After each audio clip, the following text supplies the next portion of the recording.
Hello and welcome to this presentation of the track meet here hosted by Tufts University. We will be seeing athletes from Tufts University, Trinity College, Wesleyan University, and Connecticut College. We're coming here from Zimmern Field at Ellis Oval, and it should be an exciting day. It's a really nice day outside. So the first few events have gotten underway. We're seeing some of the field events right now. We are looking at um, the women's javelin throw. There are six competitors from Tufts: Sydney Spivey and Aphrodite Georgiadi; from Wesleyan, Chiara Christie; from Trinity, also from Wesleyan, Amelia Thornton; from Trinity, Dalia Galante; and from Conn College, Emma Wheeler. We don't have the best access to all results, and we can't don't have numbers and everything, so we'll do our best to give you the best coverage that we can, as much as we can figure out. So just to give you an overview of the schedule, right now there are a few field events going on, including women's long jump, javelin, pole vault, and hammer throw, as well as the men's shot put. And we'll do our best to cover all those in parts throughout the session.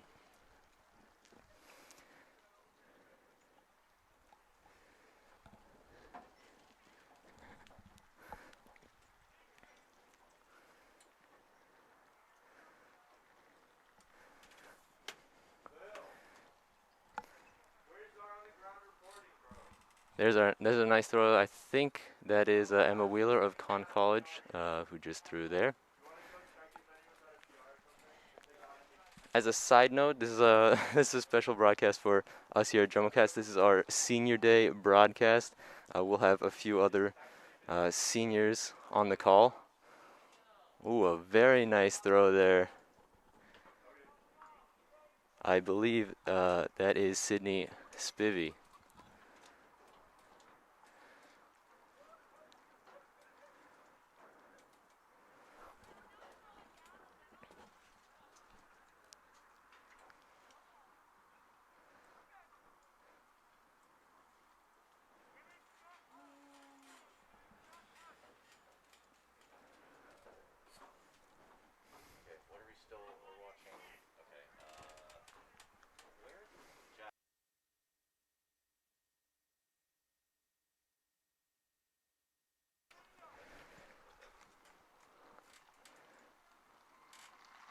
Throwing now another nice throw there from the Wesleyan competitor.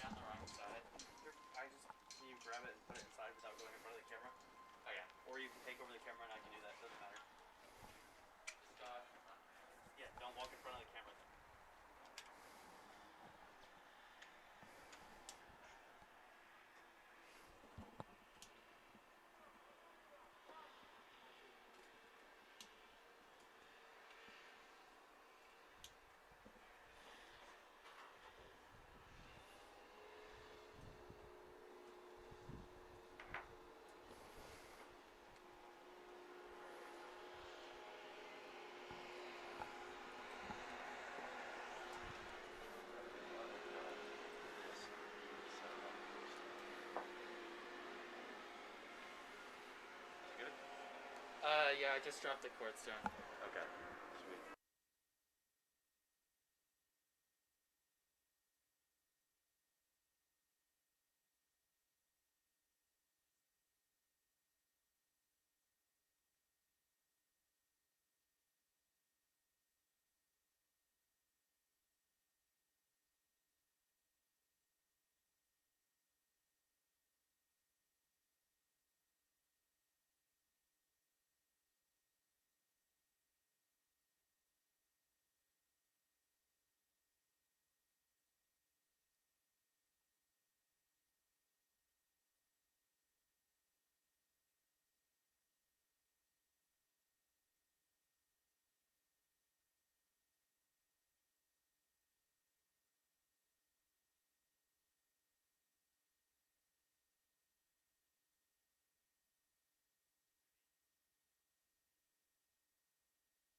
All Do you right. want me to go We've now moved our camera. We're looking over at the women's pole vault competition going on right now.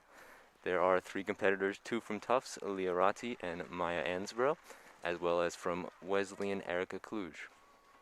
You didn't switch the camera. Oh, sorry about that.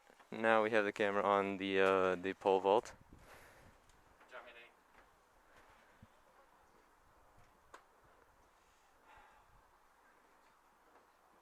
to? If my binoculars were a little bit better, I could tell the height that the bar is currently at, but it's a bit hard to see from here.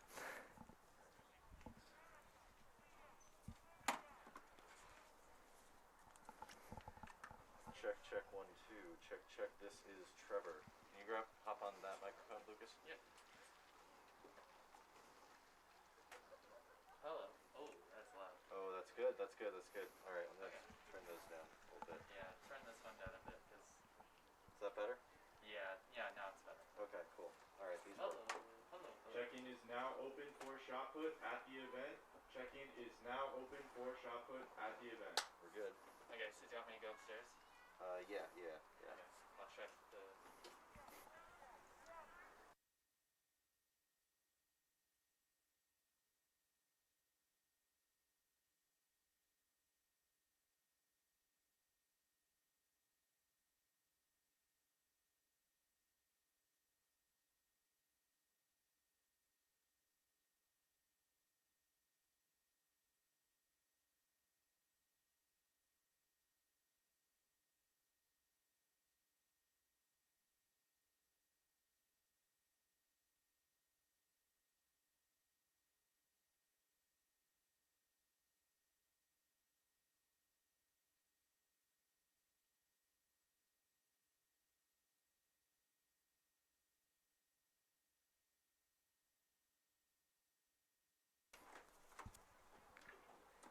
Making run up now, not quite able to get over the bar, just clipped it at the end there.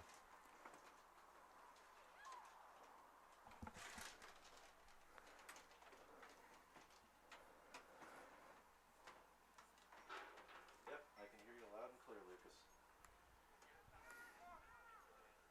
Check, check, 1, 2. This is a camera one, so it shouldn't be that important. Do we have?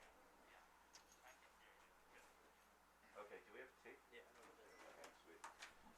All right, we did it. We did it, guys. It's 11:32, but we did it. You know, it doesn't matter when you cross the finish line. All that matters is that you did it. I don't know about that. Old racing. Old racing proverb.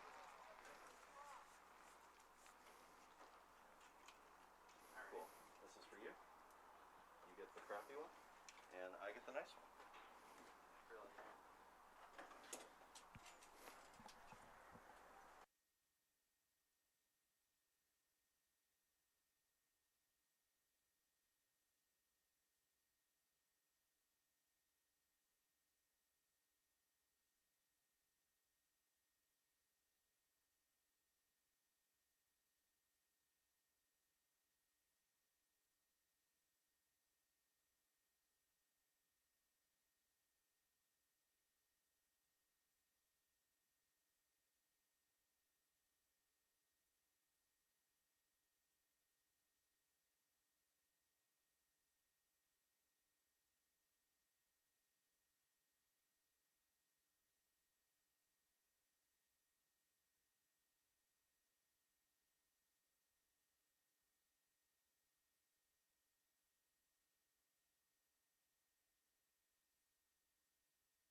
For javelin?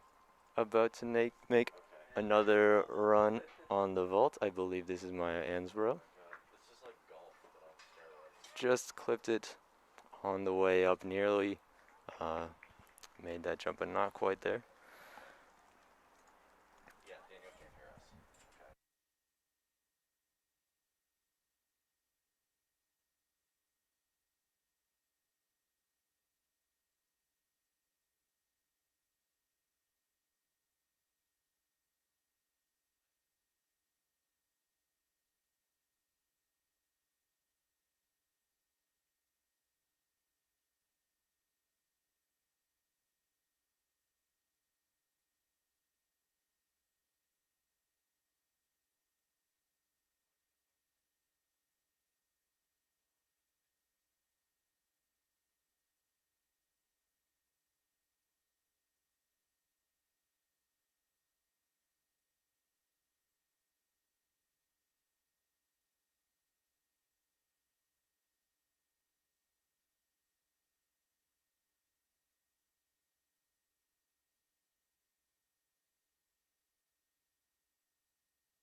All right, we're now taking a look at the long jump for the first time today. I'll give you the lineup of competitors in the women's long jump. Tufts has quite a few competitors, including Leah Ratti, Jen Ratti, Catherine Ezahoa, Olivia Steiner, Madeline Silvera, and Camilla Samuel. Also competing from Wesleyan, Mallory Elliott, and a couple competitors from Conn College, Erica McSweeney and Kate Howe.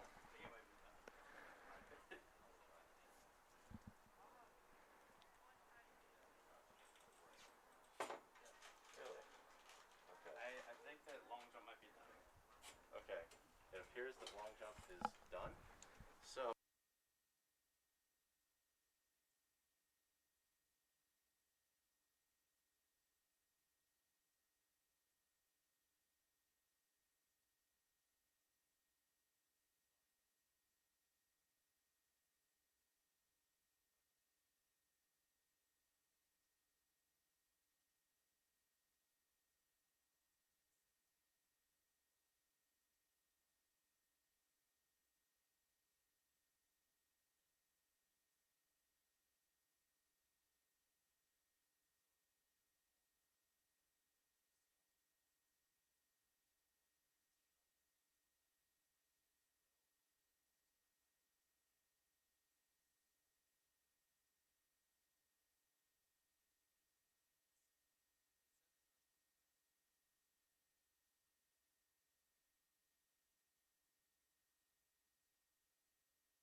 All right, we're Wow, that was impressive. well done. I think that's the first one that we have seen. Clearing the bar in the pole vault. You guys have extra binoculars? You guys have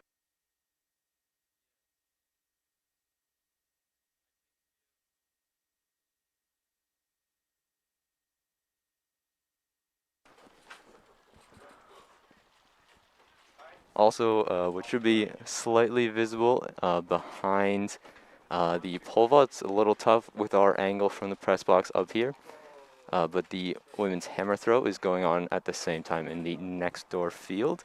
The competitors in that event include from Tufts, Gabriella Pearl, from Trinity, Camilla Zigadlo, and from Wesleyan, Ivy Uzumer, and Rosie Hassel. Okay.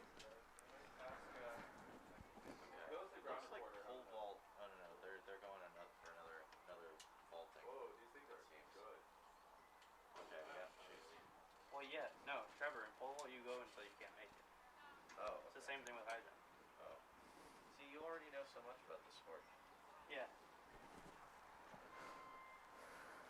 I don't care. What are we getting?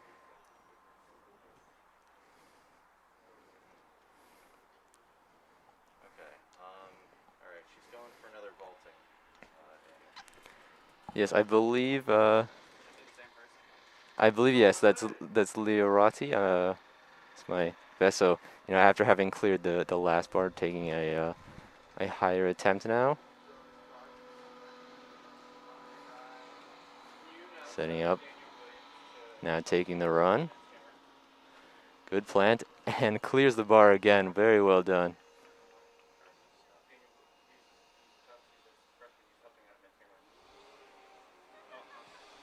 Daniel Williams, please report to men's hammer. Daniel Williams, please report to men's hammer. Oh wait, guys. What if we do? Okay. What if we have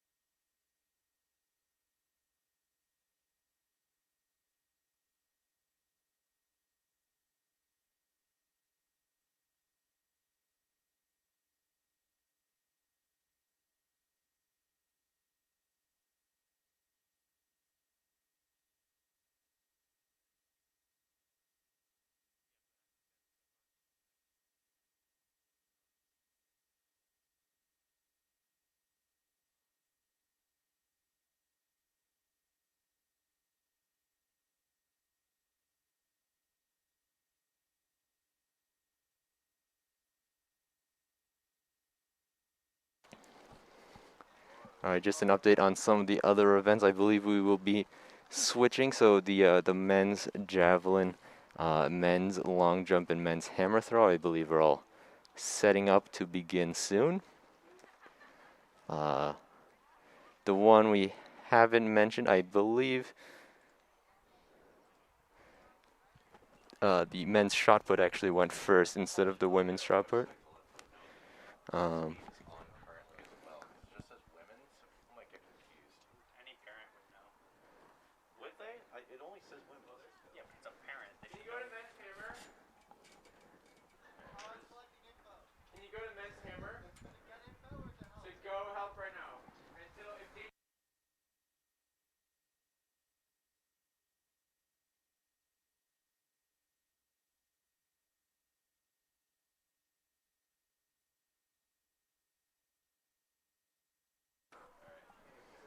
Well, you just told me that was a bad idea, Lucas, so.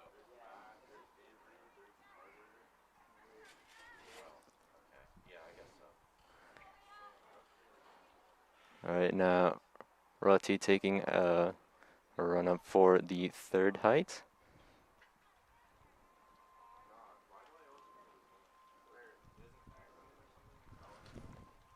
Good plant. Just bumps the bar, but it doesn't fall. Very well done there. And a third clear for Leah Rati.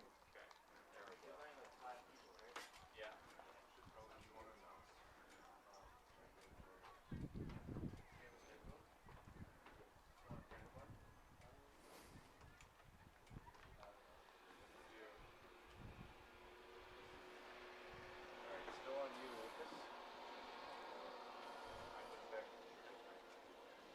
I'm not really watching anything in the States.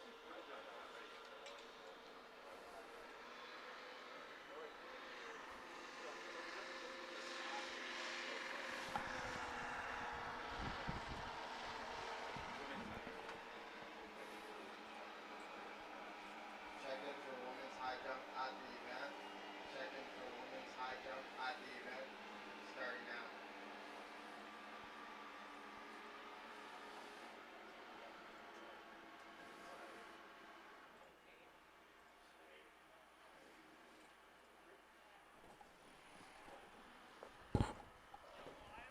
Is it that windy up there, Lucas?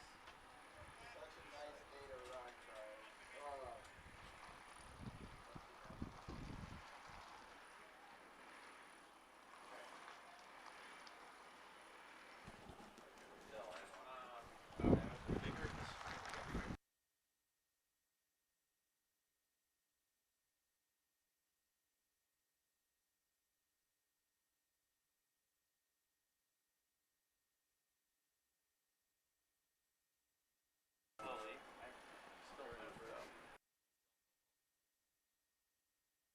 Okay, just an update, some stats from Leah Rati. College best on the pole vault, 3.4 meters, or just over 11 feet and an inch. are you doing high jump? No, but that's women's high jump. We did men's.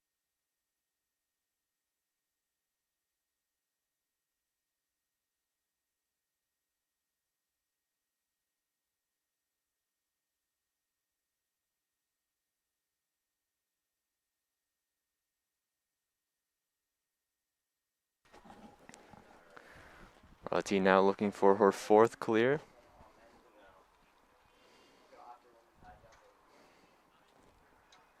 Not quite able to get over that one.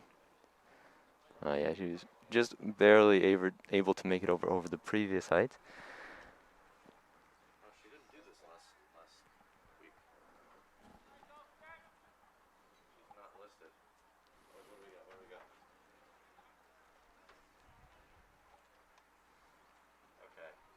Are there any other events going on right now? No.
12 Olympic Games.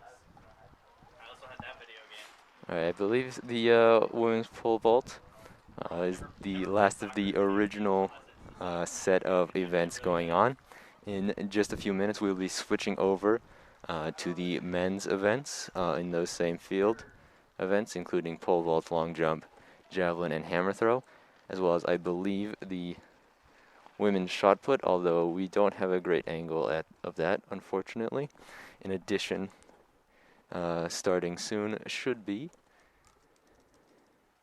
the women's high jump, and Women's high jump is starting now? yeah, Just jumped over the thing. and triple jump and discus.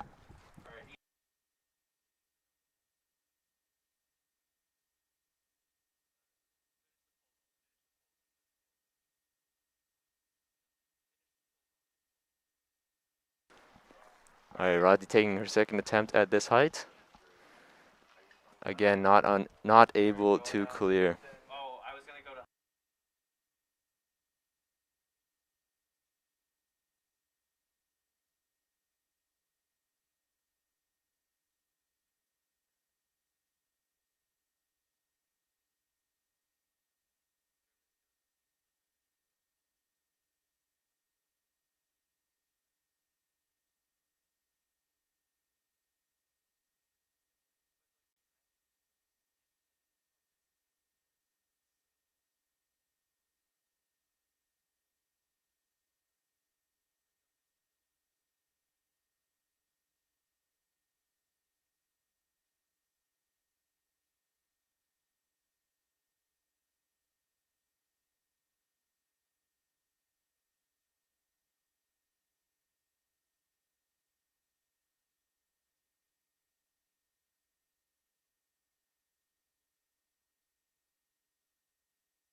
All right, and joining us right now, a special guest here at JumboCast, OJ Armstrong, member of the Tufts football team, who knows a little bit more about track and field than us.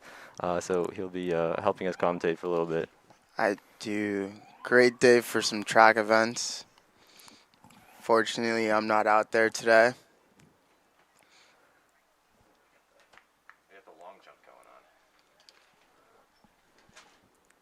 Alright, she seems to be taking a little bit of time, so maybe we could go to long jump. I'm on long jump. Okay, we're going to long jump right now. All right, let's take a look at the men's long jump. I'll just go through the competitors. From Tufts, Amos Trinidad, Matthew Mantega, Drew Svoboda, Ben Stein, and Ryan Vu. From Trinity, Kennard Hughes, and from Wesleyan, Noah Olson.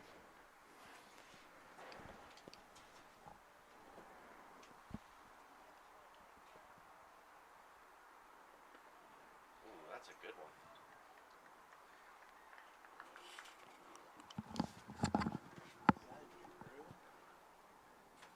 No. Oh yeah, it is true.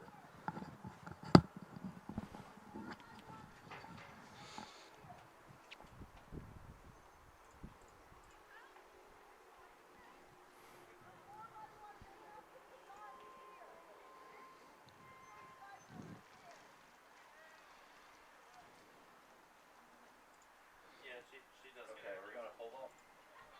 Alright, go to pole vault.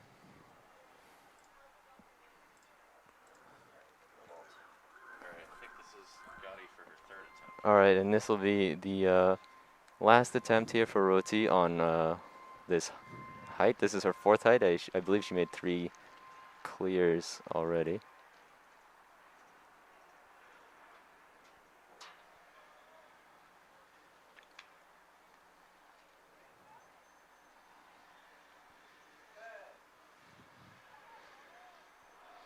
Oh, Is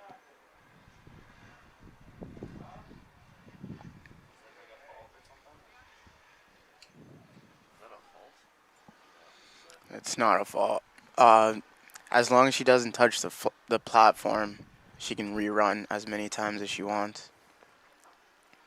all right. So just didn't quite feel right. Maybe didn't get the right like pacing with the Yeah, steps. Yeah. yeah. Or the wind could have threw her off. Anything really. Yeah.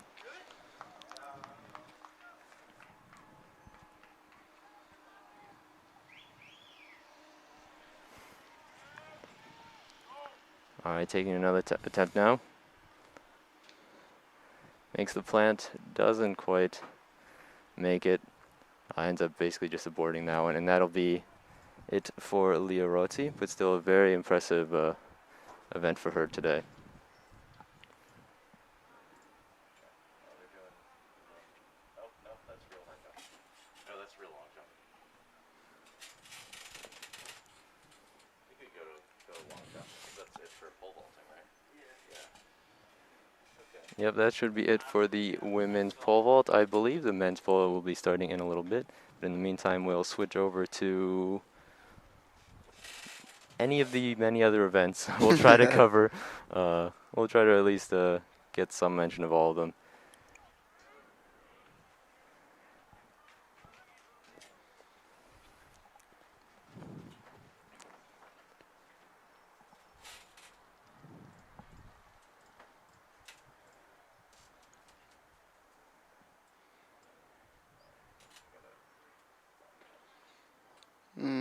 Big jump there by Drew.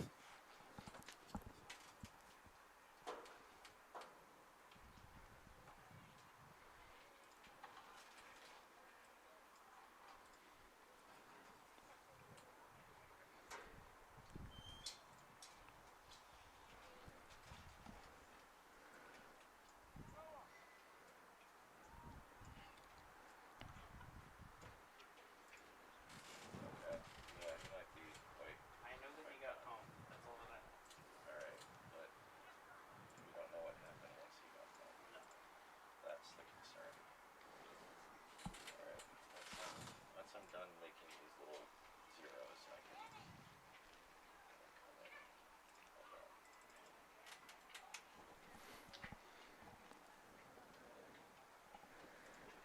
And there's a jump there, I believe, from Noah Olson from Wesleyan.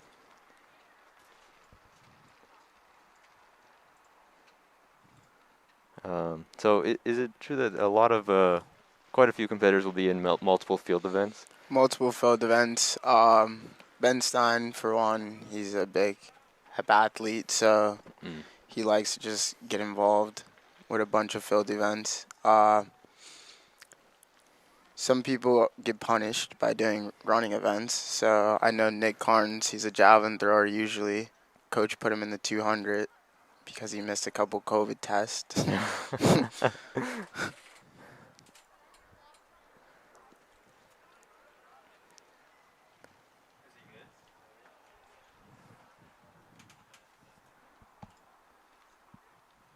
Well, yeah, he took a big fall, so I'm assuming that's.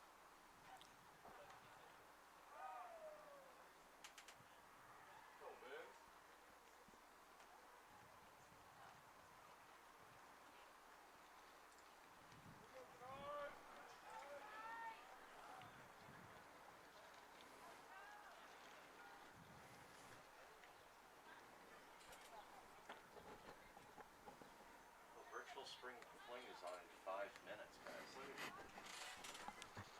No idea.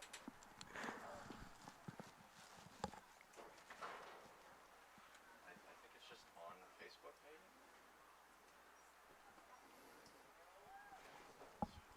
Oh my god, I've created 100 text instances. I really shouldn't have done this. Really doesn't slow down the stream. Can we actually undo it?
Taking another jump now is Noah Olson, and I believe the past couple jumpers were Amos Trinidad of Tufts and Kennard Hughes of Trinity.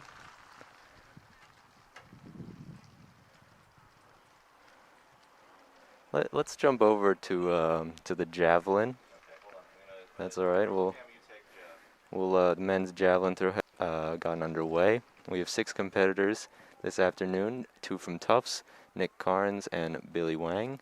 2 from Wesleyan, James Giocaris and Noah Olson, and 2 from Conn College, Zachary Rivard and Rosendo Aguiano Sanz.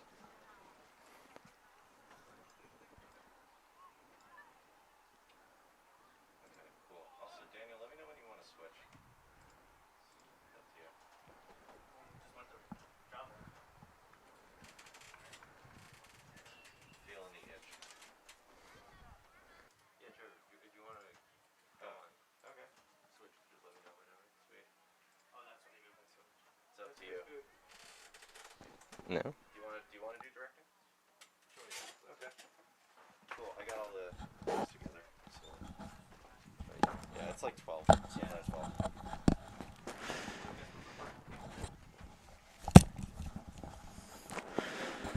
All right. Welcome everybody, or I guess you're all here, so I'm going to welcome myself to the stream. Trevor Russo, JumboCast Senior Day, of course, joined by OJ Armstrong, who has graciously volunteered to be of service, put himself in the line of fire.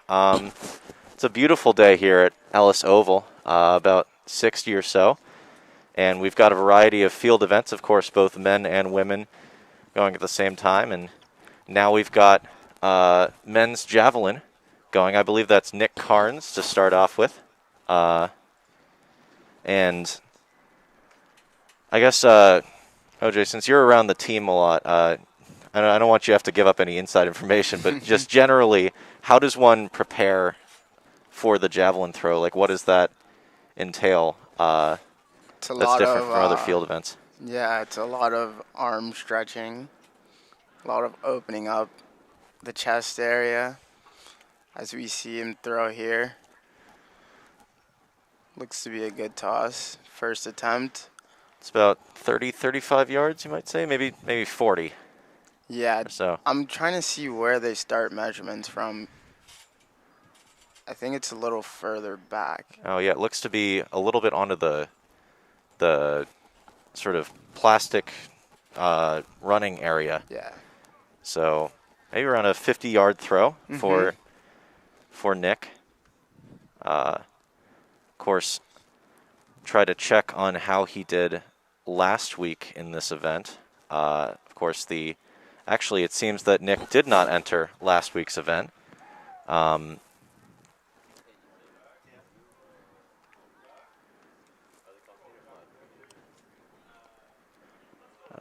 Let's see. There we go. Of course, Nick from Marblehead, Massachusetts. And in the outdoor javelin on April 18th, he threw a 46.87 meters. And of course, this I believe is Nick's first season, as last year because of the pandemic. I don't know how many meets you guys were able to get off last season. Last season, our whole outdoor was canceled. We got to the last meet before nationals in indoor. A couple guys were competing to go to nationals. A couple guys went to nationals. And unfortunately, it was canceled due to COVID. But they still got medals, which is nice of the NCAA. We're going to see a throw from a Conn College javelin thrower here. I believe that's a little less than what Nick Carnes was able to do on his first attempt, but respectable nonetheless. That's either Zachary Rivard or Rosendo Aguiano Sanz. And I think women's high jump has started. I believe you're correct about that, as we also see, I believe, one of the Wesleyan throwers is going to be next at the javelin. You get the high jump, because I can't get that angle, so I can get the javelin, but I can't.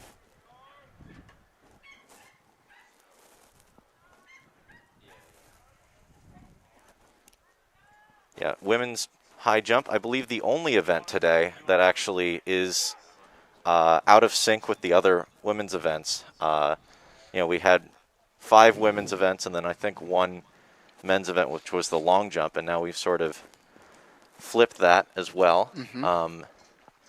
Is this the first time as well that the women and men have had an event at the same time?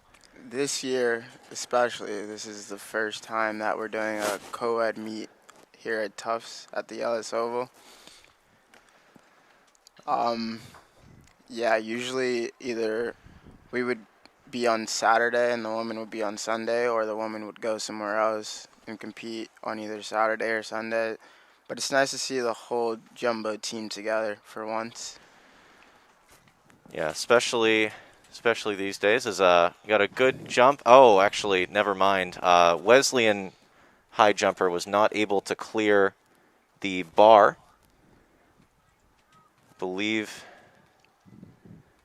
we can get the name for you very quickly. That was, I believe, the only Wesleyan high jumper, Mallory Elliott. And now we've got a Connecticut College high jump going, and she is able to clear that bar that Elliott was not able to. That's either Emma Wheeler or Kate Howe. Now the other Conn College jumper, and she is not able to clear the bar. Now, I imagine the key to like a high jump, right, is being able to like arch your back while you're jumping, which, trying to do it now seems very hard, and I can't imagine trying to do that in the air. So similar to how I asked you about like the javelin, how would you say like high jump is prepared for in terms of like other jumping events like long jump or pole vault or something like that? So if you look closely, they actually put tape down to mark their steps, because what they want to do is be able to count the steps to the pole and use the momentum that they have to get over the bar. So like right now it seems awkward to kind of stand and arch your back and jump over, but your momentum really carries you up. So arching the back gets you over the bar. So I would say a lot of high jump preparation has to do with being explosive from the ground and not necessarily trying to get over the bar, but trying to get up, because your momentum will naturally carry you over. Yeah, I imagine it's less about the speed you approach the bar with and more sort of like the power you're able to generate with each step, right? Yep. Yeah.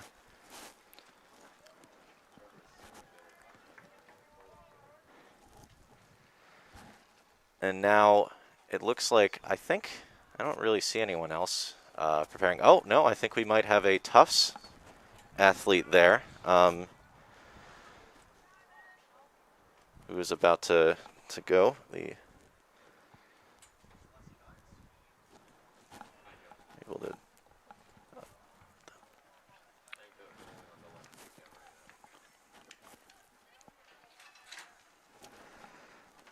So, I believe to recap what we've seen with the high jump so far, we've had the Wesleyan high jumper, Mallory Elliott, was not able to clear. One of Emma Wheeler and Kate Howe were able to clear that bar. Now it looks like, I believe Elliott is going to give that another try, and she's. Oh. Yeah, just almost. I think her left or right foot must have hit the bar on the way down. Right, and that's like another thing you've got to worry about when you're doing the high jump is making sure like your feet, you get everything right, and then The feet. Definitely. So a lot of people practice when you get over it, you want to kind of suck your body in, not only to cushion your fall, but also to make sure your feet don't hit. And you see a lot of pole vaulters doing that too. All right, now it looks like we've got. That's an easy clear there for, believe that is Connecticut College high jumper. Fortunately, unlike many sports, it seems that the high jump track does not have numbers on the back. This is Afro from Tufts. Oh, and she's able to clear that. She sort of went head first over the bar too. That's interesting. Is there like a lot of variation in how people do the high jump, or? I would say there's not much variation, but some people are just athletically gifted, so they don't focus more on the form, just trying to get over. Yeah, I believe we saw. It's Aphrodite? Aphrodite. Okay. I think her nickname is Afro on the team. All right. I believe we saw her. Yeah, she also has done javelin, which is sort of like an interesting mix. I feel like you wouldn't do. You would most like I first looked on the long jump to see that carries over, but it seems like she is a woman of many talents on this Tufts Jumbo's team. Now it looks like we've got the bit of the. Actually, no. It looks like we're going for a third try for Mallory Elliott. Did not clear on the first two tries. We're going to see if she tries anything different. Now, are these like stretches? What does that help her do? Yeah, I guess she's just getting ready to take off. Yeah. Shifting her weight. And unfortunately, there not even able to. I think her right shoulder hit the bar as well. So, I believe you get three attempts for high jump. 3 attempts if you don't clear. 2 attempts if you don't clear. 1 attempt. So she might be done for today. Yeah, not the result Elliott wanted clearly, but high jump clear. It's probably one of the more difficult field events, I'd say. How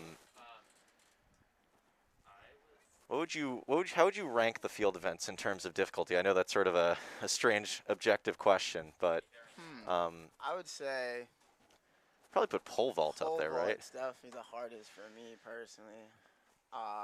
Then I would say maybe like hammer throw. Then I would say high jump. I actually did compete in high jump in high school. I liked it. I didn't have the greatest form. I've never tried javelin. Seems interesting. Seems kind of fun to just go out there and toss spears like they did in the old days. Yeah, the very old days.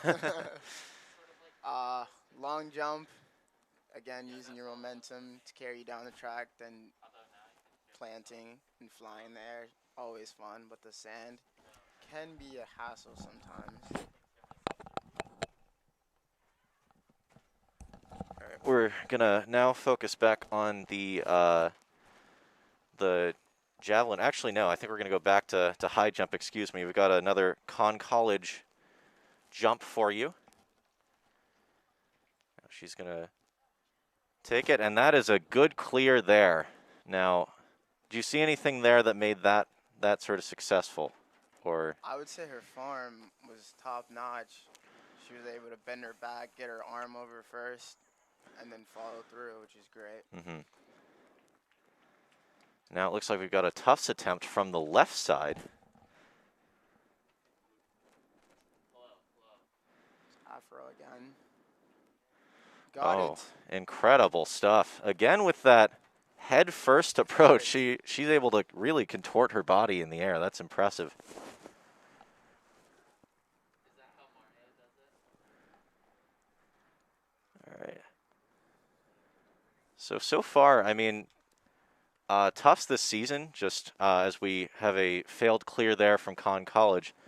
I mean, as our viewers have seen on a lot of different sports, Tufts has had a very successful spring season, especially in track and field, where you look at the scores, and Tufts is almost just doubling every other team. Now, do you see that's a numbers thing? Like we've got so many athletes, but is it also due to like the skill? I'd imagine it's a combination of both, right? I would say it's a combination of both. I mean, again, we've been training since the beginning of the year because of COVID and everything. We weren't able to get a indoor season, so we've just been training very hard.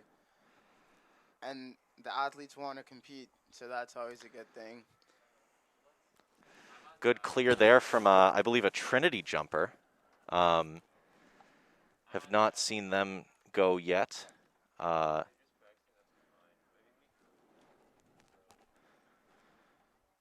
Yep. Now we're going to get, I believe, another jump from Trinity as Conn College thrower.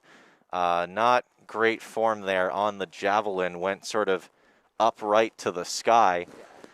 Yeah, and that's now that what would you say that's sort of a result of? I would say that's a result of focusing on. I don't want to put words in his mouth, but I think he was kind of focusing on throwing it up rather than out. And if you throw it too high, the wind kind of take control of it, which is why it didn't really come back down. But Oh my god, that's off. Yeah, you can sort of see. We can see in the background. It's not on your screen, but you can see the American flag in the distance, blowing a little bit to the right, or to the left. Excuse me, right to left on your screen. So that may have had an effect on the flight path. It looks like I don't want to count my chickens here, but I think they might be done with the high jump. I don't see anyone else really in that circle. Although actually, nope. It looks like someone is about to go high jump. Bit different of a commentator's curse. We got a. Let me go. Yeah. Jaden, I think a couple weeks ago she actually broke the Tufts record. Really? Yep.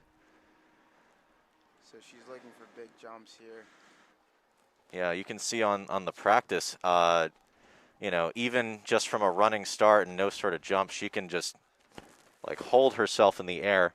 Also able to to clear the steeplechase on the attempt too, which, you know, that I don't know why she's doing it there. That seems a little dangerous to me. I think she's having a little fun. Yeah. You know, it's great to get back out here. I know your senior season you know, in football was not able to happen.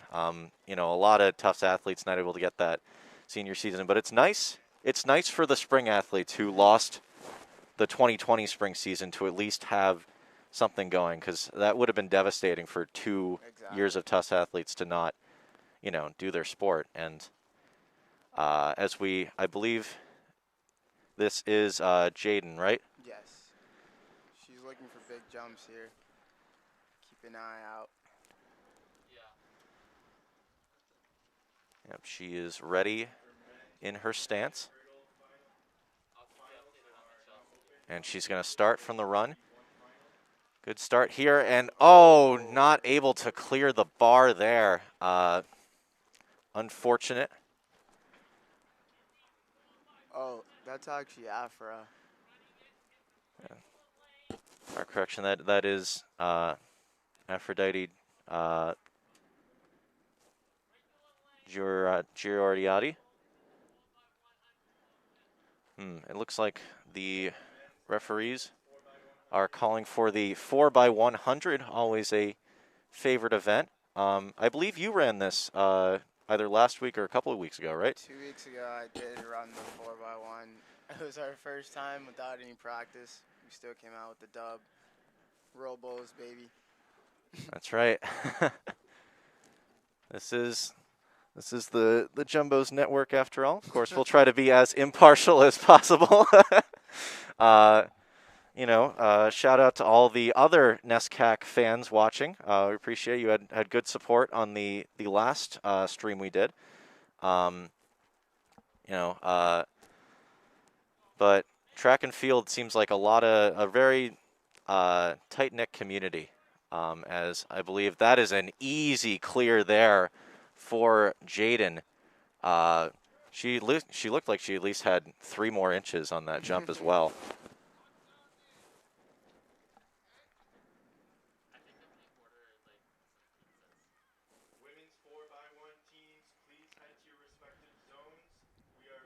Yep, Jaden Apple, the sophomore from Portland, Maine. She is the she is the school record holder in the high jump. Was a 3-time state runner-up in the high jump back in Maine. So clearly an athlete of great caliber. Yeah, and she was able to compete in the back in 2020, the New England D3 Indoor Women's Championship. Amazing. Yeah. And now, this year I believe she's set highs of 1.68 meters, 1.65, and 1.71 meters, which, as I believe that's Aphrodite Giordano with she's not able to clear there. I believe that's her second missed clear, right? So she's Second only missed got clear. one. Do the missed clears carry over? Or Yeah, they do. So you get 2 missed clears, you got to make everyone after that. so let's say she misses one, then she makes like 2 in a row. Does that first miss carry over to her further attempts? Yes, it does. Okay. And that is a miss there for a Conn College athlete. So far, I believe that may be, if I'm remembering the order, that may be her 3rd miss. Either Emma Wheeler or Kate Howe.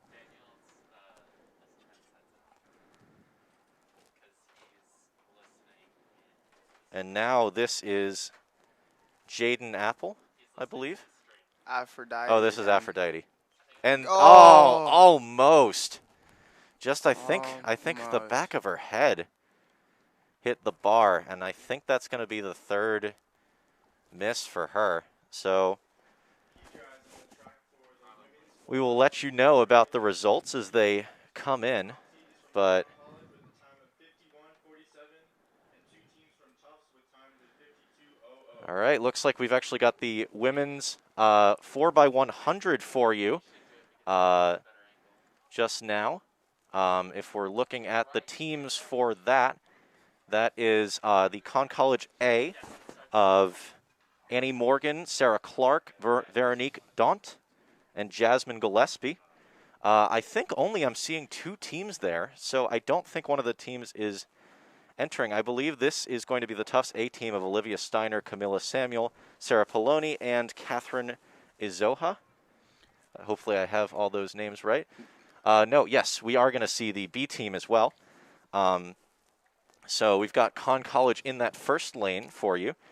No, actually, Conn College in the middle, and the B team of Aphrodite Giordiati. So she comes all the way from the other side of the field. She has had a very busy day so far. Madeline Silviera, Jen Roddy, and Leah Roddy. Are they related in some way? Jen and Leah? Seems as if they might be That would seem to be a twins. strange coincidence if they weren't.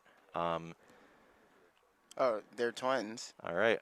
We've got word from our producer that they are twins, which both from Danville, Vermont. So all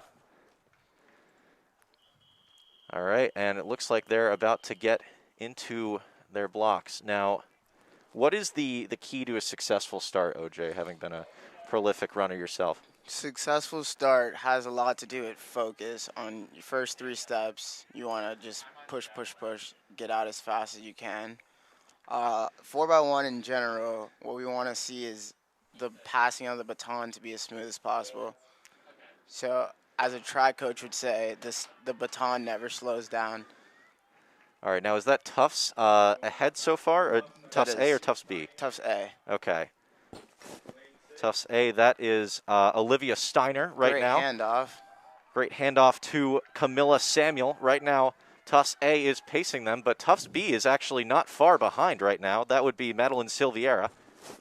And the handoff is successful. Oh, it looks like Camilla Samuel takes a fall there, and I think that's going to be the Tufts A team, or B team now passing the Tufts A team. And now for the anchor, this is Catherine Izoha and Leah Roddy and Jasmine Gillespie. It looks like that is going to be a finish there for Tufts A, followed by Tufts B, and followed by the Conn College A team. I believe that was Catherine Izoha on the. I think Catherine Izoha was second leg. Oh, okay. So it seems that they've got the order a little bit out of sorts here, Yeah. but a 1-2 finish for the Tufts Jumbos nonetheless, and of course the 4x100 being a very important event for every track meet. A quick finish there. Unfortunate that we had a bit of a stumble. Hopefully she's okay. But yeah, I remember you pointing out there was a great handoff back there. What makes a great handoff? So a lot has to do with positioning. So what we do is we count steps back from the arrow. So when that person's coming up behind, we're able to take off once they hit that stick, and we want to be gaining speed while they're also keeping their momentum and speed. So the trick to a good handoff / 4x1 is, like I said, the baton never slows down. So although it's 100 meters, you never really run a full 100 meters because, again, you have the handoff and you're pretty much, or this is a coach's job pretty much, but like he knows strengths and weaknesses. So like maybe someone's steps are like 26 from the tape or like 22. That way we can maximize our speed and keep the baton moving fast. Yeah, of course. And a good handoff for Tufts was, I think, the key there. Con College at the end, their anchor, I believe that's Jasmine Gillespie, had a good catch up at the end, but not able to beat Tufts. So far Con College has had a bit of a rough stretch at these quad meets and head to head. Tufts defeated Con College in the first in their head to head meet, which is a bit of a rarity for track, I might say. 305 to 210.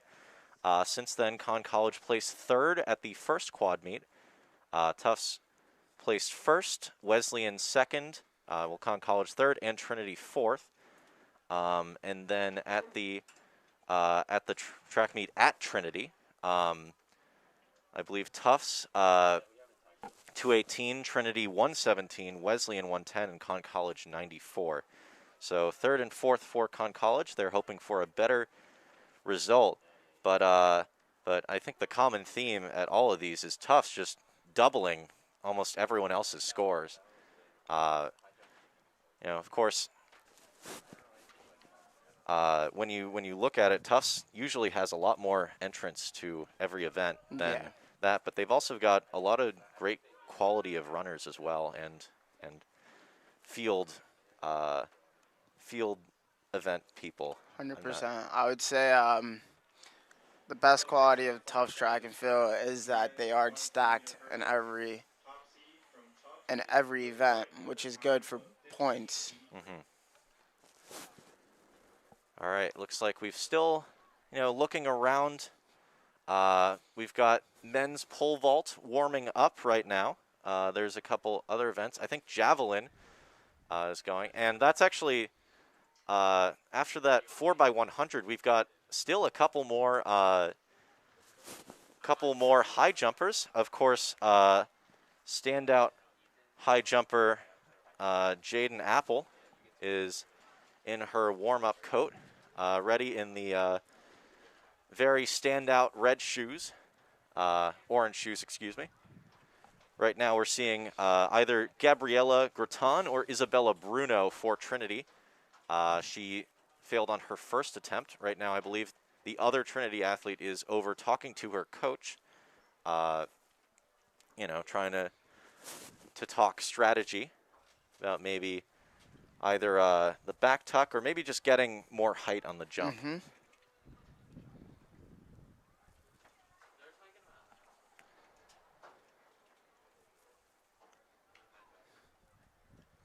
Yeah, a cloudless day in the sky here at Ellis Oval as we have another high jump attempt. Oh, and she's not able to clear that one, is the Trinity athlete.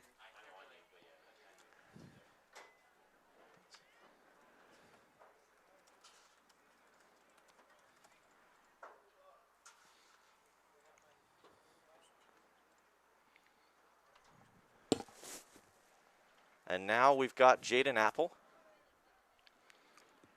ready to go for, she has cleared so far every single attempt right now as she goes Head first Oh. over. Beautiful high jump there by Apple. I mean, once again, you're just seeing her clear these bars that other women have difficulty with a couple inches to spare. Maybe even half a foot, honestly. Really impressive stuff. Now, how do they decide how much to raise the bar by each attempt? Is it a I think constant there's figure? yeah, I think there's you raise it 2 inches until the last person they can really pick whatever they want to jump. So, what was her record? I believe her best this season was a 171. Do you know what that relates to in feet? I think it's maybe like 5. I will see. I think it says 5 feet and 7 1/4 inches. Okay. That was Con College versus Tufts on April 11th. Which, if I'm not wrong, that's a Friday, which is interesting for Tufts events this season, as every game, to my recollection, has been on a Saturday or Sunday, which must be nice for the student athletes this year for homework purposes. Definitely.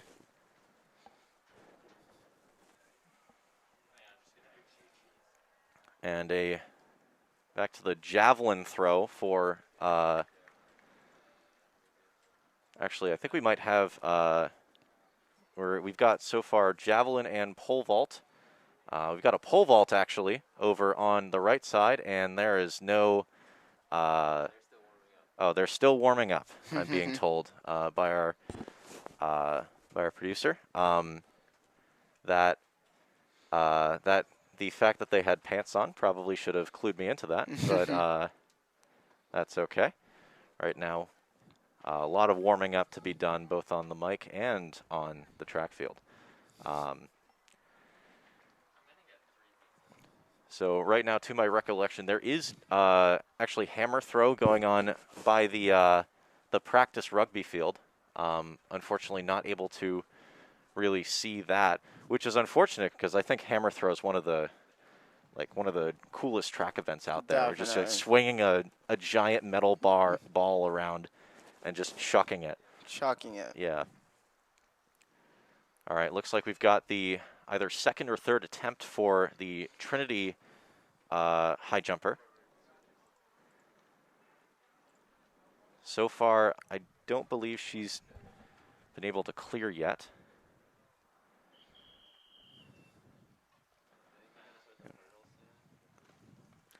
Yeah, they are now setting up the hurdles for, I believe, the 110 meter. As the high jump goes over and not able to get it. That, I believe, was her left shoulder hitting the bar.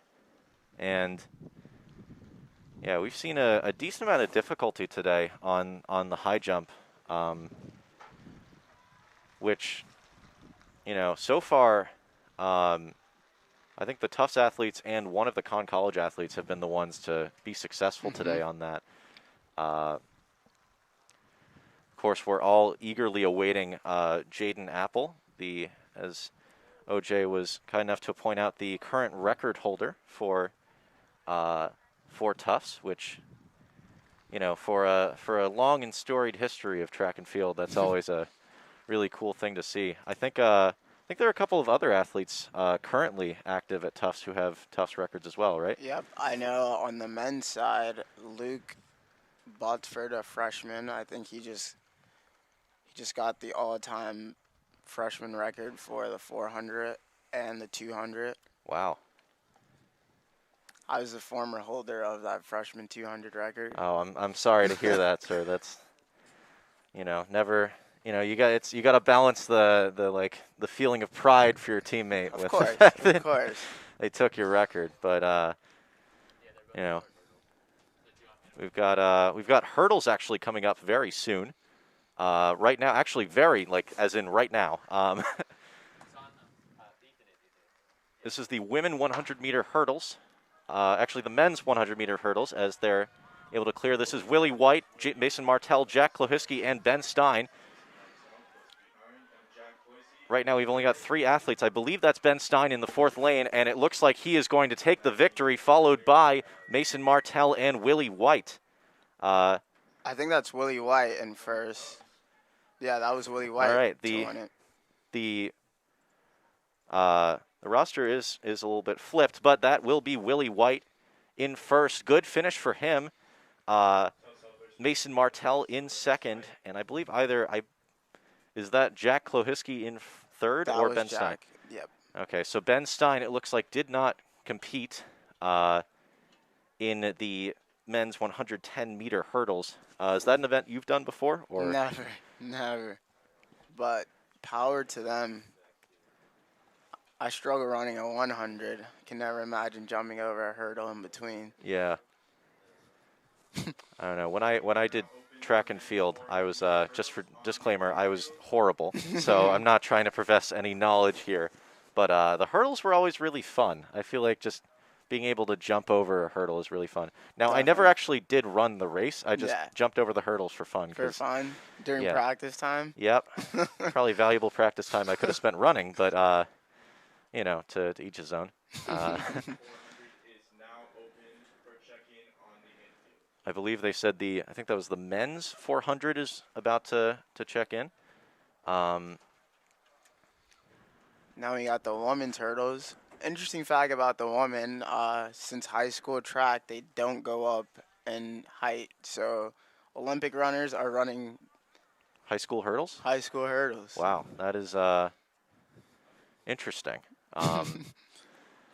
You know, I guess you're not complaining about the height if you're hurdling them, but I guess we will be seeing that soon. Of course, competing in the 100-meter hurdles is all Tufts, actually. No other runners from any other school. That's going to be Sarah Poloni, Campbell Devlin, Sydney Spivey, and Aphrodite Georgiati, who I believe this is her fourth or fifth event that we're seing her in.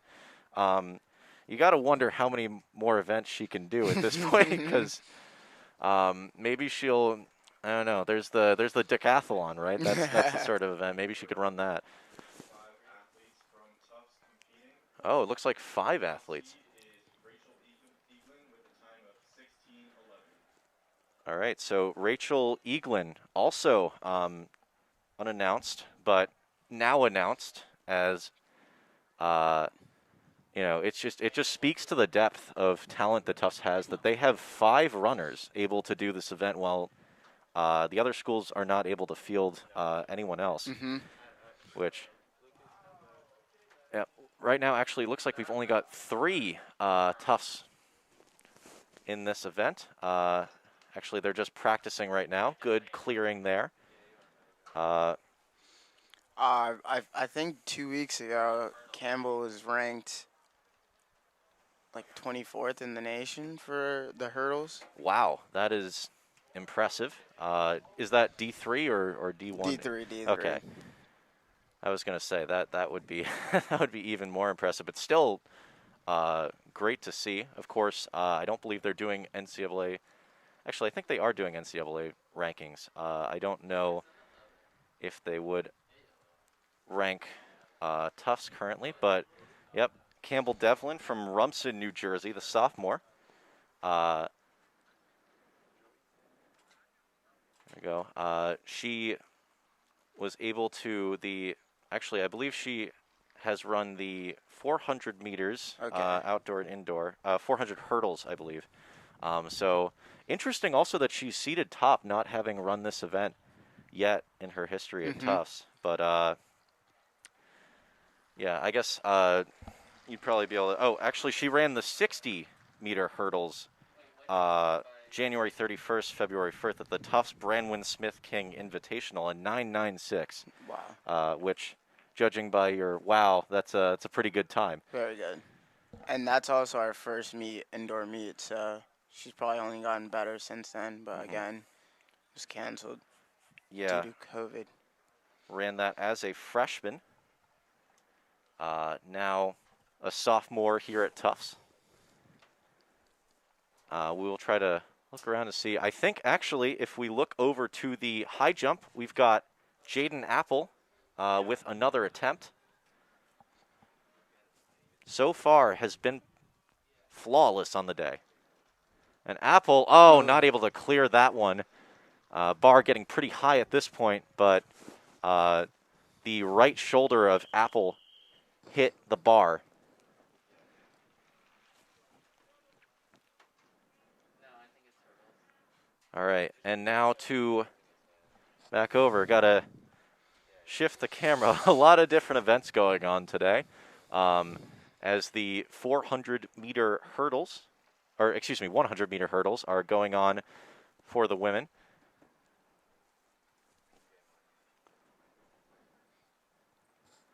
We have 3 athletes currently. Right now, actually, yes, Campbell Devlin was seated first. And now runners are going to take their marks. And they are off. Right now, middle lane is going. Looks like it looks like we might have a unfortunate event in the right lane as the right runner.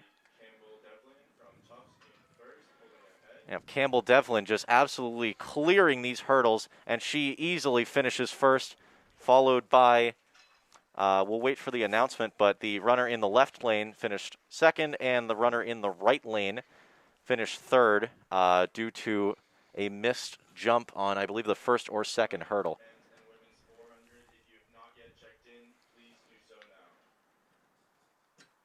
And I imagine missing a hurdle on the first hurdle you do, right? That's got to Definitely sink takes a your toll. race, especially on the 100. But just Campbell Devlin just flying over the hurdles. You see really not much wasted effort to get over. She's just gliding over it.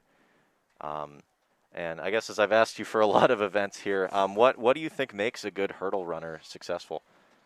So I've never done the hurdles myself, but I see in practice a lot of counting steps too. So a missed hurdle can definitely throw off your timing a bit, and that will have an effect on the full race. So a lot of it is just keeping your steps constant and keeping the same amount of steps in between each hurdle. Mm-hmm.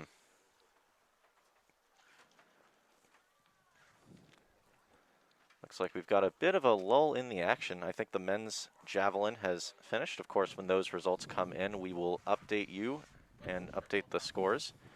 Right now, we've got, I believe, a couple of runners in the women's 100 meter practicing around the track. I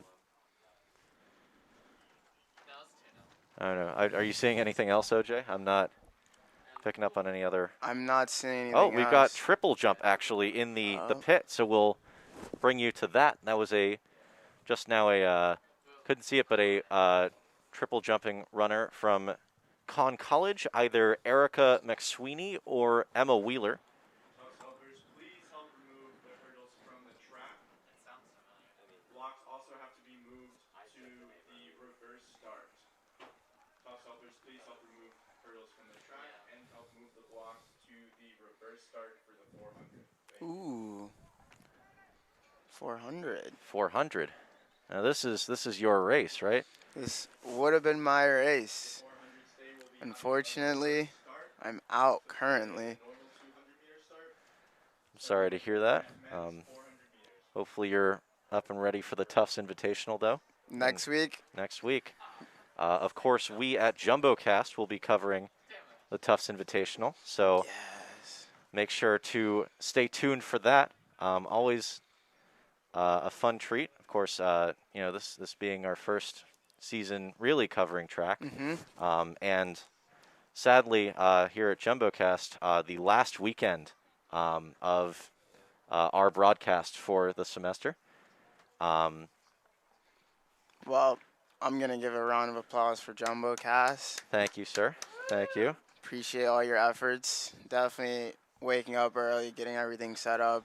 I could tell you the families and the runners both appreciate it a lot.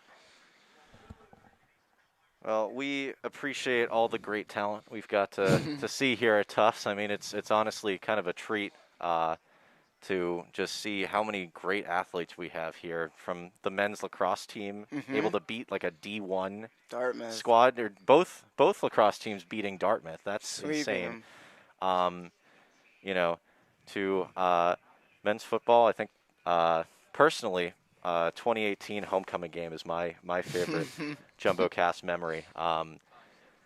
But Is that the Bowden one? I think that was Wesleyan. Oh. If you remember the 3 Wildcat plays on the 3-yard Yes. line. I do. And I know now that we've got a bit of a lull, just as we actually we have a triple jump here for Tufts. I believe that's a good jump there. I think that's Jaden Apple. I guess actually that was Jaden Apple's third fall of the day. So she is. I think we see a Tufts athlete near the high jump, but I believe that event has concluded. So I believe that was Jaden Apple on the triple jump. Seems that jumping is a bit of her strong suit. So, all right, and now we've got another runner here for Tufts. Yeah, Is I that think that's Catherine. Catherine Azoha? Mm-hmm. Hopefully I'm saying that right. Is it Azoha or Azoha? She was in one of my classes. I just know her as Catherine. Okay. Well, first jump there for her. He goes first. Our top seed today is Luke Botsford, a freshman from Tufts University with a time of 48.95. And that's for they're just talking about the 400. Yep. That's the guy who took your record. Sure did. Luke first meet ran a 48.9, which definitely puts him somewhere in the national standings. Wow, that's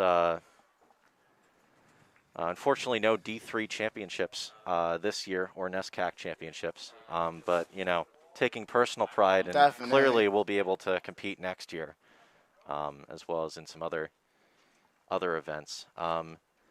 Actually, now we've got men's pole vault going on. I believe that is a Tufts jumper not able to clear there.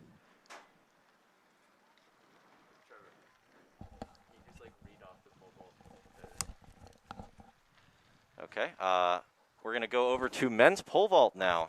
Right now we've got 4 competitors, 3 from Tufts and 1 from Conn College. That's Christopher Koskinen from Connecticut College, the Camels. And for the Jumbos, Hunter Farrell, Liam Garrison, and Jackson Hemphill.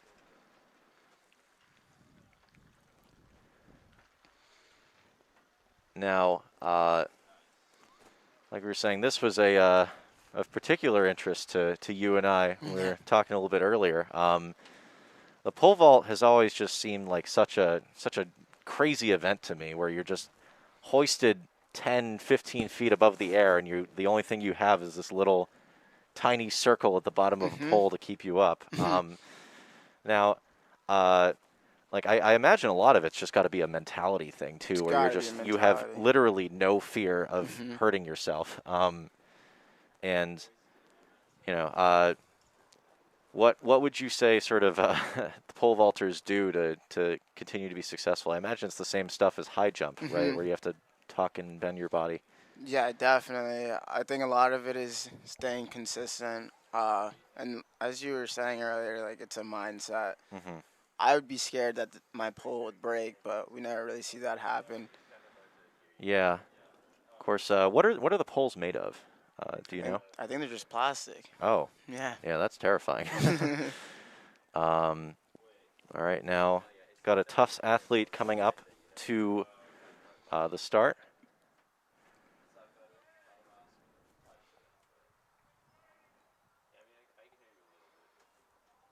All right.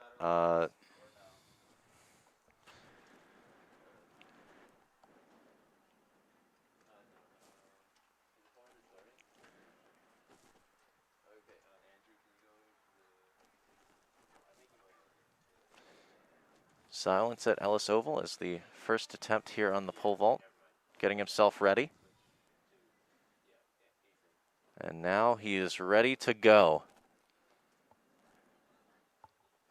And up and not able to clear. Oh, and a hard fall at the end there. Luckily, a lot of cushioning on his way down, but didn't seem like the pole really gave him the bend he needed to get up. Yeah. So I see a lot of pole vaulters. They have a couple sticks or a couple poles. I'm wondering what those are about, but maybe some of them are more bendy than others, so you're able to just fly up there. Yep, I can imagine. We've got, I believe, let's see if anyone else, I think we have an attempt over at the triple jump. I believe that is Catherine Azoha, ready for her second attempt.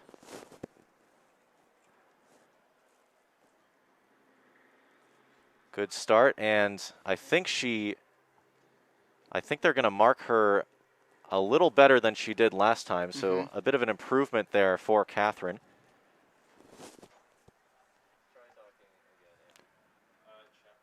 Let's see. Catherine Azoha, the junior from San Rafael, California.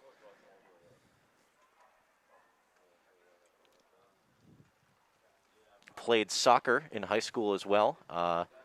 Her dad actually played and coached for an international soccer team, which Amazing. is very cool. Athletic stuff and runs in the family. Yep. And so far in the triple jump outdoor, last week she jumped 36 feet, 10 and a half inches. Her personal best this year, 36 feet and 11 inches. Okay. Which, Call for women's discus.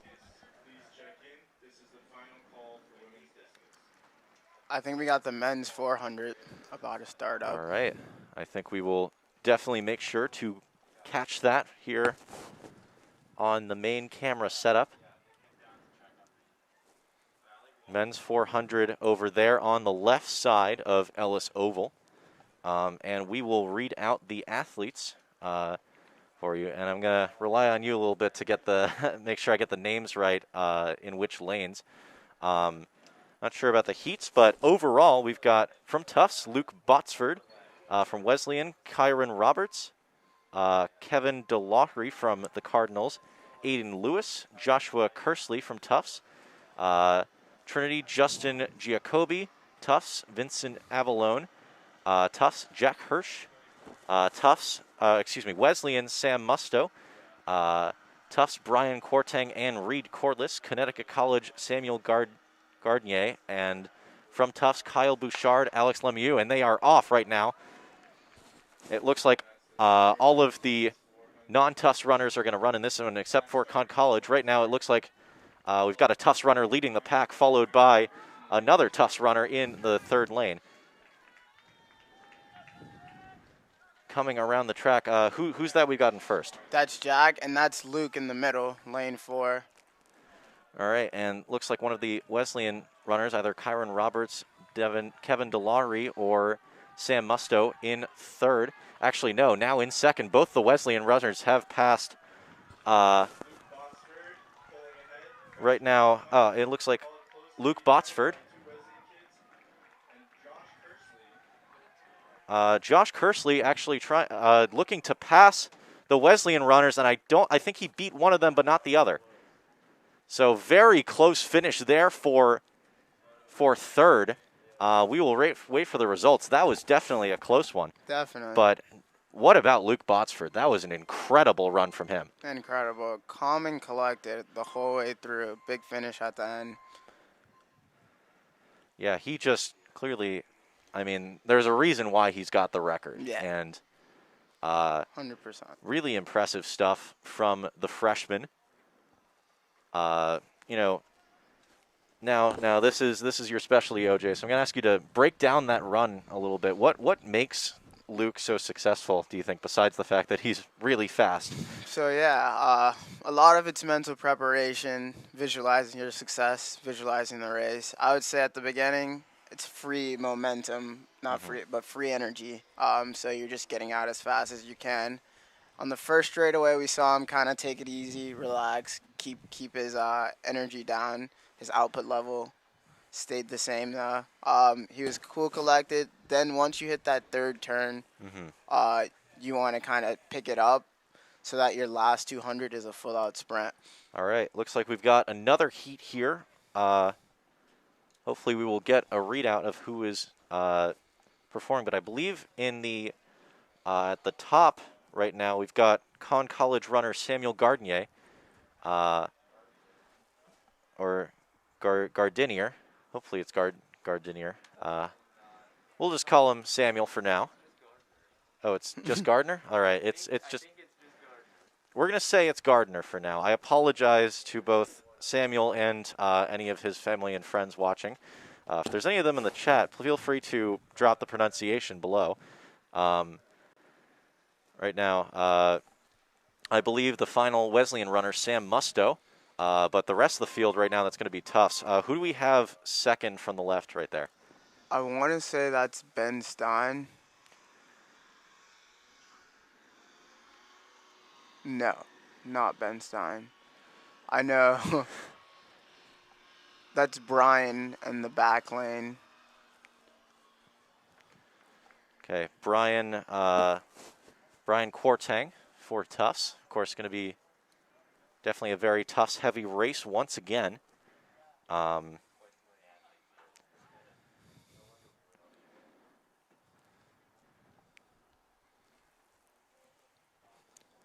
Now, being in the second heat, of course, doesn't get the same prestige as the first heat. As we're about to, I'll save this point for later, as everyone else are about to get set on the blocks. I believe only 4 in this race. Actually, excuse me, 5. Good start from the very back lane, though, for Tufts. That's Alex Lenny. That's the second heat of the men's 400. Alex Lemieux, all the way from the back lane. Looks like he is going forwards, but right now we've got Wesleyan runner Sam Musto in first, followed by Samuel Gardinier, and then it looks like we've got Alex Lemieux in third. Brian Bartang in third, or Quartang in third, excuse me. And right now, that's Lemieux pulling ahead. He's got a decent lead on Sam Musto. And it looks like if Sam Musto's not able to turn on the jets, it's going to be a victory for Lemieux, followed by Musto, and then Brian Quartang in third. So, good result from Tufts. And I got to say, that's really impressive. He did that. Well, actually, he had the inside lane, but still really impressive stuff from Alex Lemieux. Definitely. From the back lane, usually a short sprinter. I'm glad to see him back. And now it looks like we've got, right now you're seeing on the blocks, I believe the women's 400 will be next, as we can switch over to men's pole vaulting. But really good stuff from Tufts again. Not able to clear there is one of the Tufts pole vaulters.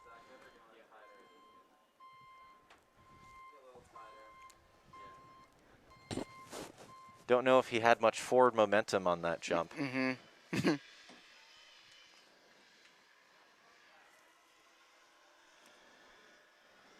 Yep, right now, so current events are men's pole vault, women's triple jump, and soon the women's 400.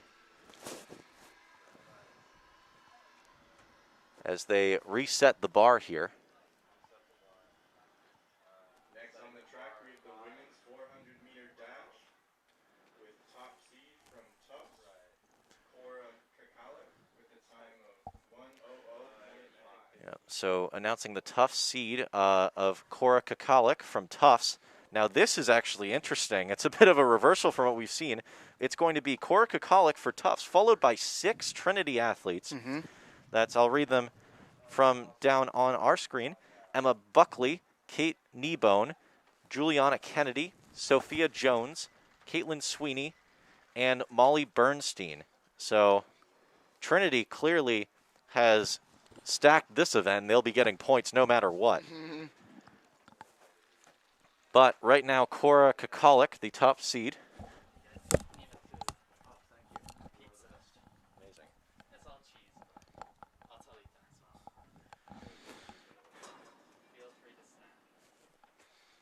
Now we're gonna look for you for the stats of Kakalik. Cora Kakalik, sophomore from South Burlington, Vermont.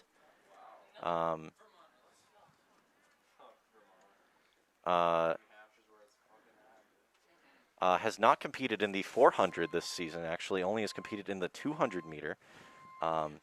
But still the top seed in this event, interestingly enough. Now, when they seed these events, how do they do it, would you say? So, it's really up to the coaches. So the coaches can sometimes take your personal best, or they can take your season best. It all depends. But usually they just go by TIFers, and that's how the seeding would And play out. who would you say has an advantage, sort of by lanes? I know it's supposed to be all equal, but we all know that that's might not be the case, right? So usually it's set up in the middle. You have the fastest, and it's like a triangle going down based on seed times. But I would say in this, the outside lane kind of has an advantage because you're just running as fast as you can because you don't know what's coming behind you. That's true. But then the inside lane sees everything. So as you saw Lemmy do previously, you can get out and catch the person in front of you. And once you do that, you already know you're moving faster than them. Yeah, it's kind of how much knowledge is too much knowledge, you know? Definitely, I guess, where I assume they're trying to run their fastest at the end, but where you were talking about sort of slow points and fast points, what is the start you want to have? Like how fast, what percentage of your speed do you want to go? I think your start, you want to get out as fast as you can. Okay. I always focus on catching the person in front of me. Once I do that, I can slow down a little bit. But then once you get on the first straightaway, you're not really moving faster. You're just keeping up your pace. Yeah. And then after that first straightaway to the turn, you want to turn on the jets a little bit so that when you're on that last 100, you want to be running as fast as you can. Okay. So it's definitely sort of like the start and the end. Yeah. And now we'll see them take their start. I believe on the try to do the triple jump until that start. So be ready, all viewers, for the women's 400. I believe that was, though, in the just now in the triple jump. That was Jaden Apple. All right, and now they are on the blocks for the women's 400.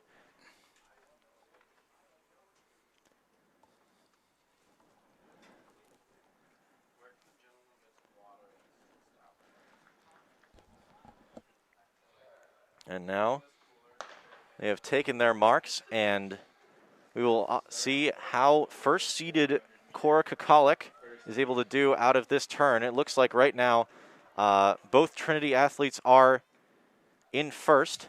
Right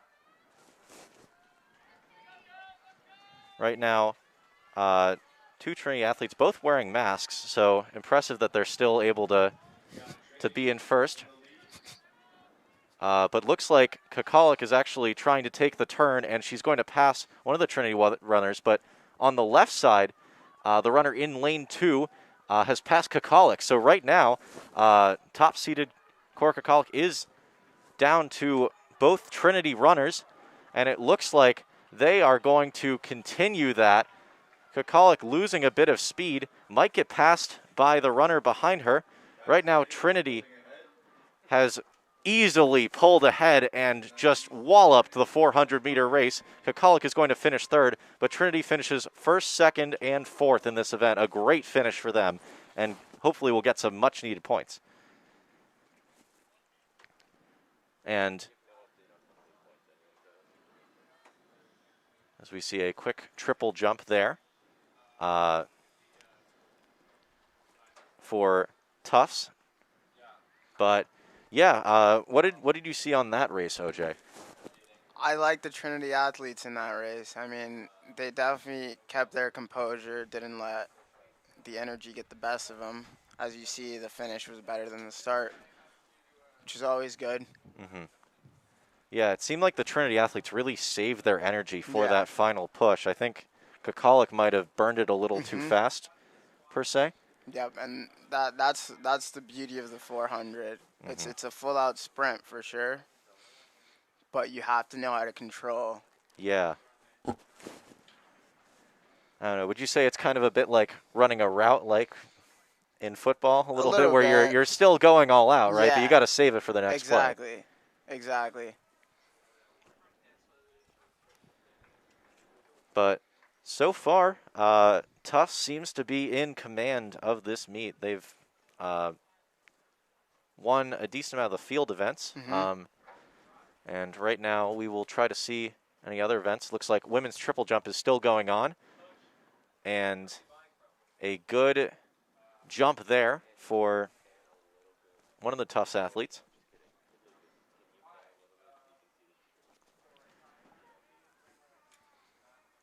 Apologies on the lack of names today. Of course. Finals now on the infield. Oh. Checking for men's and women's 100-meter dash is now 100-meter dash finals for both men and women just being announced here over the PA system. Of course, 100-meter dash always I feel like the marquee event. Mhm. So that'll be really fun to watch.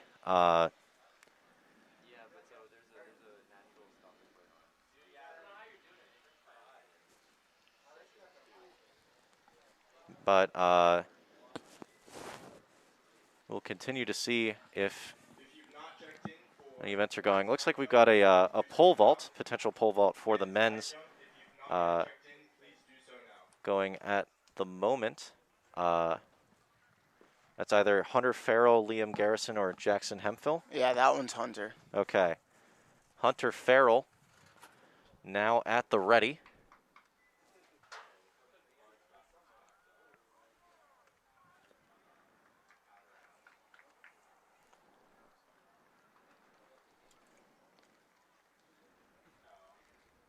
Hunter Farrell, sophomore from Plantation, Florida.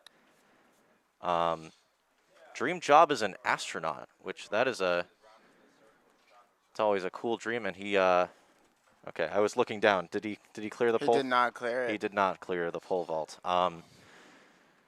Apologies to him, but he, if we're going through his statistics, he was not able to clear last week at the Trinity College quad meet. Did in Con College versus Tufts and the first quad meet, he had scores of 4.35 meters, which is 14 feet and 3 inches, and 13.7 1/4 inches. So we'll see if he is able to best his recent round of poor luck, as he did last week.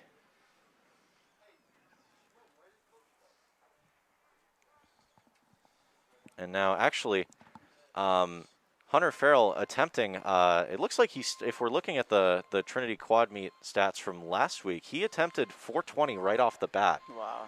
Which, looking at the other athletes, no one else really even tried to go there until much later.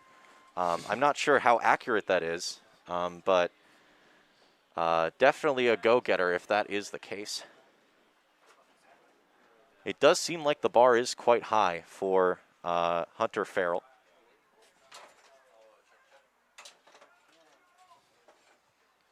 He actually finished, if we're going through his bio, he finished third in in his high school state track meet. And has actually gotten a lot of National Honor Societies too. So he is definitely a man of all talents here, and we will see how one of those talents fares him as he takes the next jump after his first failed attempt. Farrell is up and not even going to try it. He did not get enough height there. Seems like he's holding his back, grimacing a little bit. Oh, looks like try to see here. Yeah, he got up a little gimpy. Might have pulled his back on the way up. Hopefully he's doing okay, but that would probably mean that he's not going to take another attempt. So no jump here for Farrell in back-to-back weeks, but clearly he has done well in the past, and we wish him the best of luck in the Tufts Invitational next week. Do you know if you're running that next week? I will be. You will be. I don't know what I'm running yet, but I'm for sure going to be running. Can't miss too many more days. Yeah. Especially a beautiful day like today. Of course. This is about as nice as it gets here. Was pretty crazy weather last night. I don't know if you felt the wind. The wind. That was, wow. I just, you got to say like that. I was eating outside and it just started blowing the food everywhere. New England weather, you never know what you're going to get, but we're glad. It seems like track meets have just had the best weather recently. All right, looks like we've got a triple jump attempt here from a Tufts jumper, and looks like that one's not going to go quite as far. So, the triple jump, it seems like, how would you differentiate that from the long jump? The triple jump, not really sure, but I think it's more technical because you're bouncing off both feet, and you kind of cut your momentum a little bit. Yeah, because you're like slowing yourself down, right, to catch yourself. So, definitely a bit harder of an event. So far, I believe Apple and Zoha have done quite well today in that. Actually, you know what? If we're going back to pole vault, it looks like Hunter Farrell is going to attempt his third try. So even after maybe injuring his back, maybe it's just a bit sore, he is going to go for that.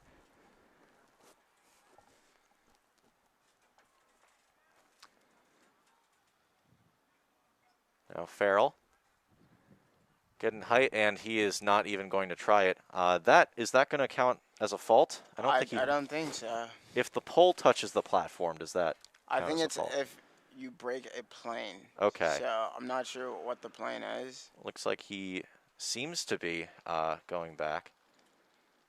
So I don't think he faulted there.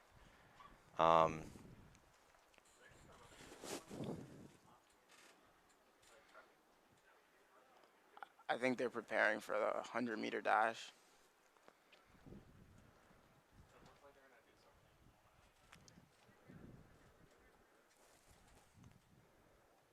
Yep, it looks like we've got the women's 100-meter dash, as you can see, through the pole vaulting space.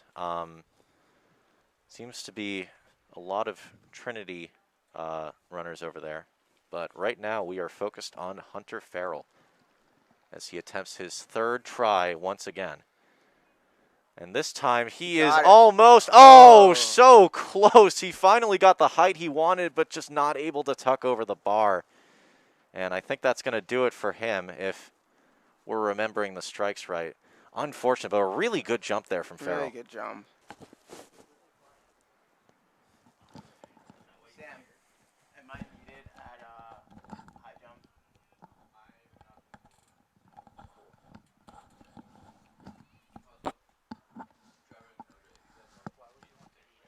Yeah. Oh, do you want some? Take a break. We're going to go to a quick break here. Hopefully, if the women's 100-meter dash gets going, we will come back. But for now, we will get back to you. Enjoy a little bit of time. We'll stay focused on the women's triple jump just to make sure that we get that action.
All right, welcome back, everyone, as we are about to get the women's 100 meter very soon for you. Actually, I believe that's a men's, sorry.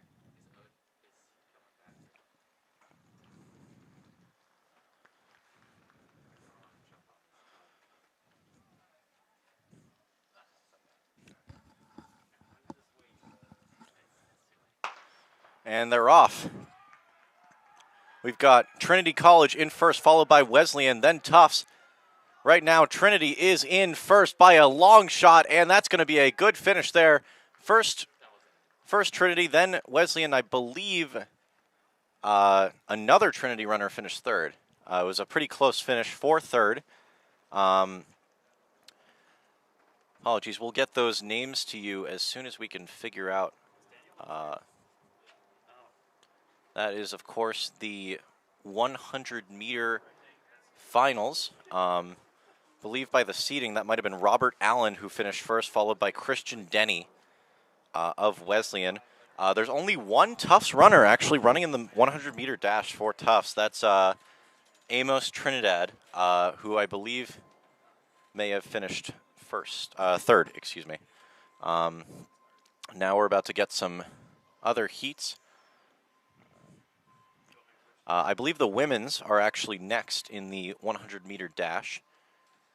Got a large array of competitors for you. Right now, I believe the top seed is Augusta Claire Burhans from Wesleyan, Melissa Lindsay from Conn College, Jessica Martin, Julia Perugini, Camille Damas, Madeline Silviera from Tufts, Sophia Pogliano from Wesleyan, Mia Conti from Trinity, Jasmine Gillespie from Conn College, Annie Morgan from Conn College, Veronique Daunt from Conn College, Jamie Tolk from Trinity, Peyton Barksdale from Trinity, and Tahira Jessup from Tufts.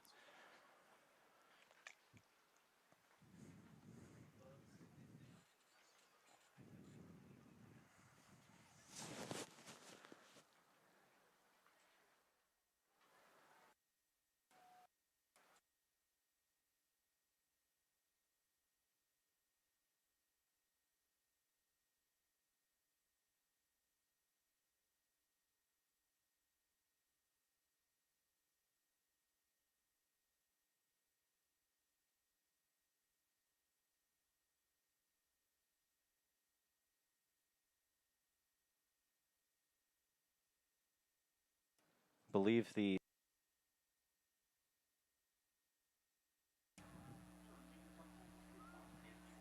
check.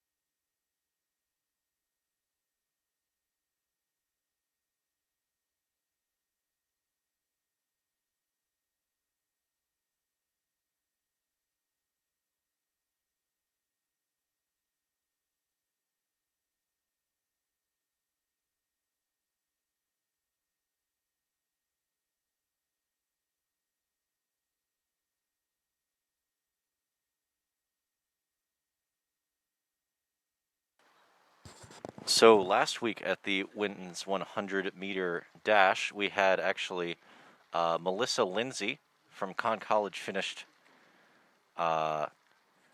first overall, followed by Augusta Claire Burhans from Wesleyan, Emma Buckley from Trinity, and Cora Kakalik from Tufts, and Camille Damas from Tufts. I don't believe Kakalik is running in this, as well as Melissa Lindsay, I believe, is in this event. And they are off. We've got Wesleyan in front. I believe that's Augusta Claire Burns. Close heat here, and it looks like Conn College's Melissa Lindsay has pulled ahead, and that's going to be a victory for Conn College. Melissa Lindsay finishing first, followed by Augusta Claire Burhans. And I believe that was a Trinity runner, in third. Apologies here. Good race all around, though. Great back run there by Melissa Lindsay.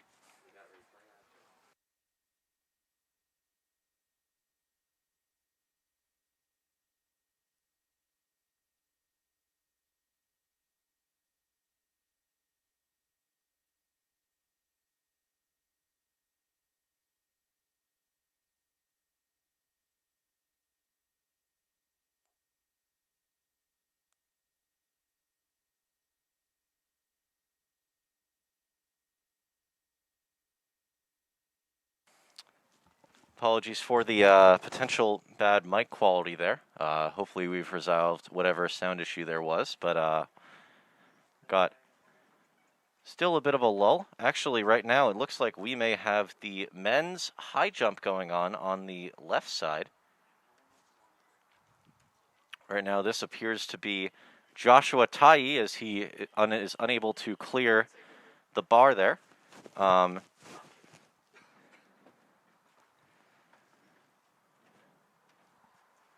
In this event, we've got Joshua Tai from Trinity, Harry Reinecker Found from Tufts, Drew Zobada from Tufts, Wesleyan's Noah Olson, and Billy Florima from Conn College.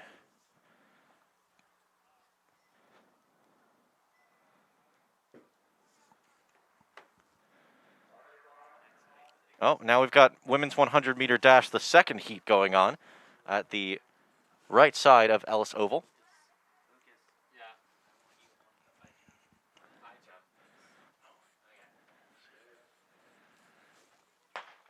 Right now appears to only be, looks like it's two Conn College runners and two Trinity runners, one Conn College runner. The Conn College runner has pulled ahead. I believe that is Annie Morgan, but right now a good push, and I think that's going to be the good lean by the Conn College runner is going to give her the victory. I believe that may have been Veronique Daunt, followed by Jamie Tolk and Peyton Barksdale. So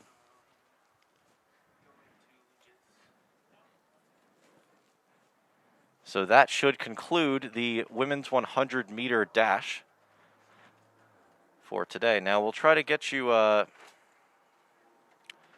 coming up for on the schedule here. We'll try to get you the rest of what's going on. It is currently 1:28 here in beautiful Medford, Massachusetts. That was the 100-meter dash women's finals. All the field events, I believe, are done except for the men's high jump. Does not appear to be any more pole vaulting or... no, actually, we've got a hammer throw. No, actually, excuse me, the discus throw is going on the south field behind the bathrooms there, near South, or Harleston Hall, as it is actually known.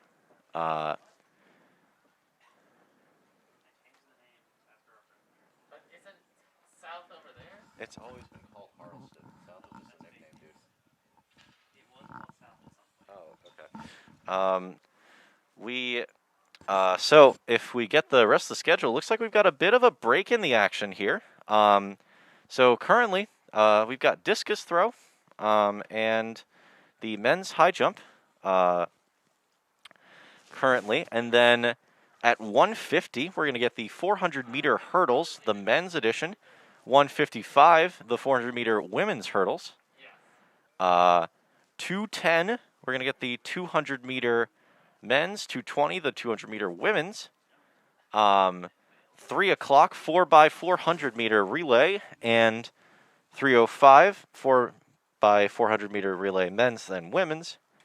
And then the teams will leave. And then the distance event runners will come at 5 p.m. So, bit of a strange way to do this meet, I guess, with COVID concerns and all. Probably not too many runners on the same bus, but, I mean, you're still putting a whole team onto a bus. So, I guess out of the abundance of caution. Let's go round and round and round and round. But for now, we've got a bit of a break in the track events, but we'll try to catch you up on some field, maybe take a quick break. We appreciate you all tuning in on this beautiful Saturday. If you got some time, not going to encourage people to turn off the channel, but definitely try to get outside and enjoy the day. Of course, maybe put some headphones on, listen to the JumboCast as well, as we've got a good triple jump there. Nice distance from the Tufts triple jumper as that has begun. Only 4 athletes in this event. We've got Kinnard Hughes from Trinity, Alex Ziskla from Tufts, Ethan Yan from Tufts, and Ryan Vu from Tufts. I think a trend that's been occurring here has definitely been the Tufts has been able to really stack the field events, which definitely can lead to a lot of points being scored.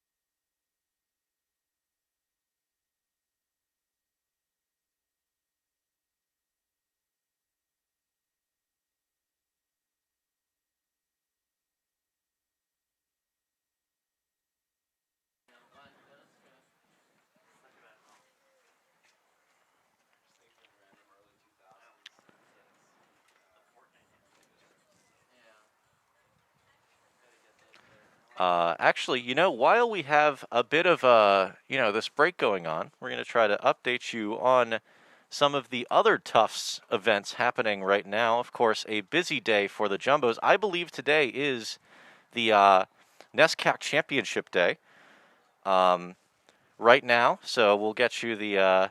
right now, we've got the NESCAC preliminaries at 2 for women's rowing. Women's sailing is at Nationals.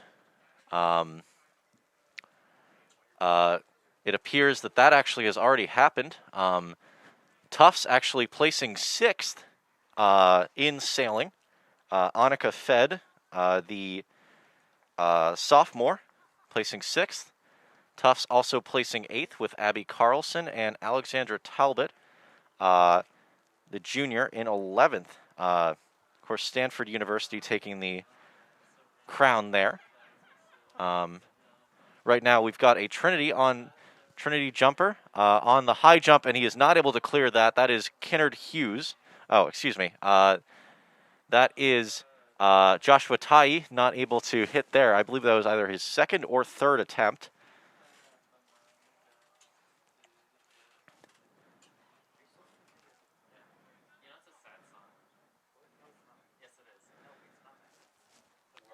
So to continue with the look around Tufts, the co-ed sailing right now is also going on. So the men's, nothing has been entered yet.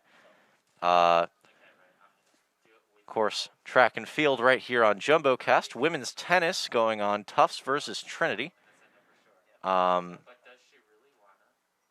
Currently, Tufts is winning 3-0 against Trinity.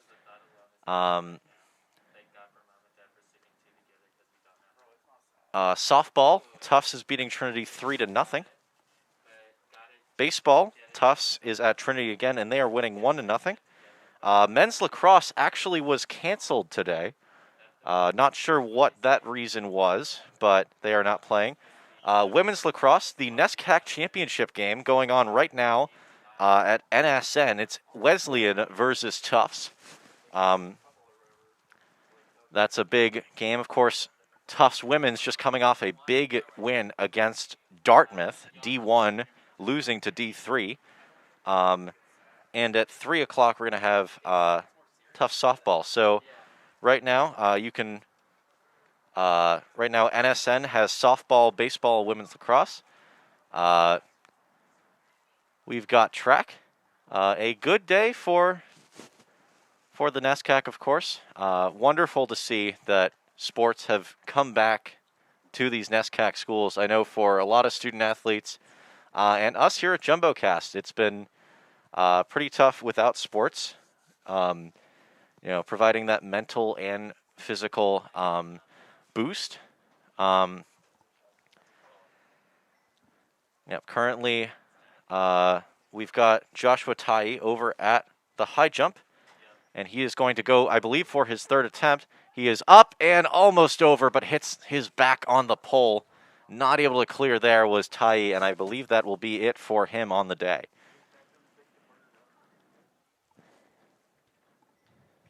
Up next on the track is the men's 400 hurdles. It is not scheduled until 1:50. We can start moving the hurdles onto the track. They should be at the middle height and the middle weight on the green lines. All Tufts helpers, we can start moving the hurdles onto the track. Middle height, middle weight on the green line. Announcement here that the hurdles will now be moved onto the field, onto the track, excuse me, here at Ellis Oval. That's going to be the men's 400-meter hurdles. Of course, one of the truly challenging, all these events are challenging, but I believe the 400 really presents such a unique challenge in not only having to do that all-out sprint, but also balance that with, keeping your speed over the hurdles. That'll be a treat to watch. Right now, the high jump seems to be dormant. And so does the triple jump. So, got a bit of a break in the action. I believe discus was going on earlier. Not sure if that is still happening. It might be difficult to present through the cage, but try to do our best to update you on how the discus is going. So good throw there. Over on the south field, I believe that was a Trinity athlete who just threw the discus.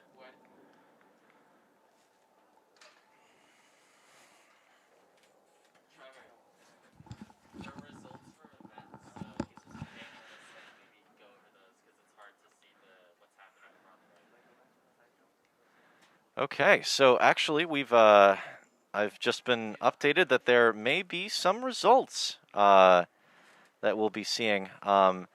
Yes, so we've got a couple of results here.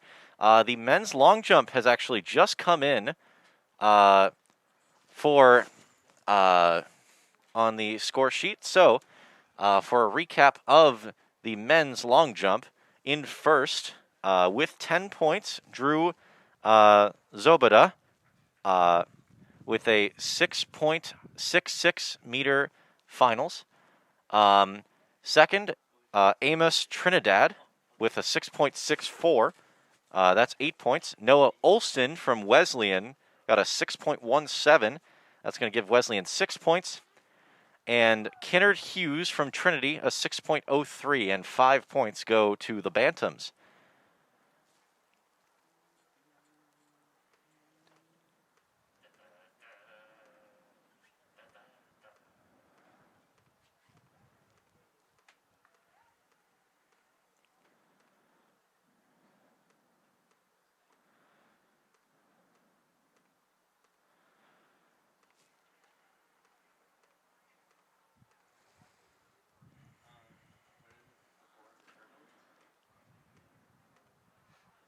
We also have some results from the women's hammer throw, actually, and we will try to read those out to you as well. In first, we've got Evie Uzamare from Wesleyan with a 10.98 meters, easily besting the rest of the competition. Second closest was Mallory Elliott of Wesleyan with a 9.92. That's 8 points. Conn College, Sydney Lamb got a 9.52. That's 6 points. Wesleyan's Claire Edwards got a 9.06. That's 5 points. And Wesleyan's Rosie Hassel with a 7.71, 4 points. So a lot of points there picked up for the Cardinals. No Tufts or Trinity enterers in that. The women's shot put has also, actually, I apologize. I was just reading out the women's shot put results.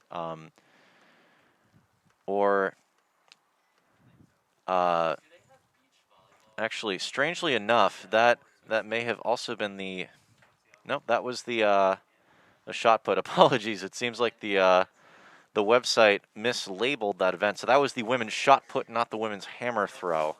So Evie Uzamara is the champion of event 37. I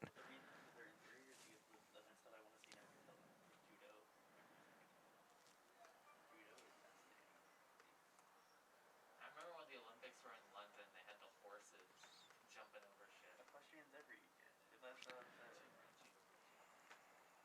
I watch. They added a couple every time, so golf was back. They're adding sports climbing. For 20s. Which one are you? I can go to you.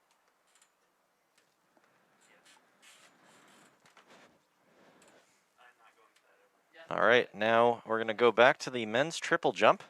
Wait, where? It appears we've got another athlete ready to go for that. Either Alex Liska, Ethan Yan, or Ryan Vu. Try to find out which of those it is.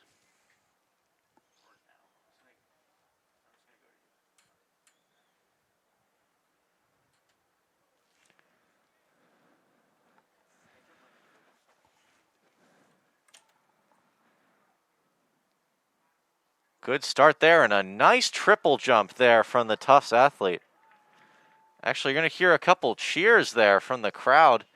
Impressive jump there.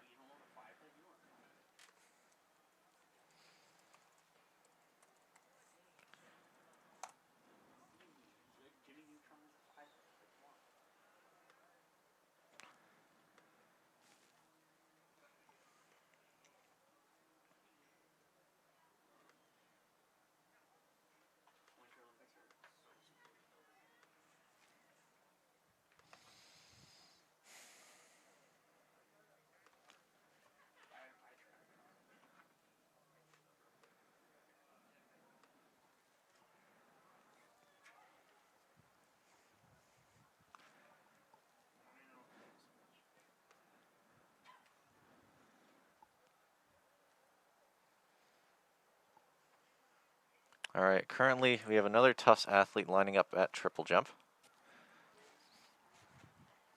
Owen took a Snapchat of watching track and field on the plane. Now the running start there.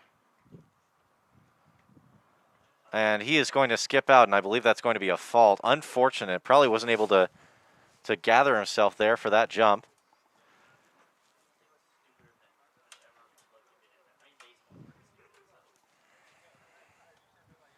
Chelsea's winning 2-0. What? Soccer's the best sport ever. No. Who the fuck taught me this stupid shit? No, it does not. How does it make perfect sense?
right. Hope you all are still tuning in. We've got, finally, it is almost time for the, no, I'm on the wrong headset.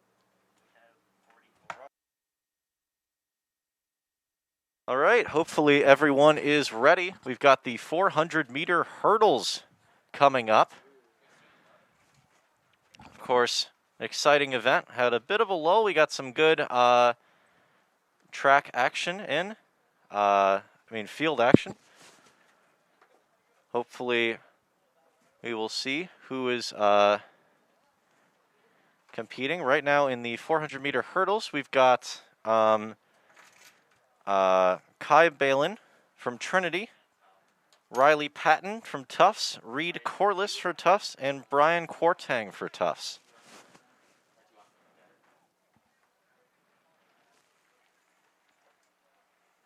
Ethan, what do you want me on? Are there actually 2 events happening? No.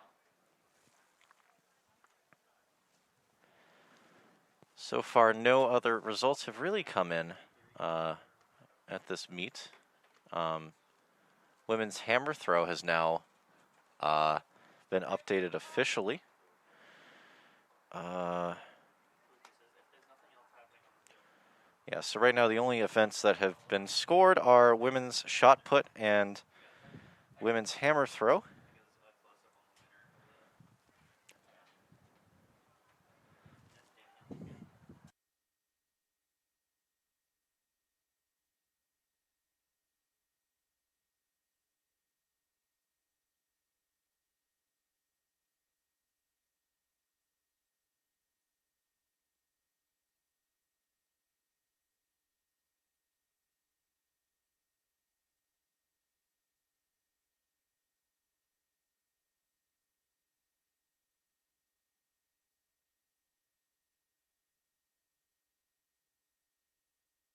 The runners are in the blocks, and we are almost set to go here in the men's 400-meter hurdles.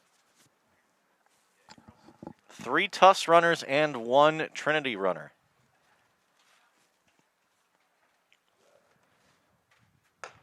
And they are off. Right now, I believe that's Brian Kwarteng in first, followed by Reed Corliss and then Kai Balin.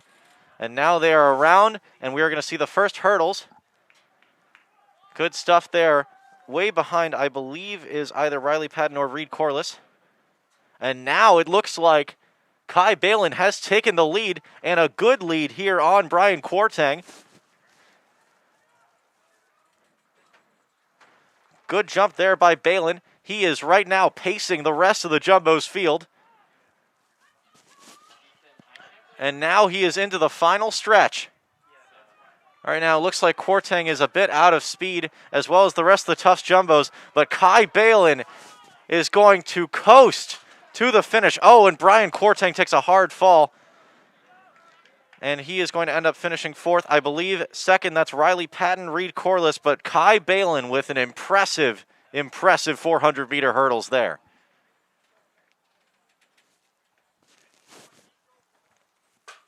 Balin was the top seed for this event.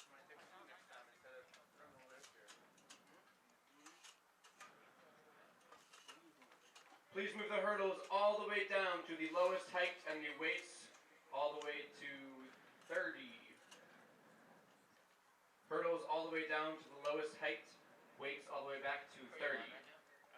Last week, Anyone who is entered in the 200, please make sure you go to the clerk. Last week, it was Kai Balin who actually finished first in the men's 400-meter hurdles, beating Reed Corliss, 56.14 and to 58.06. Now we've got the women's 400-meter hurdles. They're going to switch out the blocks here. Do you want on, OJ? Shout out my girl Campbell. Campbell and Lane 4. Lane 4. Okay. Yeah. All right. So we're gonna get the the lanes here. Right now, we've got Campbell Devlin in lane 4. She, of course, breezed through the 100 meters earlier in this meet. Antonia Noth, also for Tufts. Con College, Erica McSweeney. Tufts is Emily Severik. Christina Alcaro from Trinity. Kate Hossladen from Wesleyan. Quincy Dowling for Con College, and Lily Scalise.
Try to get you the results from the last time this was run. Daya, UMI, and Ada Sophia. None of those people are famous to me. All right, at the last quad meet, Emily Sferik, the freshman, won with a time of 1:09.42, followed by Christina Alcaro from Trinity, Kate Hausladen from Wesleyan, and Lily Scalise from Trinity. This time, Campbell Devlin is running, and she is the favorite. Yes, we've got, I believe, Erica McSweeney is in the far lane for Connecticut College. And Antonia Noth in lane 2. For Wesleyan, Kate Hausladen is in lane 2. So just keep the shot right here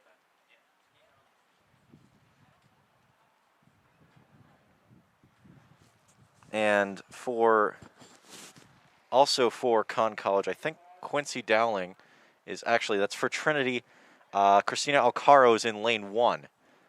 So Tufts is in lanes 4 and 5 and 6. Con College in lanes 3 and 7. And Wesleyan in lane 2. Of course, all eyes on Campbell Devlin right now as she tries to go back-to-back in hurdles. Right now, that's McSweeney leading the pack. But I believe that's Antonia Noth who's catching up, and she is taking a big lead right now. But here comes Campbell Devlin. I believe we're seeing Noth right now. And Campbell Devlin has passed Noth. Right now, 1, 2, 3 are the Tufts Jumbos. Campbell Devlin, Antonia Noth, and Emily Sferik.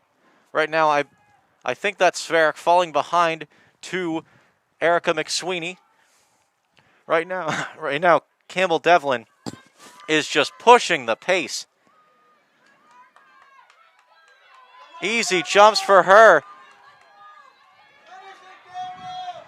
She's almost done. Roars from the crowd. The runners are tired, but Campbell Devlin is going to cruise to a first-place victory, followed by Antonia Noth. And it looks like Con College's Erica McSweeney is going to take third with the final Tufts runner, Emily Sferik.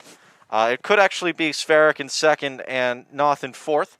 Not really sure. We'll try to get that to you later when the results are announced. But a good finish for the Tufts Jumbos, taking first, second, and fourth in that one.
All right, we're going to bring in a familiar face to the broadcast. Lucas Pyle, welcome. Yeah, good to the be on. cast. Of course, you've been providing camera for most of this, so good job on the on that. But you know, who else has been doing a good job? It's Tufts. That segue was a little hokey, but I think it underscores the point that that Tufts has really done very well in not in the strength events, but they've done well in the jumping events, and they've also done well in the sprinting, Yeah. especially the hurdles, as we just saw. Yeah, hurdles, they were doing a really superb job there. Yeah. Getting 3 of the top 4 finishes and setting the pace with the clear, easy 1 and 2 winners. Yeah, and also just a quick update around Tufts. So, of course, Tufts finished their sailing earlier. They now they are playing tennis against Trinity. They are currently winning that 3-0. Tufts is winning 3-1 in softball, top of the 5th. Tufts is also winning 3-1 in or 1-0 in baseball, which is in the top of the 5th. Men's lacrosse was of course canceled, and 25 minutes into the first, Tufts is tied with Wesleyan 1-1 in the NESCAC championships in lacrosse. And as I was, this morning, as I was walking over to get started for this track event, I think the Tufts lacrosse team was doing a scrimmage instead of, playing their game. But here we are as we're waiting for the next event here at the Ellis Oval. Yep, as we said, that's going to be the 200 meters for the men, followed by the 200 meters for the women. We're going to read out the names for that event. A lot of faces here. I believe if the live stats are correct, that's going to be 18 entrants for the 200-meter dash. And you can see, by the fact that, we got a lot of people over by the table to check in, make sure that everyone's all registered to run for this event. Yeah, we've got a fun field ready for you today. So far, not many results have come in yet, unfortunately. Right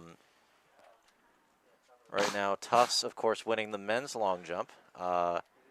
Trinity winning the women's hammer throw. And I believe those are all the results that we've seen so far today.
Well, we apologize. We're not able to get the total scores as the JumboCast.net, no relation, website is a little bit bugged today.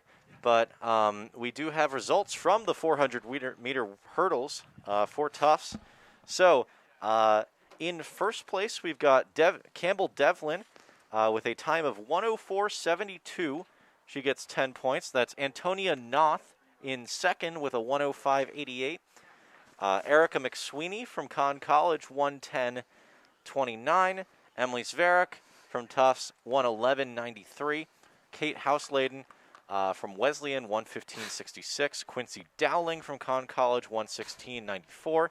And Lily Scalise from Trinity, 1:21.02. But I mean, just blazing fast Yeah. from Campbell Devlin. And as we were talking about before, just those two from Tufts, Devlin and Noth, setting the pace. Both of them, 5-6 seconds ahead of the next finisher. So very good from the Jumbos. She is a prolific hurdler, for sure.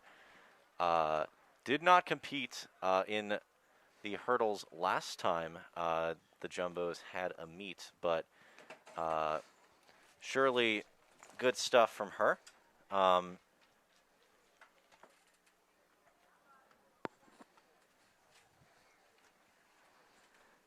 course, the men's 200 meters should be ready to go just about now. This is the start time for that event. But Campbell Devlin, she was a second-team All-State selection for New Jersey, one of the great states in these United States. Of course, one of the best, I might say. Doesn't get a great rep, but that's okay. They did a ranking recently. Yeah, I know about the ranking, Lucas. I don't want to talk about the ranking Where because the ranking is false. Was New Jersey pretty low down? For some reason, yes. I don't know why. We have great beaches. We've got a wonderful highway system that I think gets a bit more of a bad rap than it should. I don't know why. I don't understand why 48 is an appropriate ranking for the state with the best school system in the country. You'd think it would be a little higher, but they're biased against us, and we don't care. That's just how we roll. And it's nice to see New Jersey coming out on top in the women's 400-meter hurdles. Yeah. I tell you that much.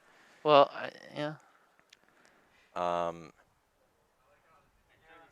Also, interestingly enough, her favorite professional athletes are Dalia Muhammad and Saquon Barkley. And Saquon Barkley is a bit of a sprinter himself as well. So, good stuff to aspire to.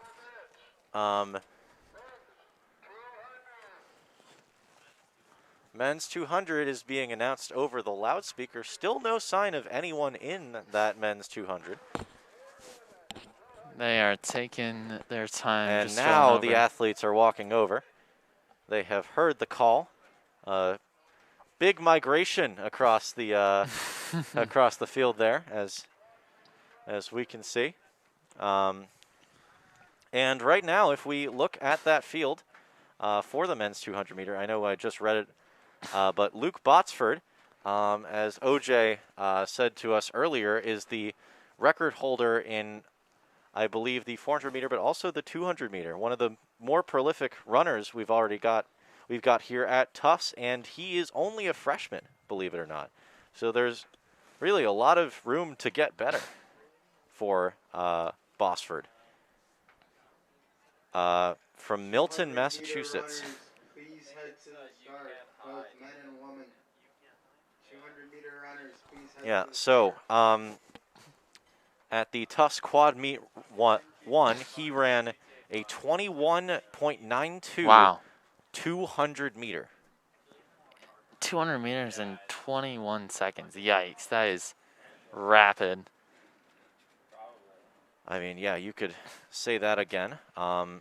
Rapid. If we go to the outdoor records, in fact, the 200 meter, actually, I believe he holds the freshman record for the 200 meters. That is the record that Luke Bosford holds. Of course, the 200 meter record for Tufts is 21:71.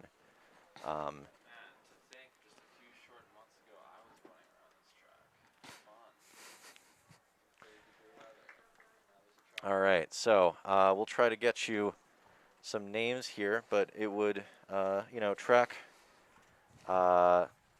tradition would presume that Botsford is going to be in lane 1, Botsford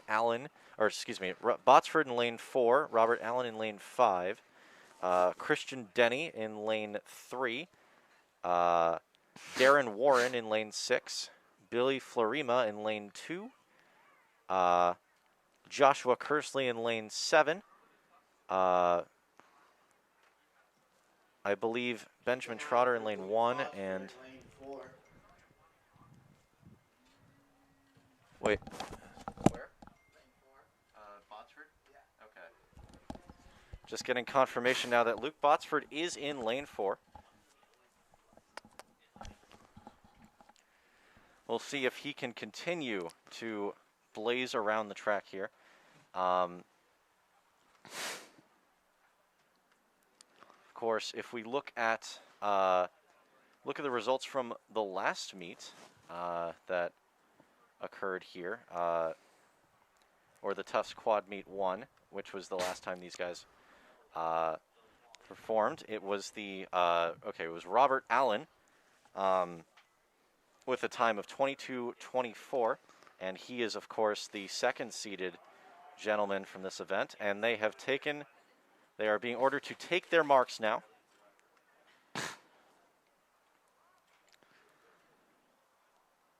Here we go. Very important event here for Robert Allen, trying to get Trinity some points.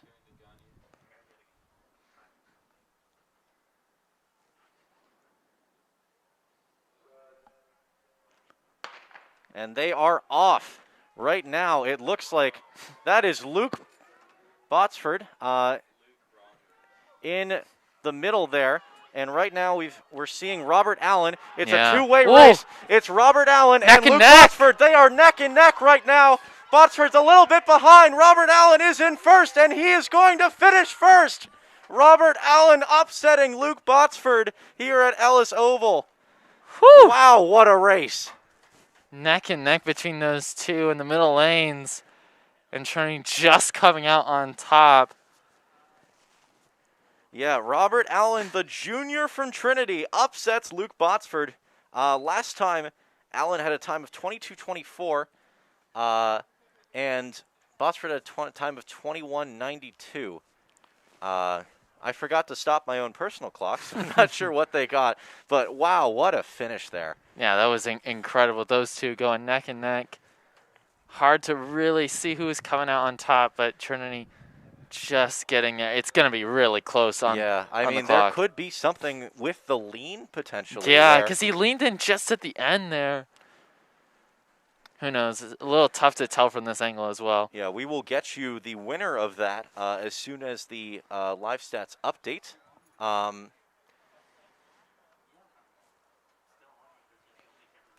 We do have results from the men's shot put, though. Coming in first was Trinity's Ethan Wilkie with a score of 14.46 meters, followed by Louis Tuccio, 12.49 from Tufts, George Moriarty's 10.57 from Tufts, Charles Kaufman with an 8.66 from Wesleyan, and Rosendo Aguiano Sanz from Conn College with an 8.22. So every single school picking up points in the men's shot put, but Tufts picking up 14 points, and they are just, I mean, we've talked about it before. Tufts just has so many athletes, but not only that, so many talented athletes. Yeah. Oh, we've got the Second race here. Yeah, we've got the second race. Don't want to miss this action here. We will get you the, hopefully we'll be able to get you the names of the runners here. I think that was 7 runners who ran in the last one, right? So it should be the next 7. And they are off right now. Looks like 5. I believe. Strong running from Tufts.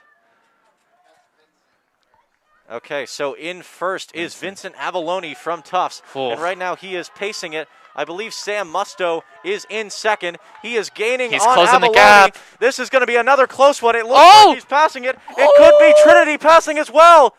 I don't know who won there. That was so close. It looked like Wesleyan got it just in front.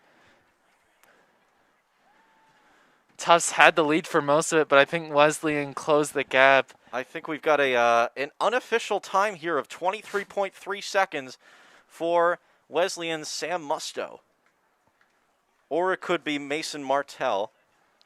One of those two potentially just won the second heat. I don't know if that'll compete with the scores from Robert Allen and Luke Botsford, but it looked like a strong start there from Tufts. out in front for most of that race, but then both Wesleyan and Trinity closing that gap Yeah. as we move into the women's 200.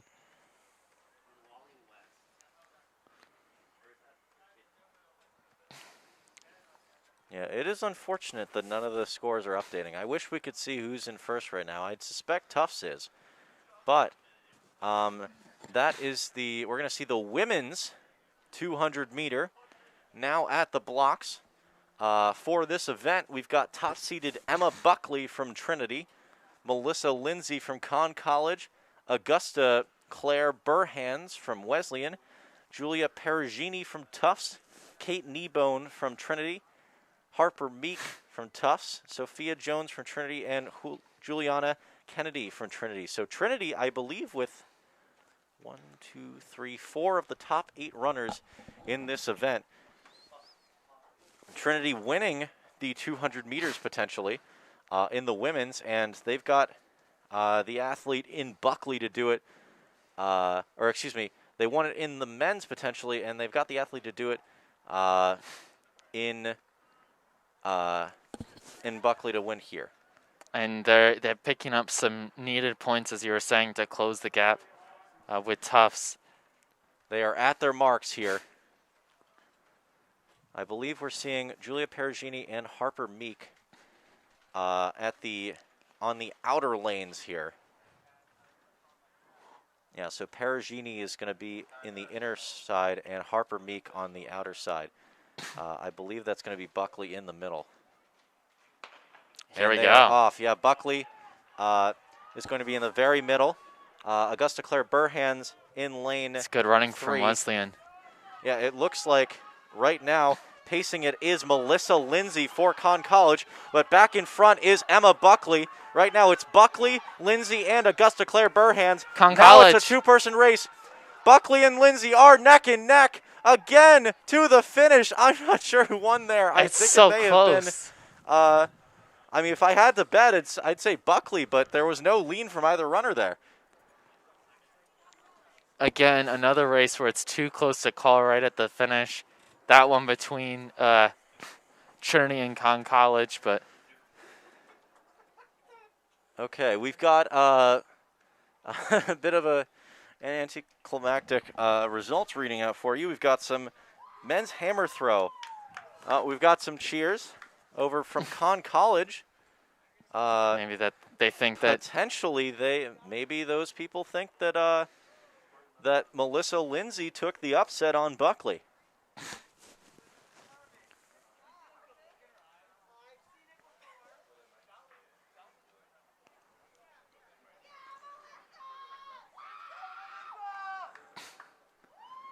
Melissa Buckley getting laudits from the other athletes right in front of us. Melissa Lindsay, that is. Melissa Lindsay, I combined their names together. Melissa Lindsay, feeling pretty good. We'll see. It looks like from how they're celebrating that she might have won. So good pickup for Conn College there in the 200 meters. Because she just had it out in front going to those final steps. All right, so now we've got the Second race. yeah, of the second women's heat 200. here. All right, they are set in the blocks.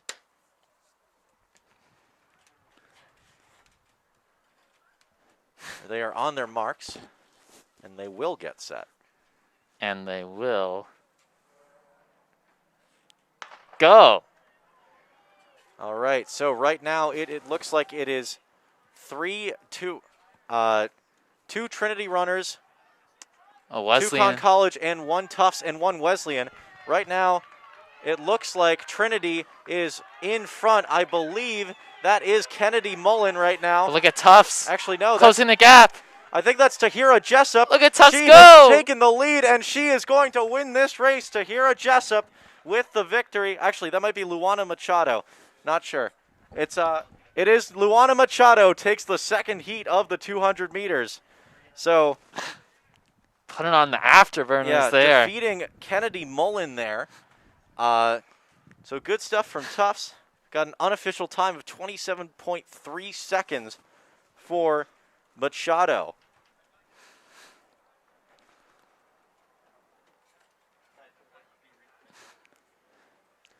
I wonder how it is sometimes in those races when you're the only, runner from your school going up against all these other schools. But then she's able to get out in front, get a big win for the Jumbos. All right, so after that, we're going to have a big break in the action here. It looks like the next track event is actually, apologies, we've got some more runners here. The third heat of this 200-meter race is about to go down.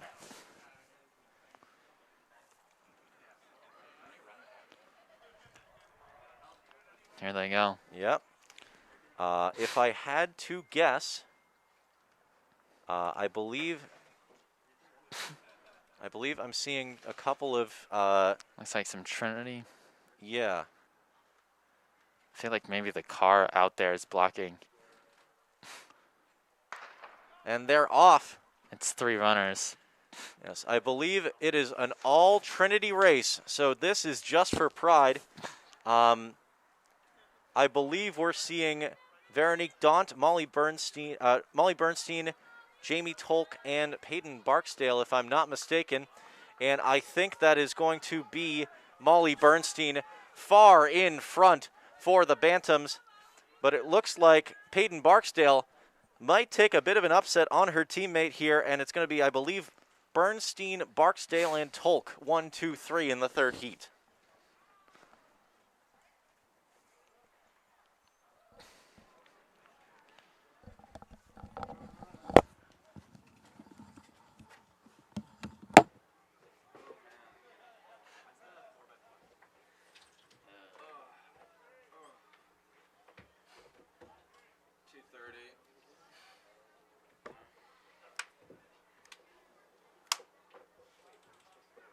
I probably have to head out in half an hour. Get a watch. Do you want to do the picture? Oh, wait, I didn't turn it on. There's just nothing now.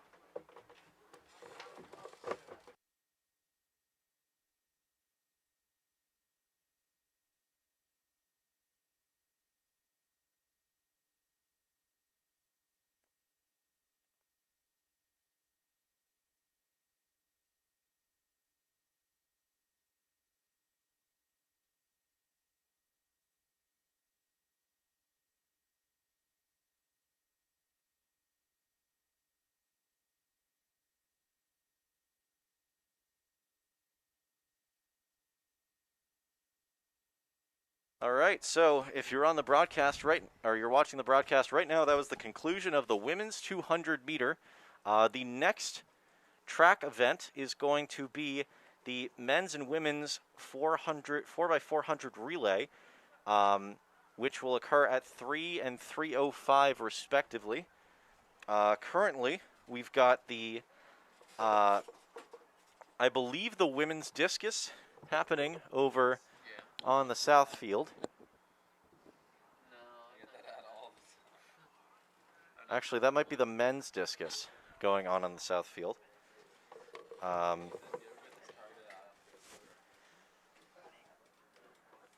Yes, I believe that is the men's discus going on. We'll try to give you some commentary. It might be a bit sparse, considering it is quite far away. But so far, I think Tufts has done a good job in this event, in this. And Trinity, I think, has had a lot of success today, too. I think so far they've got to be my number 2.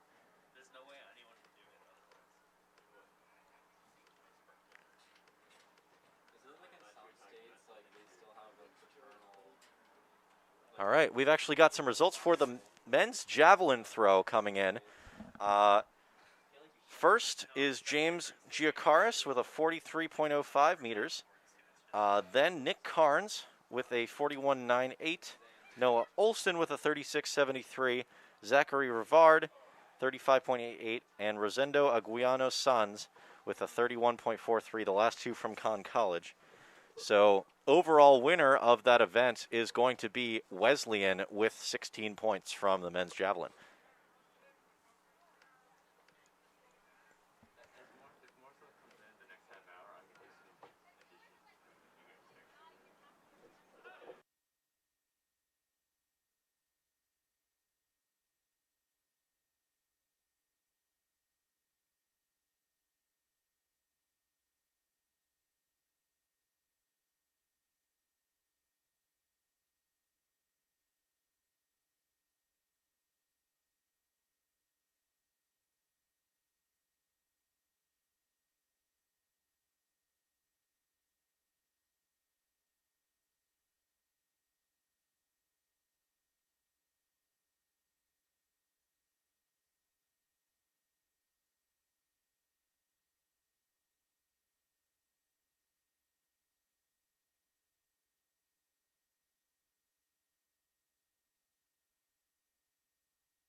All right, so it turns out actually that my computer was not working when we did the when we did the results. So actually, we have a lot more results to read you out. So the men's 4x100 meter relay, there was only one team participating, Conn College, so they will pick up a win for that.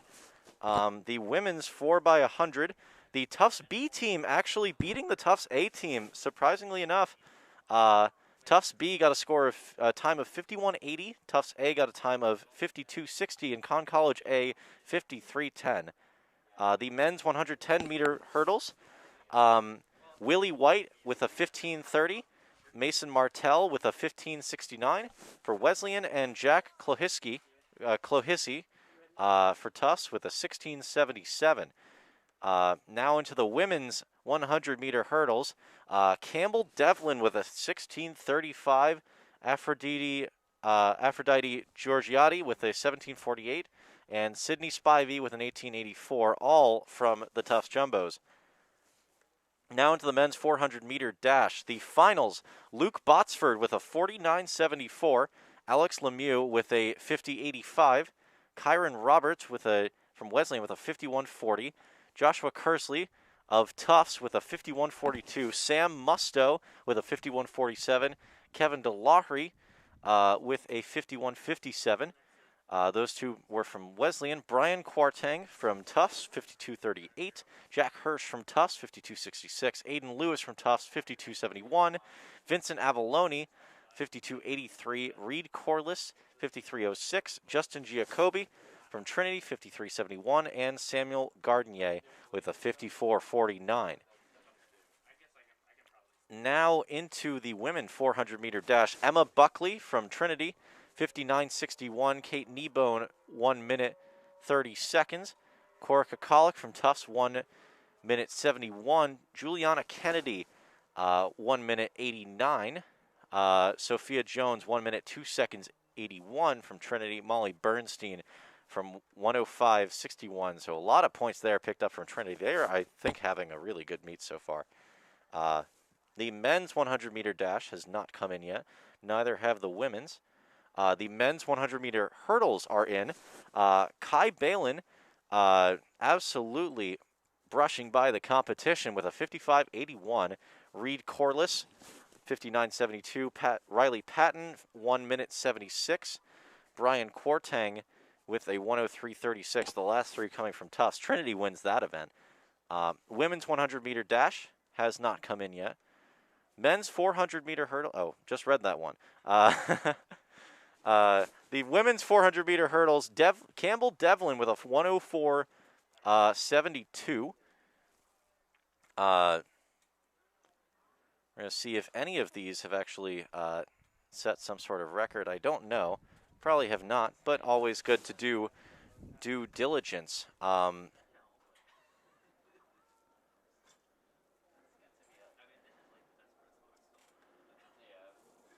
Yeah, Campbell Devlin with a 104.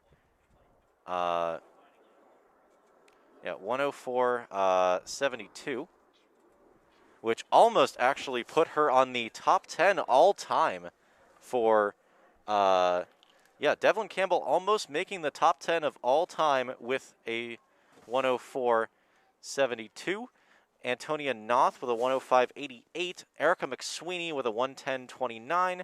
Emily Svarek from Tufts with a 111.93. Kate Hauslauden with Wesleyan with a 115.66. Quincy Dowling, Connecticut College, 116.94. Lily Scalise from Trinity with a 121.02. And now, the moment you've all been waiting for. We'll have to wait a little bit longer because we still don't have the results from the very close men and women 200 meter dashes.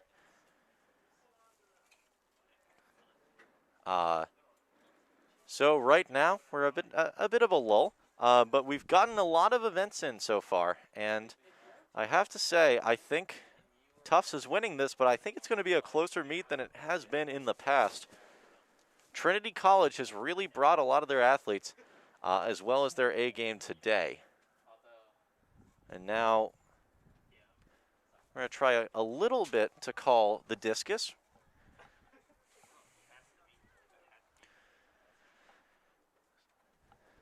All right, we've got a Wesleyan thrower in the circle. Is the camera even on that? We'll see if I am correct. That is Charles Kaufman for Wesleyan.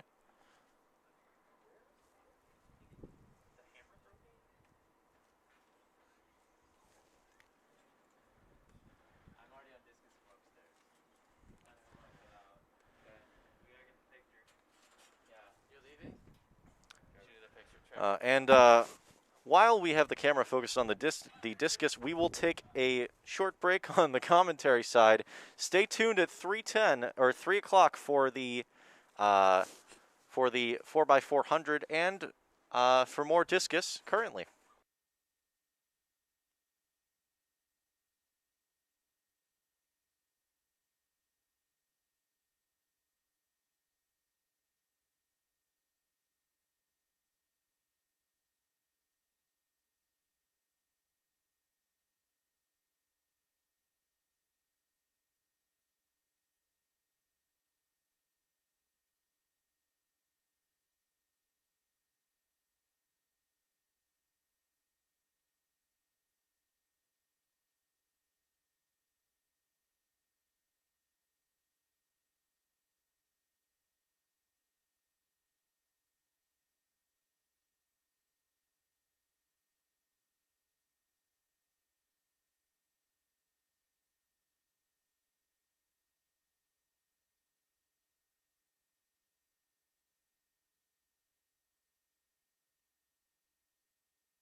Welcome, everybody. We are into this surprise set. It looks like they're going a little early because Tufts is the only one competing in this event here. The 4x400 meters. The women will go first. And we've got the Tufts A team. We're going to see the handoff around the track as it is the 400 meters. But a bit of a surprise that no one else has decided to show up today. So it'll just be the four legs. First is going to be Cora Kakalik. Second, Luana Machado. Third, Harper Meek. And fourth, Julia Perugini. As she is running around the track.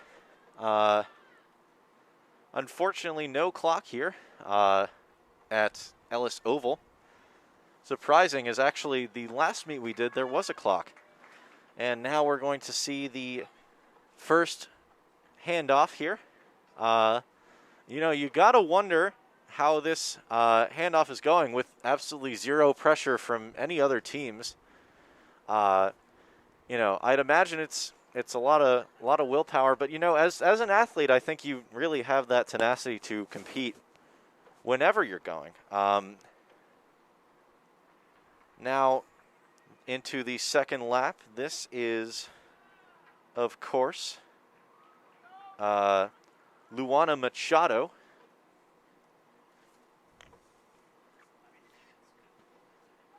She's competed in a couple of other events today.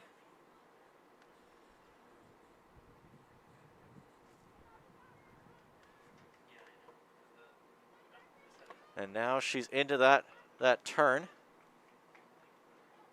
Coming around the track is Machado, and she is going to hand it off to the third individual in this relay team, Harper Meek. And now with the handoff, it almost looks like they're running practice out there, actually. Deciding to go first. There is going to be a men's 200 meter, or 400 meter, excuse me, but the Wesleyan 4x400 team may not have shown up, so we will let you know if they arrive to the track. And now Harper Meek, I think she's on a good pace here. Seems to be doing a little faster than Machado. Into that next bend. Of course, as we talked about with OJ earlier, that handoff, really one of the most important parts in the run. A little less so here now that there isn't really that pressure from the other teams. I wonder what their time will be, considering there's, you know, they're the only ones out here wearing purple shoes, very sporting of her. You know, a lot of bright footwear today that we've seen. And now the final handoff, we are into the anchor section of this 4x400 relay. Tufts uncontested. Their A team ending off with Julia Perugini.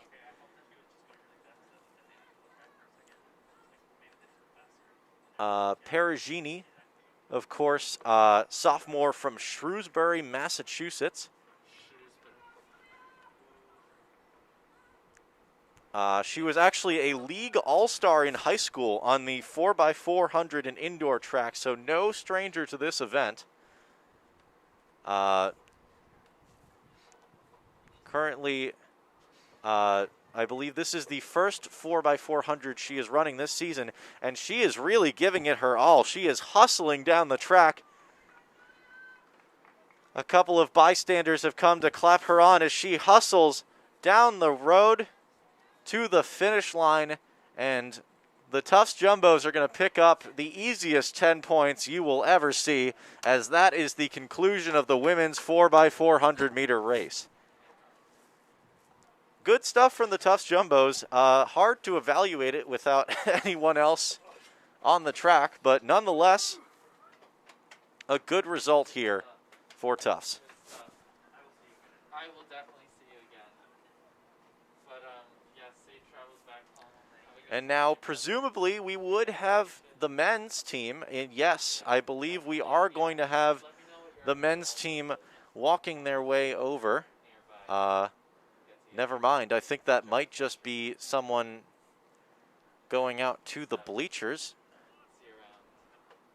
I don't think, as far as I'm concerned, if we don't see a team soon, we might see the end of the track portion of the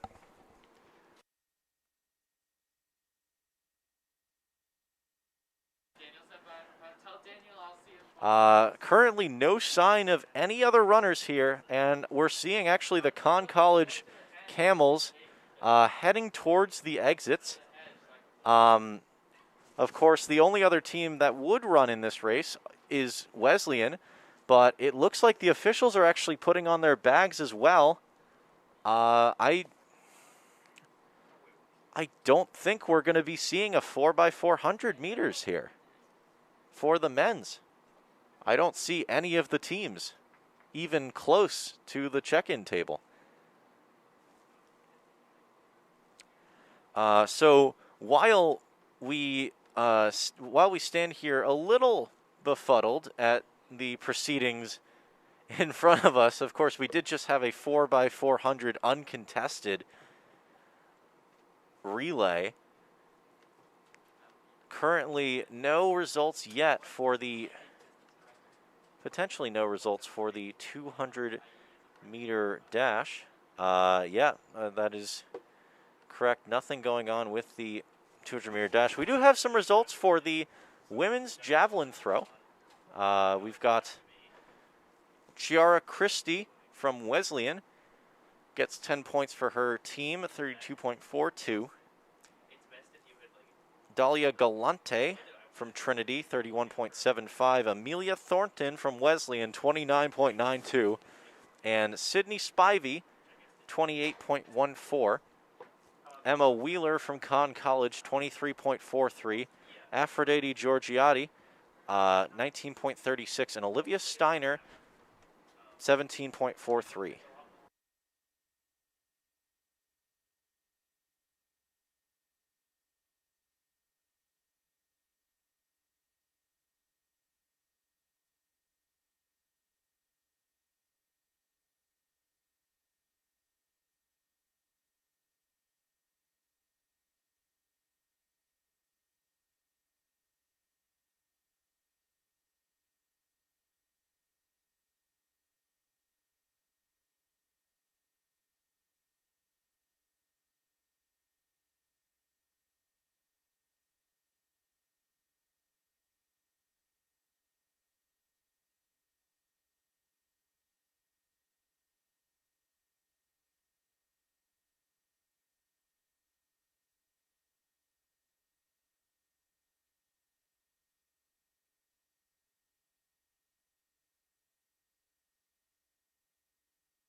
All right, so I believe we have unofficial confirmation that no one is going to be running the men's 4x400.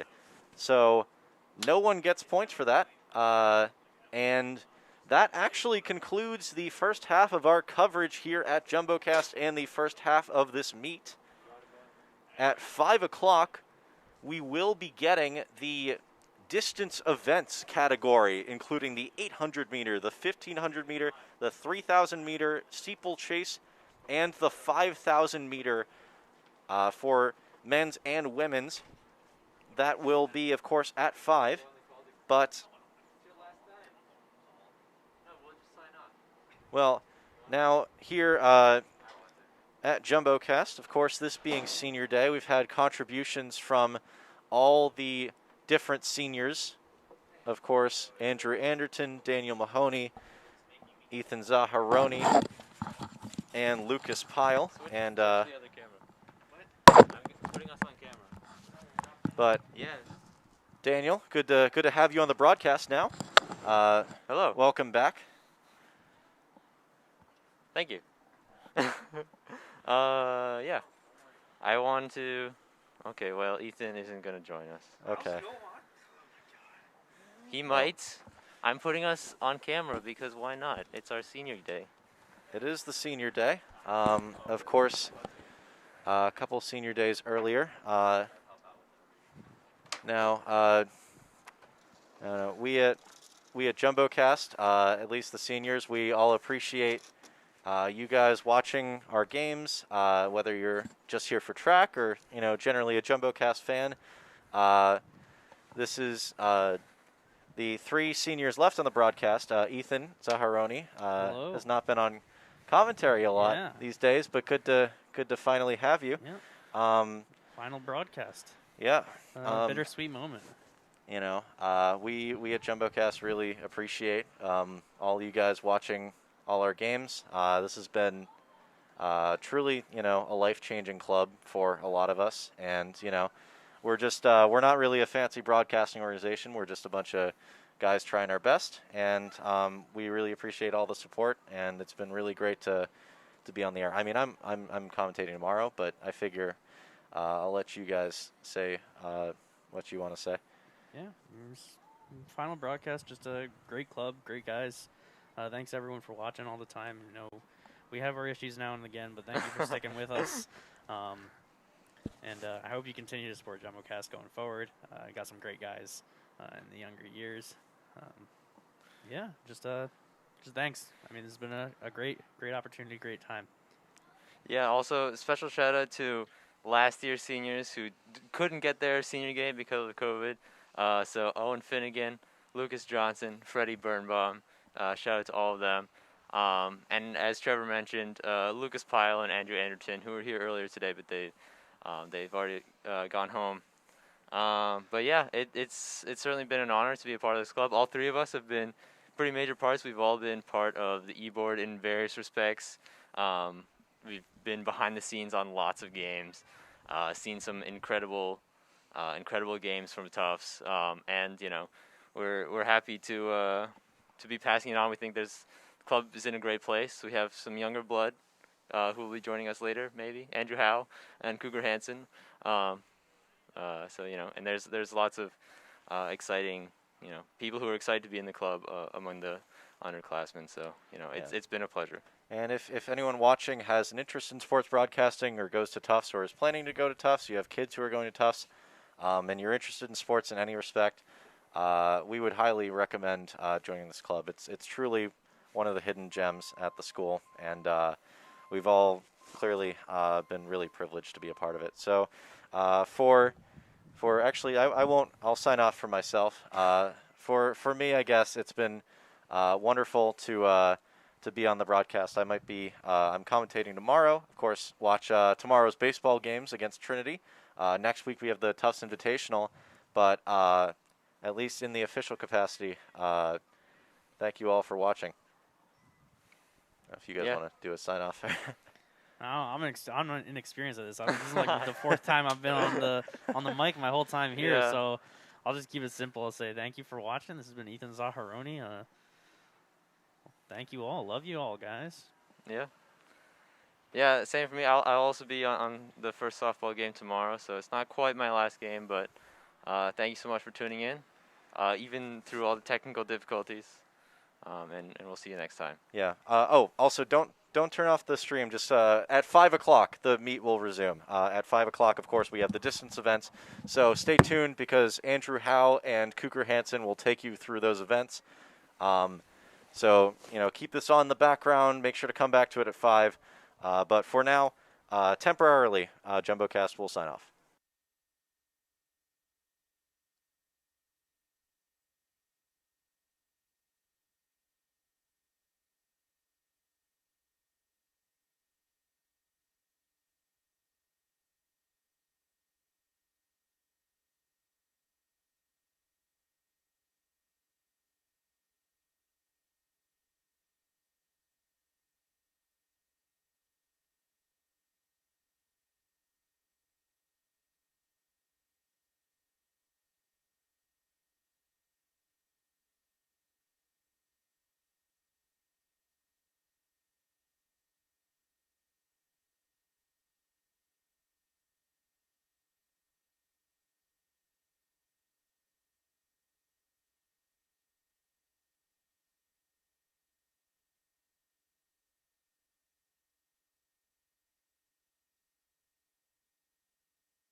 Hello and welcome to the Tufts University Track and Field Quad Meet.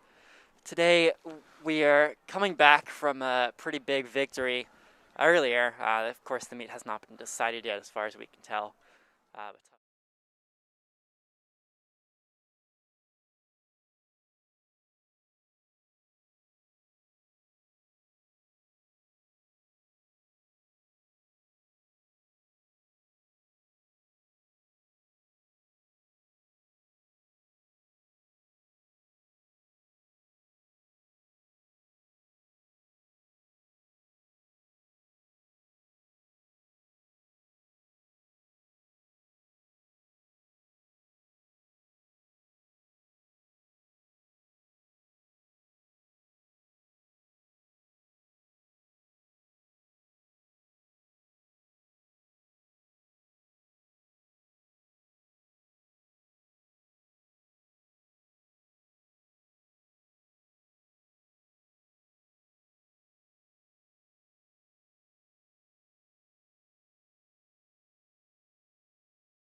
couple other runners. Okay.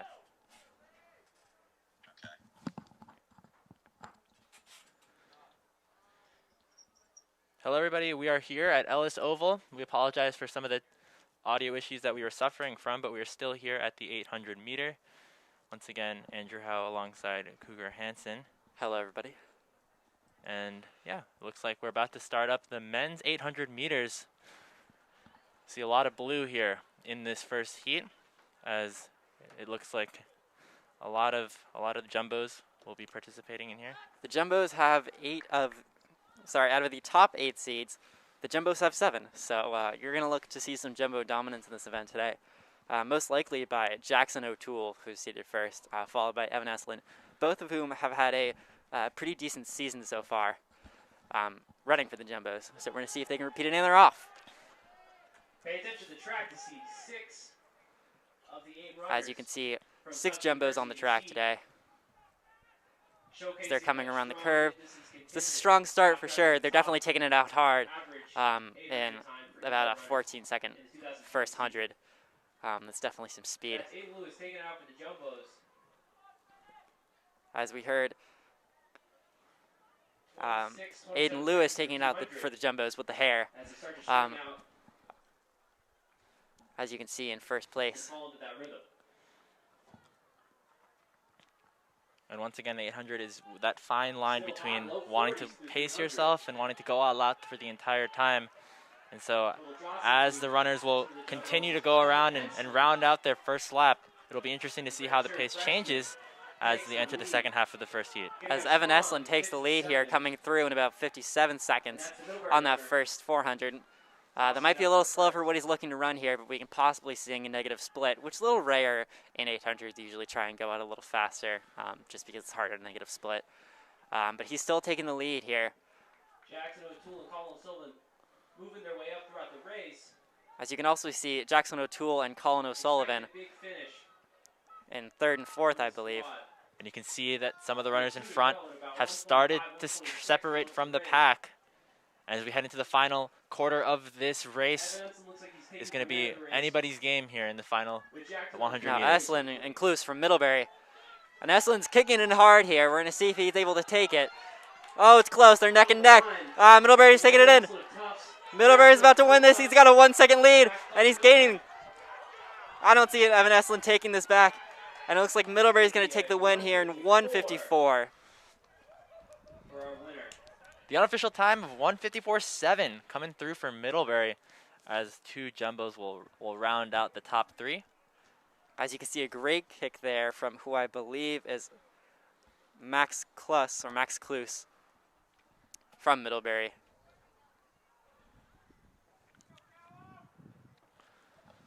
Once again, that was the first heat, and so as some of the runners continue to line up here to finish off the men's 800, it'll be interesting to see if any of the lower seeds can try and beat that time of 1:54.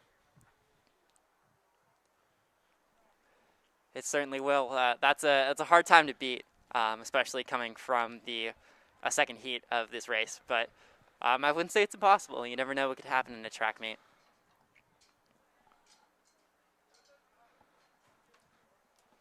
As we line up here for the second heat of the men's 800 meter. We're going to be seeing a lot of Trinity in this heat, as well as a lone jumbo, Chris Tilton.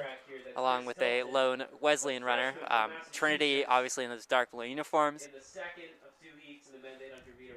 Obviously, you can see 3 of them in that inside lane, along with that one Tufts jumbo. And here we go, the second heat of the men's 800. As they're off.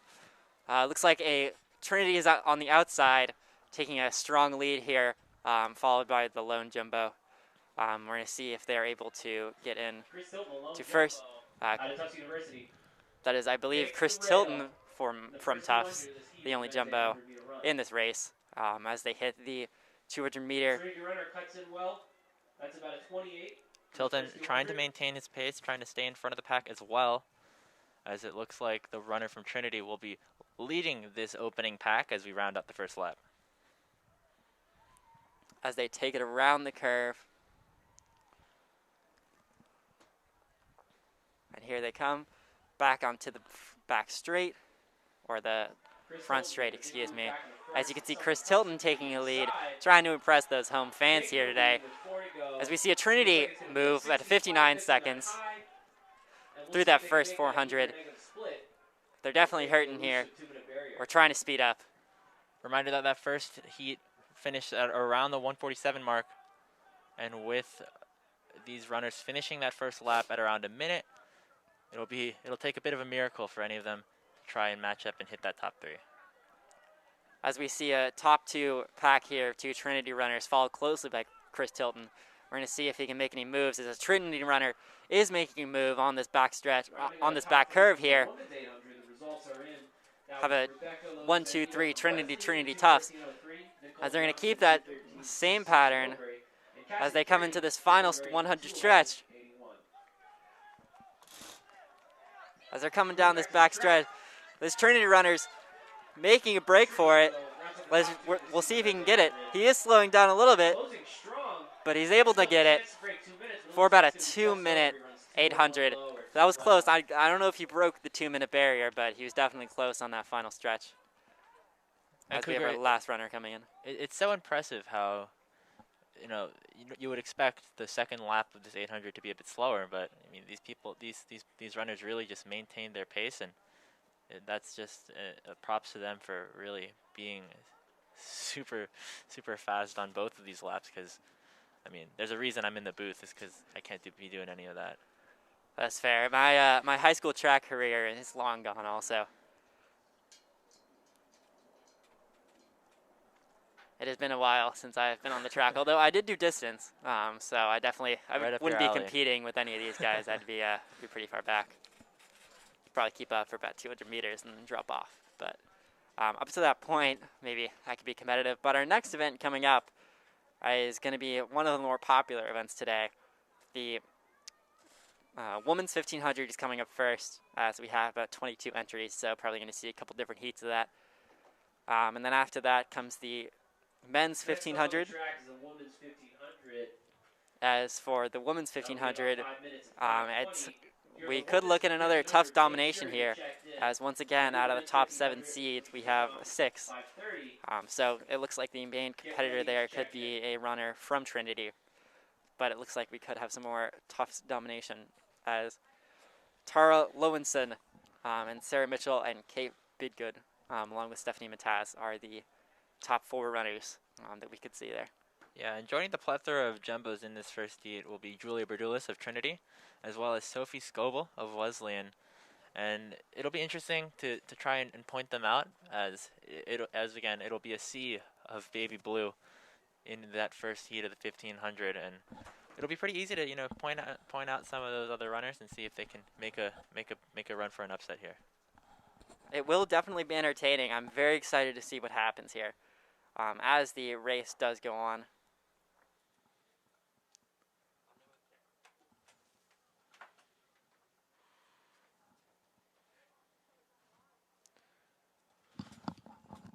Are we muted?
And welcome back, everybody. We'd like to announce some of the winners of the 800, excuse me. Coming off a huge PR in the 800 last in the women's 800. with a 214. The two Middlebury runners, as we announced, came in first place. Cassidy Kearney with a 211.81, and Nicole Johnson with a 213.66. Followed by two Wesleyan runners, Rebecca Lopez Anito with a 214, and Maeve Hoffman with a 215. And the first jumbo of the race, that's going to be Hannah Nealon, excuse me, with a 217. Followed by Michelle Gutowski from Conn College with a 223. Abigail Pipkin with a 224 from Wesleyan, followed by Jane Hollander from Wesleyan with a 224 as well, nearly beating out her teammate. Rose Kitts from Tufts with a 227. Mary Rusnock from Conn College with a 228. Regan Gululi from Trinity with a 228. Excuse me, I said that twice. Addison Thomas from Wesleyan with a 231. Sydney Hall from Trinity with a 232. Followed by another 232, just slower, but barely behind, from Wesleyan with Maya Dawson. Emily Murray from Tufts with a 233. Eliana Boxerman, also from Tufts, with a 236. Ava Danu from Wesleyan with a 245, and Jessica Wang with a 3 minutes for the women's 800. And we also have the men's results, excuse me. But I believe the women's 1500 is going to be starting any minute now, as the runners get ready on the far side of the track. So we shall tell you those 800 results any minute. But first we have the women's 1500.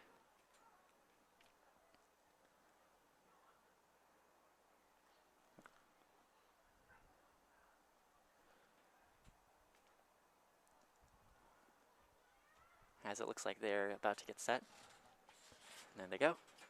And they're off.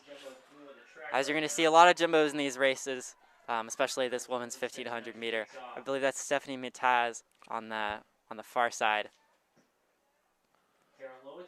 And Tara Lowenson going straight to the front.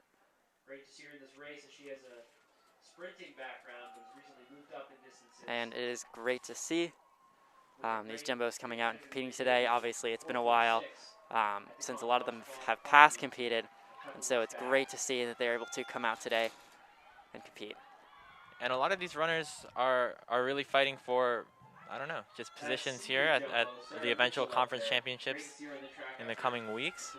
Tufts Invitational coming through in the near future next week as well. So just a good way to kind of judge how good some of these runners are is we're, continuing to watch them go through here, as the first lap will soon be under completion.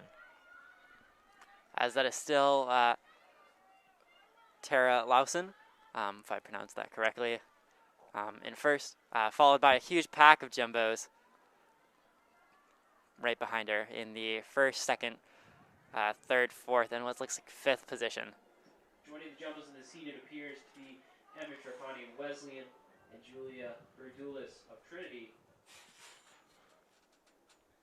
But that pack of jumbos, as we hit the 500 meter mark in the race, still relatively packed together. You do expect the pack to start growing at some point, which it looks like it is, potentially as Tara Lawson and I believe Sarah Mitchell have begun to break away just barely by about 5 meters or so. But the pack is still relatively together. We're going to see if we have a move here from either of the two runners following. And keep an eye on the Trinity runner, Julia Berdulis, sitting here in approximately that 5th position right now. But the top 3 spots are definitely up for grabs as we continue to go down here in this women's 1500, as she seems to be one of Trinity's hopes here to get some points on the board in this event. Stephanie Mataz and Julia Verdulis of Trinity. Looks like she's making a move in a third as they come around the rail with 800 and about 235. As it does look like we have Tara Lawson still in first place here. No real competition as we come into this third lap. And here in the second half mile, the pack is certainly starting to separate a little bit, as it looks like Tara Lowenson is just breaking away and looking to get first in this event. She really is. Let's see if she fights for a PR here. But she is breaking away from the rest of the pack as they struggle to keep up, although the race for second is perhaps heating up here. As this Tufts domination, the 1, 2, 3, 4, 5 they might have been looking for might not happen. Yeah, Mitchell and Berdulis truly going at it here, fighting for that second position, as it looks like Lowenson has kind of got that first spot under control if she can just maintain her pace. But here comes Berdulis. She's now in that second position. So we're almost having trouble keeping her in camera frame with the rest of the field here. But we do have this Trinity runner coming into second place. We're going to see if Tufts is able to match it. Perhaps they can work together as a team to try and beat them, but it's definitely going to be difficult to catch Tara up in front.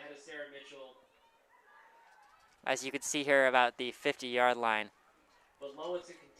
Just completely out alone out there. As she's about to start the rest of her kick from 200 on. Yeah, we're really seeing nearly a 30 or so meter lead coming through for Lowenson as we are about halfway done with this final lap. Let's see if the 5-minute barrier gets broken. I think it definitely will. As you can see here, some of her teammates cheering her on as she's sprinting down the final stretch. 100 meters to go. Around about 4:30 on the clock. Only her second career 1500 apparently. It's amazing to see this kind of domination as she comes in for about a 4:43, followed closely by followed by a Trinity runner coming in at about 4:53, about 10 seconds behind by two Jumbo runners, as another one just gets beat out by the line by a Wesleyan runner. It'll be Lowenson, Berdulis, and Mitchell for the top three in this first heat of the women's 1,500 meters. As there's another battle going on in a Jumbo versus Conn College sprint, coming wide. Perhaps not the most typical finish of a 1,500 meter. Perhaps you could see some social distancing there.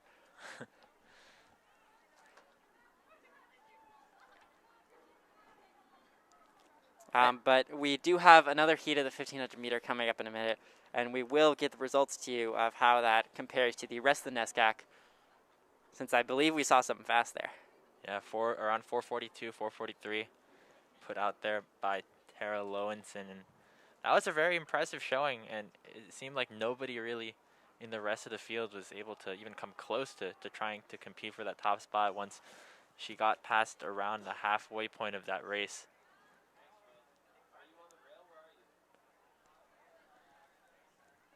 As we wait for the next 1,500 meter heat, I believe that's going to be a new NESCAC lead. I believe she came in at about 4:43, if I remember correctly. That is going to best her previous time, 4:46, which I believe is going to make that a new PR for Tara as the new heat begins at the other side of the track. Again, we have a Tufts runner in the lead, followed by significantly more diversity in terms of school. Yeah, we've got a lot of Wesleyan runners here in this second heat. Nora Markey, as well as Emily Hollander, Madeline Nagler, Quinn Meinhardt, and Istel Valdez. All the runners in red here in the second heat of the 1,500. As they're coming around the curve here, still relatively bunched up. It does appear that the race may be more strung out than the previous one was, at least early on. But we're going to see as this 1-2 battle between this Tufts runner and this Wesleyan runner develops pretty early. We're going to see if that's going to be able to continue for the rest of the race. It seems that it is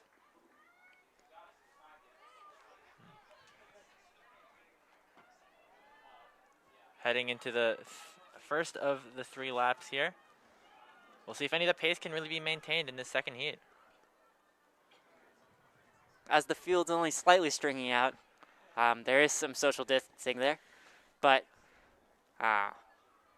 there's still the Tufts runner in first, followed by a pair of Wesleyan runners, or rather 4 Wesleyan runners, who are all 5 make that actually. We're all fighting to overtake this Tufts runner, as that has happened now. Obviously, working with a team can make the race significantly easier. As 500 meters in, the pack is still relatively together.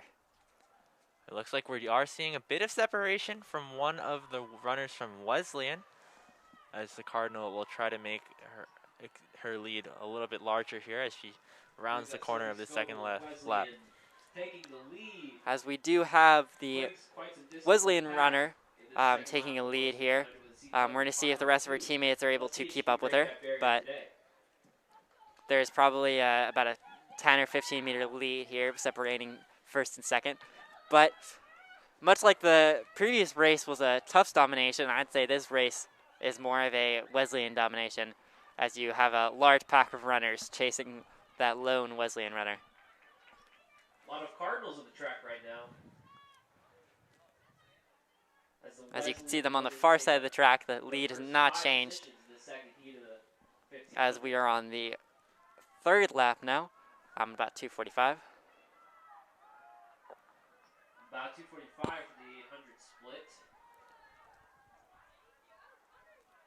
And there are just so many Wesleyan runners in front, taking up the first 5 spots in this second heat.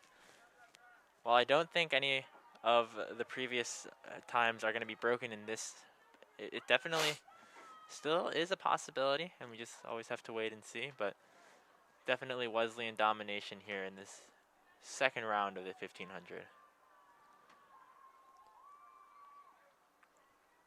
As they round the corner, in terms of strategy you might be able to see here on this rest of the race, you could see, as I said earlier, those Wesleyan runners working together to try and make a move and capture their teammate or overtake them. But as they go on the home stretch here, coming into on their 3rd lap rather, which makes it 400 to go, we're going to see how fast they're able to run today. As Wesleyan continues to dominate this heat with 400 to go. 3:52 for our leader. No bell, but this last lap continues, as we might see some kicking here.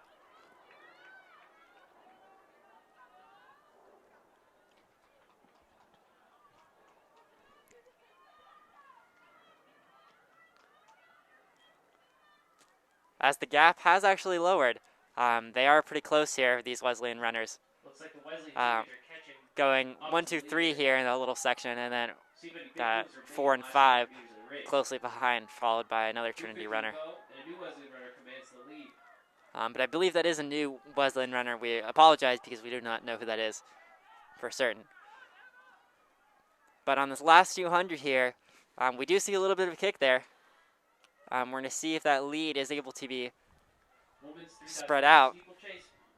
But the Wesleyan runner is rounding the curve, and there's some movement behind her for second, but it looks like she's going to be able to take first here, unless we see a major kick coming out of her teammates.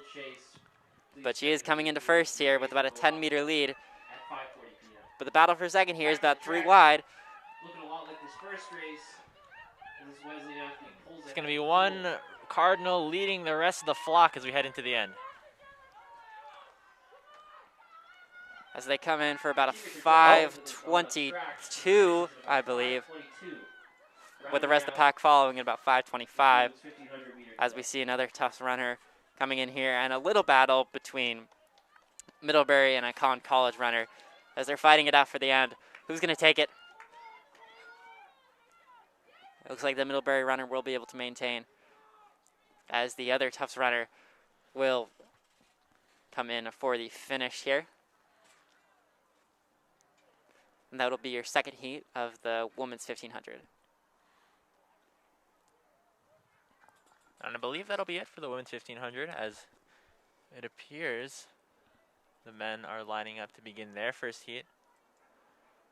So we're going to pan over to the other side of the track. And here in the men's 1500, no jumbos actually running here. Expect James McGaw of Middlebury to be in the lead here, although there's a lot of Con College members here as well to round out the pack. On the track is the men's 1500 meter run. Looks like we're only going to have one heat with no Tufts jumbos. And it looks like this will be the only heat here. It will be a Middlebury versus Con College and one Trinity runner type of race as they start to line up. Followed closely by Ben Vasquez of Connecticut College in his season debut.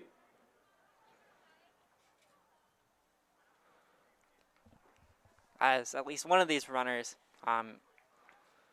Ben Vasquez, the second-seeded runner from Con College, has their season debut. Obviously, it's difficult as they're off with a strong sprint to become in first place. Obviously, that first position isn't the most important overall. I did have a coach at one point argue that you can always win a race with the remaining 1,400 meters, but you can also lose it pretty early. And it looks like a significant pack of around 7 or 8 runners are currently in front here as we round out. And it looks like Ben Vasquez of Connecticut College will be leading the pack as we head in here. As we can see, Vasquez still leading the pack from Con College, coming in at about 47 seconds for that first 300. 46 high for that 300 with a whole crowd with him. Now this pack is grouped significantly closer than the previous women's race, but still no less competitive. Big pack of about 8 or 9 gentlemen going to that first 400 about 63, 64. If they can keep even, as they're in a fairly big pack here, followed by a secondary pack of stragglers about 50 meters behind. But that pack is likely led by James McGaw of Middlebury, followed by a pack of Connecticut College runners. The Middlebury runner there that I was discussing is actually in second place currently. As we have Con College runner Ben Vasquez currently in first place, although the Middlebury runner is going right alongside him, so we're going to see if there's any movement on the back of the pack there, or on the front of the pack rather. Ben Vasquez and James McGaw duking it out with 2 laps to go. 800 to go here. Obviously, we knew there was going to be some kind of battle between these two runners here. Sometimes when you're fighting alone, you're fighting for the rest of your school pride, and no doubt taking this a little bit personally. Looks like they were 210-ish for 800. As they come in for about a 210 for an 800, which you would expect to be about a 4 flat, or 355 rather, for the 15. As they come around to the 900 meter point. Still relatively grouped together, leading by James McGaw and followed by Ben Vasquez, along with Miles Aronow, I believe, from Wesleyan, still keeping up there. We're going to see if he's able to keep up. With PR of 409.9, this could be a huge PR for Miles. As the two runners here are fighting for first place here, coming into that last lap. Coming in at about 2:59, we're going to see if they can break that 4 flat barrier. They'd have to run about a sub 60, which isn't impossible as we see a kick here. Moves from these two Connecticut College runners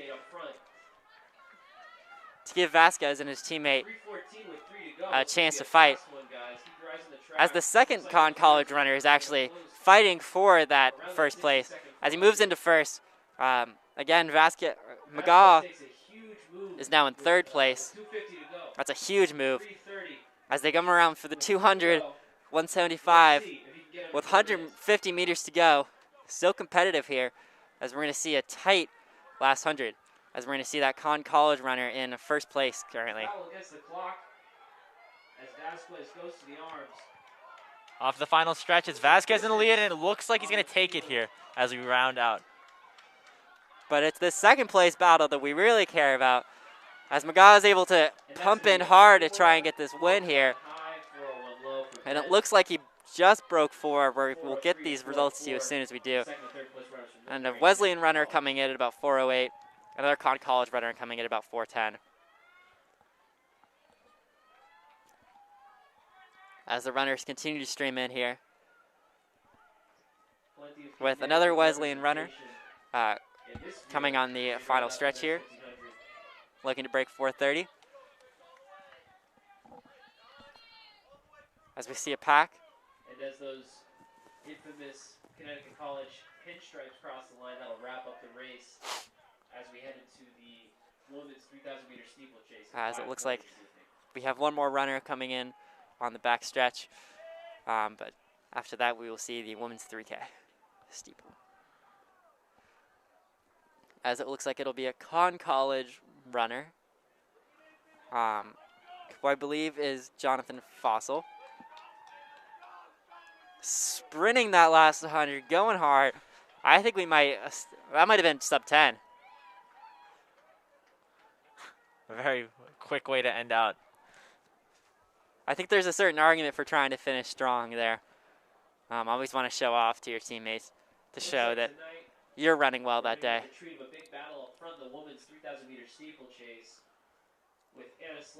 And that's going to be it for the 1500. And as you see some of the staffers setting up some obstacles, you know what that means, Cougar. It's time for the steeplechase. Now, I think the steeplechase, although I never got to run it, is my favorite distance event. I got to say, just something about the water jump and the hurdles, or the barriers rather, just makes the race so much more entertaining than any of the other track events, in my opinion.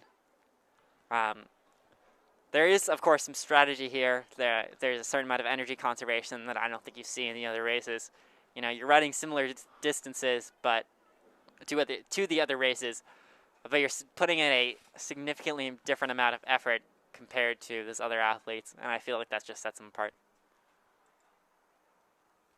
As some of the runners are beginning to set up here in the women's first heat of the steeplechase. And we would like to actually read you those men's results we promised earlier. Starting with the Middlebury runner, Max Close, running a 154 for the lead, followed by 4 Tufts Jumbos, Evan Eslin in 155, Jackson O'Toole in 155.65, Walter Wagud in 156, and Colin O'Sullivan in a 157, and then broken up by the Collin College runner Bennett McDougall in 158.29, followed by another Tufts runner, Marcus Hardy. As the women's 3K is about to start, apologies for the breakup there, but we would like to commentate that as they get set. And they're off. Obviously, this first jump around with the water jump is going to be dangerous. The steeplechase might be the most dangerous event on the track, I gotta say, given that you do have to watch out for those barriers. As apologies, they don't do the barrier on the first lap. I did forget that. This first lap without barriers in the women's 2,000 meter steeplechase. As they come around the curve, I believe there's only 8 runners in this race. At the last NCAA Indoor Championships. And in first, I believe that's going to be Melissa Rowland, followed by Tarvis Hintelin from Con College, along with Rachel House. Now in third place, or fourth place rather, as we have the perhaps suspected leader, Anna Slager, currently in third place. But there is that pack of 3, as everybody looks to be handling those barriers well so far. No major falls or anything as they come upon this back stretch. And the obstacles are I don't want to say easy, but it'll be easier to complete them in this first lap of competition. But as you know, Cougar, there's 7 laps here in the 3,000 meter steeplechase, so it'll be interesting to see how some of the stamina begins to deteriorate as we head further down. There are indeed. Obviously, we see our first water barrier jump there, as there are no major falls. top three. As we do see a little bit of a fall there from what I believe might be a Middlebury runner. The top three, as I believe Melissa's still in first, followed by Tarvis Hintlian and Anna Slager. First place, Um, navigate the barriers. Are still navigating those barriers. As the field has definitely opened up. I didn't think the field was going to open up this early, but it looks like we have a pack of three leading, followed by another runner. But we might just follow this pack of three here. It seems to be where all the action is and where a lot of the points will be issued here, as we see Schlager, Roland, and Hintlian in that beginning pack, as there's about a 40-meter separation between them and the next runner as we head into the second phase of obstacles here. And they are definitely obstacles. Jumping over them is no small feat. They are certainly challenging, especially in the later portions of the race, where you have to deal with your own fatigue, but also other competitors. As you're going to see them go about too wide, obviously you want to maintain your own safety and your best chance of getting over the barrier. Back from 2019, and she looks poised to make a big jump. As we do actually have a move here that was made from the College runner, Tarvis Hintlian, I believe.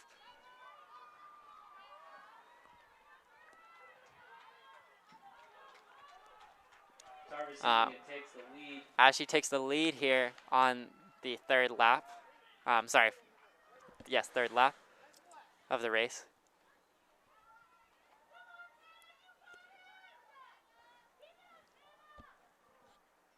As we have the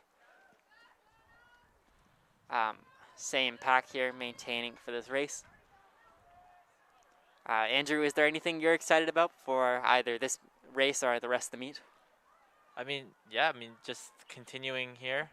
The steeplechase is certainly a very entertaining event. Lots of jumps that are very, very difficult to accomplish as you begin to get down into these later laps. And right now, as we see this pool of three, it'll be interesting to see if anybody else manages to make a stretch, as it looks like that is rather unlikely, or if one of these runners will begin to fall behind as we continue down the race. I don't know where this quote is from, but I had a coach at one point say that for the steeplechase, if you hit the barrier, or for the hurdles, if you hit the barrier or the hurdle, then the hurdle goes down. If you hit the steeplechase barrier, you go down. And I think that is definitely true at certain points.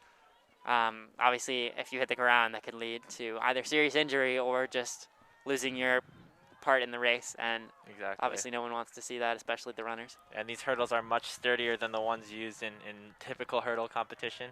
This being a very different event here, as the lead has definitely opened up, about a 100-meter separation between the top three and the rest of the runners here. We see another Middlebury runner kind of trying to enter that fourth place spot. But points are awarded for any position beyond the top three as well. So it's still important for these runners to continue to maintain their positions here, as even though they might not be in contention for taking the gold, definitely available to try and get some points on the board for their team.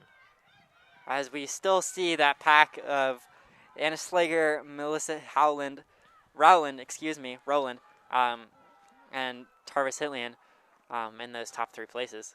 But we do see the Tufts runners making a move here to try and be 1-2. Do you think they're going to try and work together here?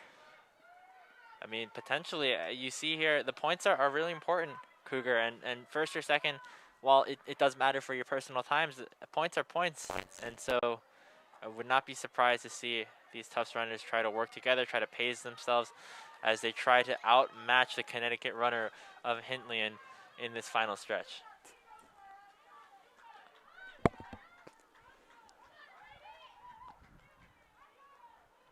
As we only have 3 laps here remaining. And yeah, it does look like a lead has sort of opened up as Melissa Rowland beginning to try and separate the distance here with Slager following as well, and Hintlian now kind of trailing the rest of the jumbos. And Cougar, this might be the final separation here with 3 laps to go. Definitely. There's always the question of when do you make your move if you think you're going to win. Obviously, you can't wait too late because, then there's no room left to run. But if you make it too early, then you have risk of getting caught, and there are a few things more embarrassing than track than getting caught on your kick. Speaking of someone who that happened to a few too many times. But it looks like she does potentially have the stamina to make that happen. Although with the steeple, given the amount of potential falls that do happen in the race, you never quite know when is too early and when is too late until the race ends. And just 1 lap ago, the pack was very, very even. It is starting to open up for Tufts here. Roland now extending her lead even over Slager, who was seated at the first slot. Hintlian trying to make some ground here, but time is running out for her as she wants to try and take home one of the top 2 positions. As the gap is increasing here, you never know. Obviously, these two are likely competing against each other in practice every day. Whether on practice runs or in workouts or what have you. But we're going to see if they're going to be able to try and come back to each other as we come across the with 2 laps remaining with 8 minutes across the clock. As we see them coming back to what I believe is the 2,200 meter point, if I can do my math correctly, but that might not be true sometimes. As of so far, at least that I've seen, I don't think we've seen any track falls, which is pretty impressive in my book. I know that I could never hurdle. I've never had those skills, but the fact that they were able to jump over those hurdles while also doing distance race is impressive enough. Just a couple more water jumps remaining in this race. Reminder, we have the men's steeplechase right after this, and following that, the 5K for both the men's and women's, which will round out the Tufts meet for today. As we still see Melissa Rowland and Anna Slager currently in the first and second position here, looking for potentially big PRs here. And this is big for Rowland. Significant lead over Slager. And with Hintlian still behind, there's a little bit of time left, but it's going to be really difficult for any of the places to try and change, as the paces will try to increase as we head into this last lap. While Anna has an 11-12 PR for her freshman year. You could see potentially a big PR here for both Melissa and Anna as they try to make their PRs from the race. As you could see, at least Melissa putting her head down, really going at it and working it. Obviously, this is probably the worst part of the race for her, or at least close to it. You're not quite at the end where you can't start kicking yet, but you're close enough that you can still almost win and taste victory. Some pushes are starting to be made by these top 3 runners. We got the last water jump of the race, it seems. PB's definitely in position for a lot of these runners. As we have 150 go, make that 100. The kick's definitely starting from Melissa as she's sprinting her way. One last jump. Let's see if she can make it. And she makes it flawlessly. Putting her head down, putting in the work to see if she can break 11 here. Going to result in a massive PR for her. This is well over a minute for PR. 10:48. 10:48 for the win. As we have a battle for second here. Oh my God, it's going to be close. Here comes Hintlian. She's going to get it. I don't know if we can call that. That has to be within maybe a tenth or 100th of a second there. I honestly can't say who won. We're going to tell you as soon as we know, but that was impressive. And Cougar, I was not even paying attention to the back half of that pack of 3. As it looked at the beginning like it was just going to be Rowland, Slager, and Hintlian in that order. But the separation really closed on that last 150 meters. And Hintlian might have a chance to grab second here for this side of Connecticut College. There are a few things I enjoy more in distance races than seeing a good kick. Obviously, seeing a jumbo potentially lose because of it is not something I enjoy. As we could see, another couple water jumps from athletes farther back in the pack. But that was definitely a close finish. I think Hintlian might have actually got it, which is very impressive for her. Absolutely. We'll have some of those final times coming at you in just a little bit, but we still need to appreciate some of the incredible athleticism we're seeing, even from these runners who didn't necessarily end up in the lead. Certainly still going to be earning points for their school here. And still an incredible accomplishment for them to even do this race on a daily basis and compete here. Absolutely. The steeple is probably one of the most difficult distance events you have. If not just due to the physical obstacles and barriers you have, not to mention the potential mental ones that you might also have. When you're ready, check in on the infield. As a reminder, that's for the But I believe that is going to be our only heat of the women's 3K steeple, as our last runner comes in here. With that time, before the men's 3K starts, we would like to read you, the women's 3K is still continuing, but with that time, we would like to read you some of the previous results if we have time, which will start with the women's 1500. We have Charles Wilson with a 4:43, which was I believe it's a 4 or 5 second PR for her. So a great day for her. Followed by Julia Berdilis from Trinity with a 4:53. And then 3 Tufts runners in a row: Kate Bidgood, Sarah Mitchell, and Lexi Quinn with 4:54, 4:55, and 4:58. And then it looks like the Wesleyan runner did end up beating the Tufts Stephanie Mataz. That was Sophie Scobell with a 5 flat race.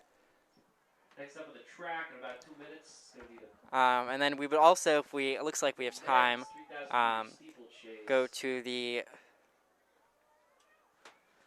men's 1500, which we do have. Ben Vasquez did end up getting the win there with a 4:01. Did not end up breaking 4, unfortunately. James McGaw ended up getting a 4:03. Chris Verstandig from Conn College comes in third with a 4:04.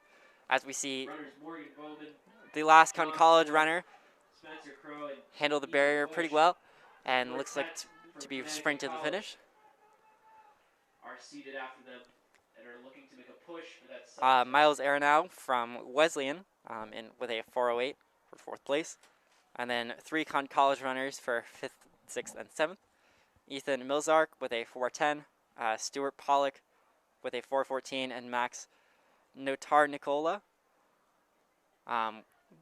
for 7th place with a 4:20. James Carroll from Trinity with a 4:22 for 8th place. Matthew Frischkoff from Wesleyan with a 4:34.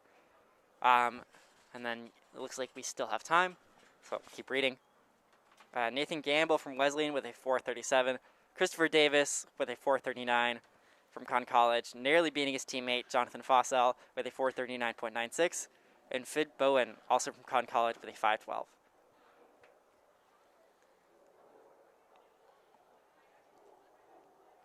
And we will eventually tell you the results of this, of the women's 3K steeple. But now we move on to the men's 3K steeple. And we do have 7 runners in this race, so it will be a relatively competitive one.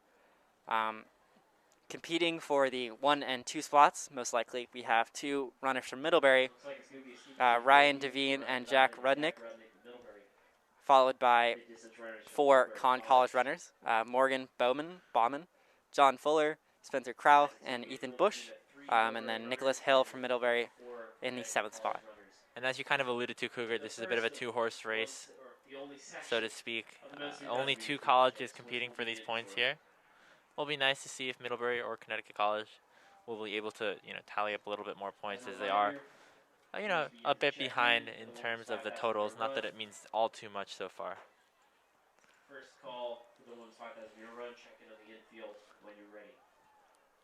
As you can see, they are lining up, doing their last little stretches. I know I always had my stretching routine before a race. Perhaps the officials were wanting me to hurry up a little more, but as you can see, they stand a couple feet behind the line.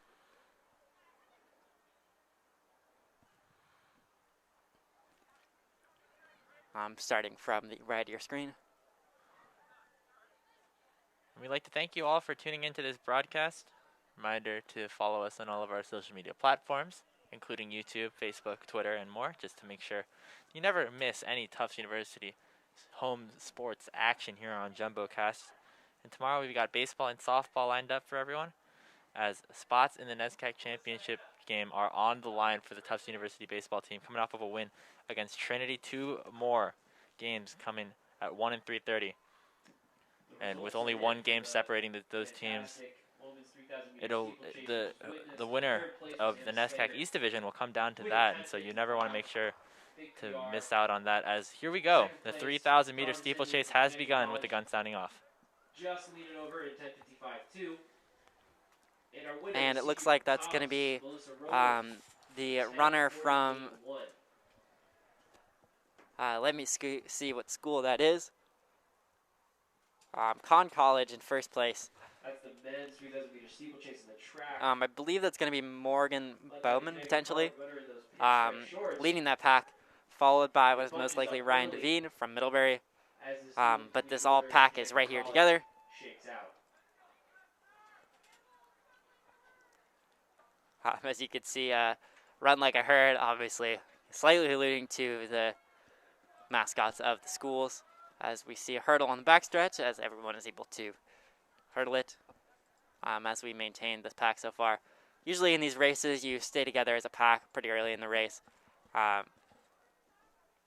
Perhaps some of the earlier races being a slight exception to that rule, as they're able to hurdle it fairly well. Still sticking together, I believe I see a Middlebury runner and a Conn College runner running side by side, as they do another jump. We would also like to remind you that there is a softball game. 2 softball games, I believe, also going on. As Tufts continues to do fairly well with their season, as we have a water jump. First water jump of the event for the men's steeplechase. And the other results from Anna Slager and Tarvis Hillian will also put them in the top 7 in the country. So congratulations to our women's steeplers. Wow. As you might have heard, a top 7 mark in the country for D3 from the top 3 runners in steeplechase. That's fairly impressive, to put it mildly. Mildly at best there. The steeplechase gang is still close And together. they are still together as a pack with this race. Or 5 laps to go. With 5 laps to go here, Should be an interesting as one they to see how it shakes out. are, as you can see, So far, hurdles potentially the hurdlers are still, from this field. or the runners rather, are lagging a little bit, jumping on the hurdle a little more rather than completely hurdling it, excuse me, which you don't see necessarily on every hurdle or barrier, but it does show that they are starting to feel the race, even if there's a lot of running left to go. Looks like that's Ryan Devine pulling ahead. And there's a bit of separation that's just beginning to come through here as we have another water jump. And it looks like one of the runners from Connecticut College seems to be in the lead. And I believe Morgan Bowman of Connecticut And I College. believe that might be Morgan You're starting to see some separation Bowman, from the rest of the potentially, pack, but the chase is still close behind. where they're still in that pack, but there is a little bit of separation with 2 Middlebury runners taking the lead fairly early. Although there is plenty of race time left, 28. about 5 more laps Ryan Devine to take it back. making a strong push. I believe that could be Ryan Devine in first, followed by Morgan Bowman in second from Conn College.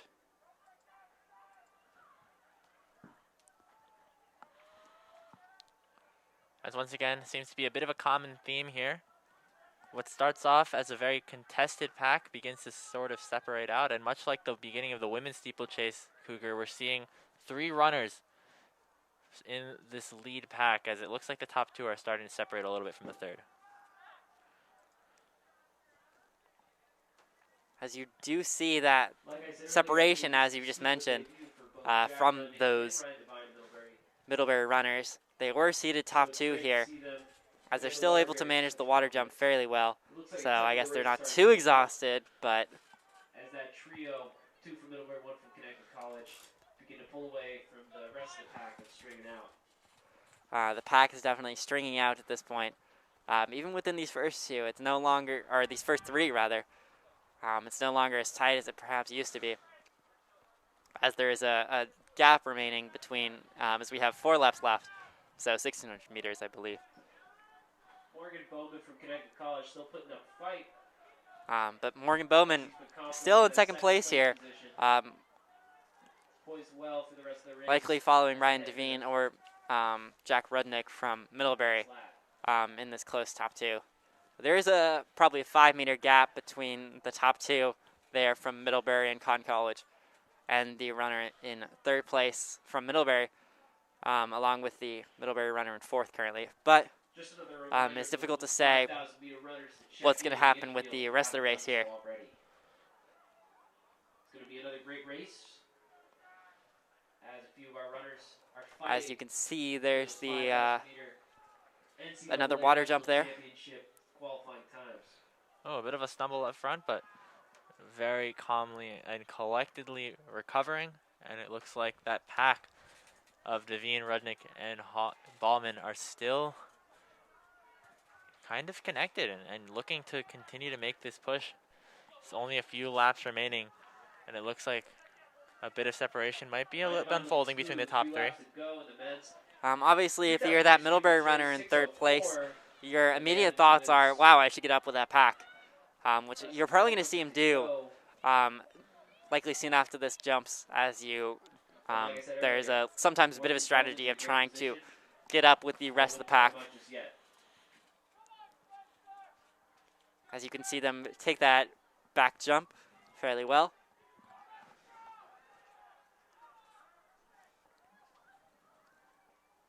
As again, we are staying in this Middlebury 1, Conn College second, and followed by Middlebury third and fourth position. But obviously, if you're these two runners, you're thinking, when do I make my move? When do I try and shake this guy off? You might see a little surge here, as you kind of see here, as the Conn College runner, Morgan Bowman, I believe, doesn't have the greatest jump, but it ultimately doesn't work, as they're still fairly together. Let's see if there's another surge there, as Bowman looks like he is gaining ground. We could see a move here to try and, as Bowman actually does make a move, gets back into first place here with about 800 meters to go. Let's see if you can hold it. Morgan Bowman once again, as you said, Cougar, taking that lead, and now a bit of a separation has unfolded between the top two runners and that third place spot.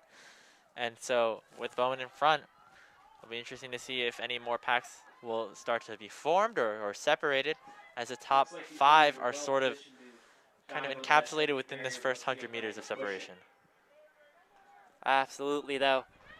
You do see that there is, Bowman does keep this lead of maybe a meter or two, still fairly close, not quite within social distancing regulations. Obviously, here, all jokes here at JumboCast, but focusing on the race, there with about 500 meters left to go, they're neck and neck, quite literally, as they come side to side in the water jump, as we do see a slight changeover back to that Middlebury runner coming into first place now.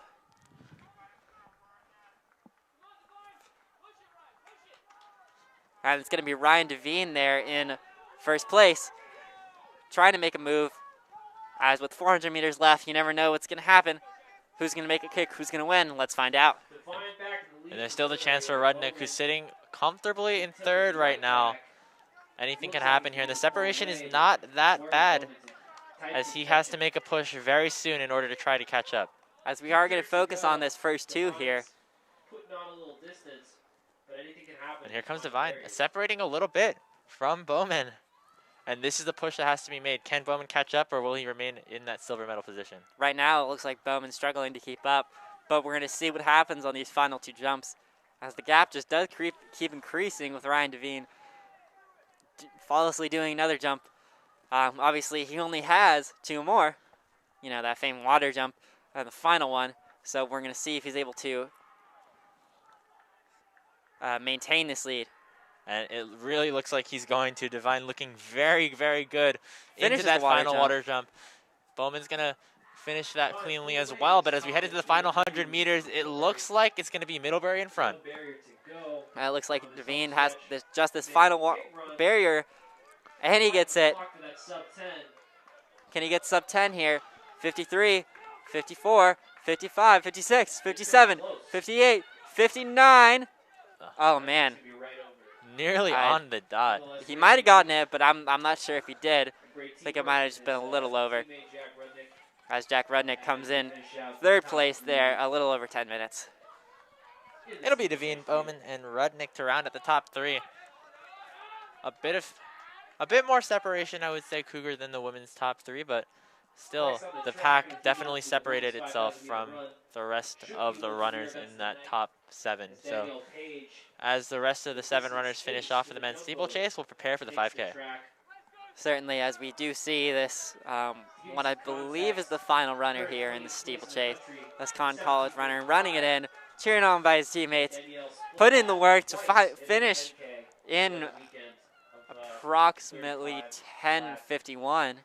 So it should be a great opportunity for As we, I don't see any more runners on the track, so you shall see us next with the 5K after the steeple barriers are removed. Although, let's see if we have any results to say for you today, which was run back in March. which I believe would be the men's 1500, if I remember correctly, although I think we read that out. So let's check on the women's 3K. As we do have the results for you.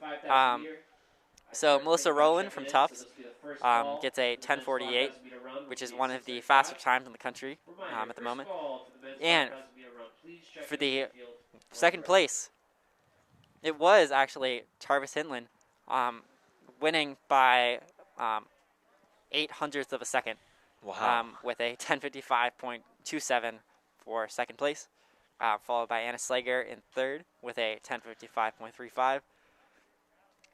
And then behind her, Rachel House from Con College with a 12:10, followed by Hannah Nelson with a 12:12 from Tufts, followed then by Middlebury runner Eliza Broughton with a 12:27, and then Kara Walp with a 14:43.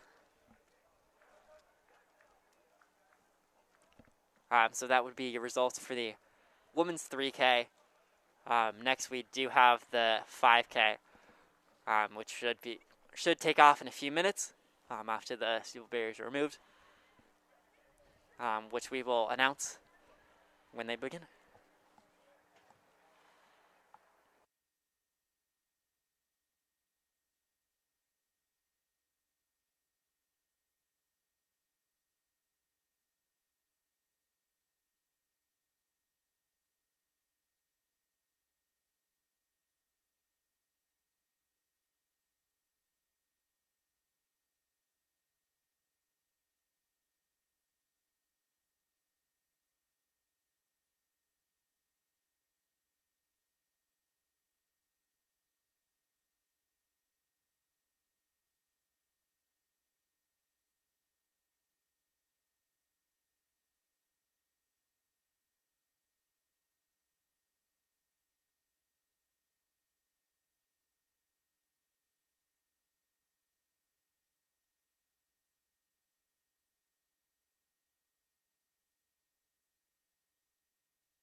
Welcome back, everybody. We're here once again for the women's 5,000 meters.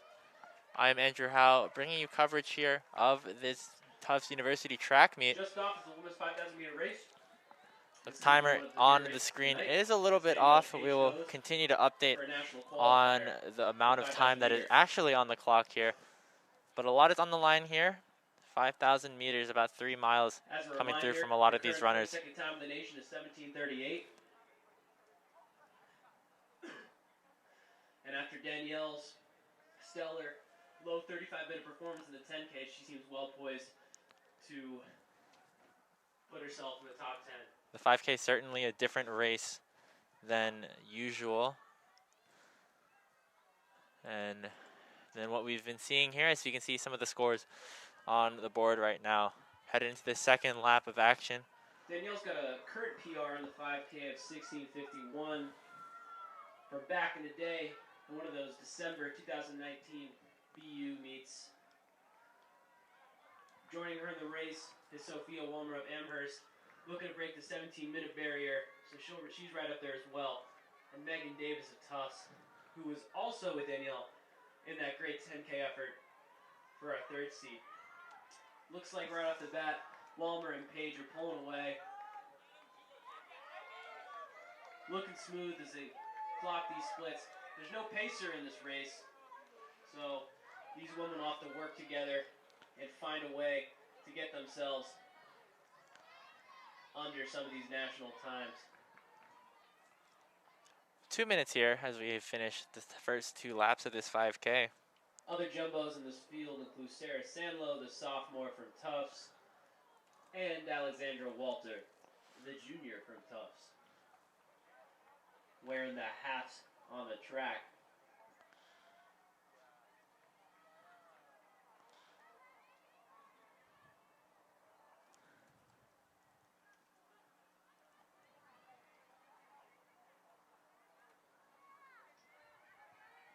A little bit over 240 for the first 800, putting them well on schedule for one of those sub 17-minute times they're looking for.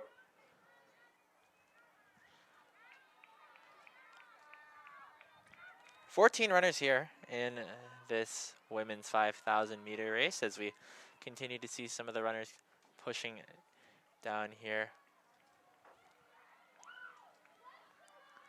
Looks like we have Danielle Page of Tufts and Sophia Wolmer of Amherst leading the pack early on in this race, as there's another big secondary pack following. Once again, a lot of this is about pacing. 3 miles in total of this race. Technically outdoor freshman for Amherst joins Page. The two are both Division III. Oh, I apologize. Danielle has had some great national performances as she placed in the top 10 at the last held cross-country championships. And Walmer is an all-region performer as well from her freshman campaign.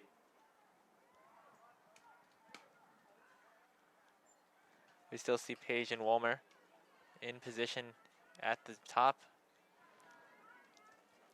Another pack of 6 rounds out the top half.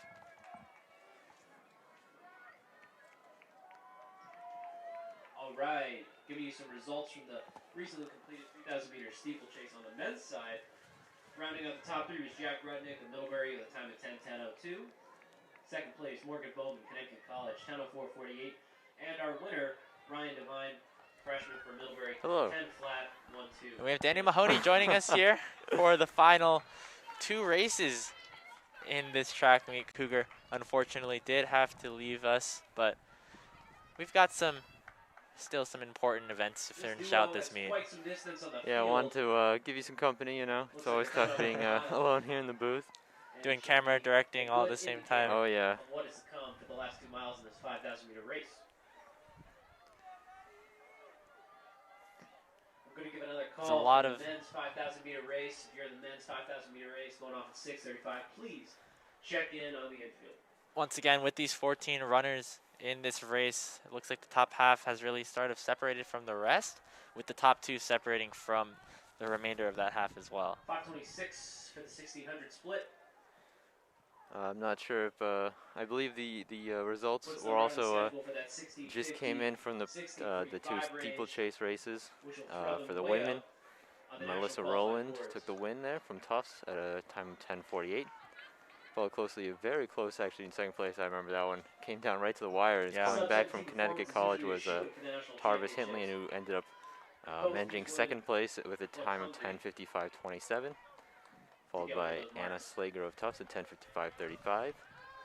Rachel House of Conn College at 12:10. Hannah Nelson of Tufts at 12:12. Eliza Broughton of Middlebury at 12:27. And finally, Cara Walp of Conn That's College Megan at Davis doing the hard work, 14:43. leading the chase pack.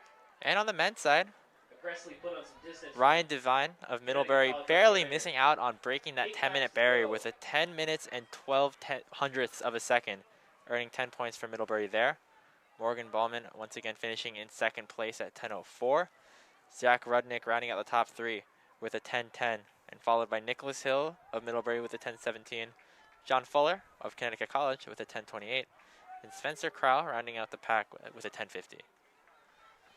As we continue down here in the women's 1500, about 2 miles to go as the race is approximately a third underway. As we're continuing to see this two-woman race at the beginning.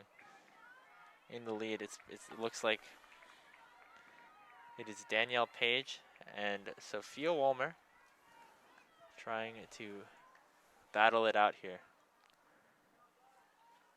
Yeah, and they're just gonna. We'll see how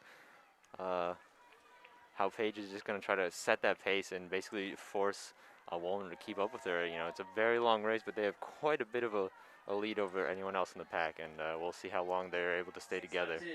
6 laps in the women's 5,000-meter race. And pacing is so important again in this race. Just a lot of keeping up with each other, having these sort of packs for a large portion of this race, definitely valuable. As we see, the largest pack here is with the runners consisting from the third all the way down to 8th position here, as they will attempt to fight for points in that little group of runners there.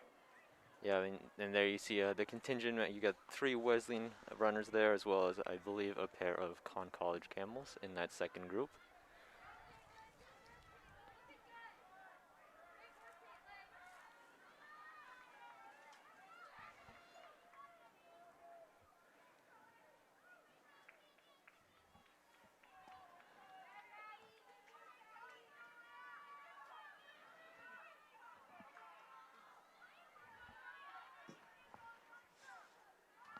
.830 as we're halfway through the race.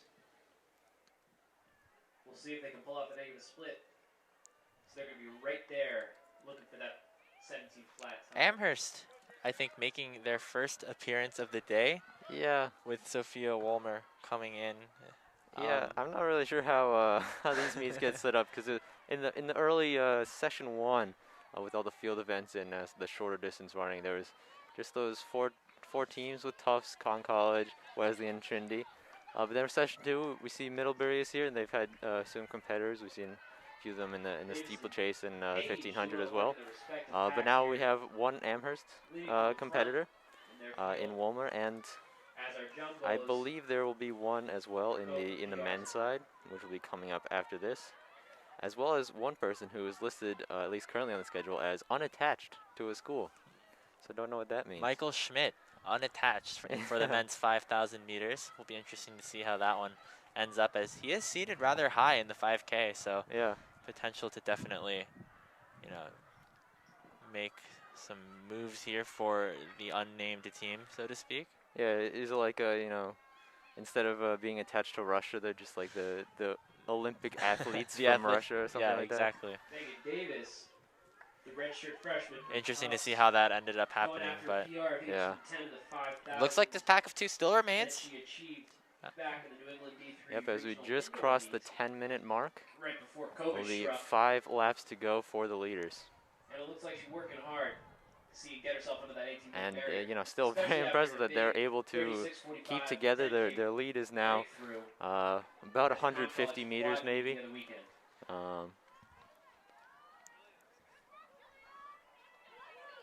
Once again, Sophia So Wolmer of Sean, you Amherst passed your trying to Alex put their Walton, school on the the board blue hat. And out in front is still with Danielle Page as well. As there's just so much separation. Daniel, I think it's pretty clear that we know who the top two is. Question is just in what order. Yep, there's quite a bit of a race to go, and anything can happen. Of course, we talk about pacing, and at any point, if you exert too hard too early and go out for a lead, maybe you just be hurting yourself. But I think they'll be content to stay together for most of the next few laps. Continuing. The pace has been so fast for these two. They're beginning to lap some of the other members in this race. It looks like Page and Wolmer with 4 laps to go. We've hit the 2/3 mark of this 5K around with only a mile left. A big last mile to ensure they punch that ticket to NCAA's in the May. Yeah, and of course, as you may hear over the PA announcements, it's not just a competition for the team, but also an individual, as you can help qualify yourself with a good time for nationals with NCAA's.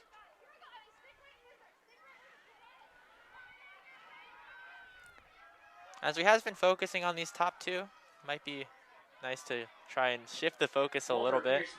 Yeah, the next set of the big group of 6 is just crossing the 1 mile to go mark at about 12:15. And we'll try to keep track of the rest of the runners as well. There are a couple of other smaller groups, just like pairs mainly, sticking together. The 3 Wesleyan Cardinals, Miranda Graves, Sarah Green, and Emma Trapani are in that pack, but we're going to shift our focus once more back to our top 2. Yeah, it looks like Paige. I mean, she's been the one setting the pace most of the time, and she's always been leading as Wolmer holding on to keep up. A tiny bit of separation now, nothing too substantial, but still really just fighting to hold on as Wolmer. Paige is certainly attempting to make her move here with 3 laps to go. One of the top runners here in this event and in the NESCAC entirely.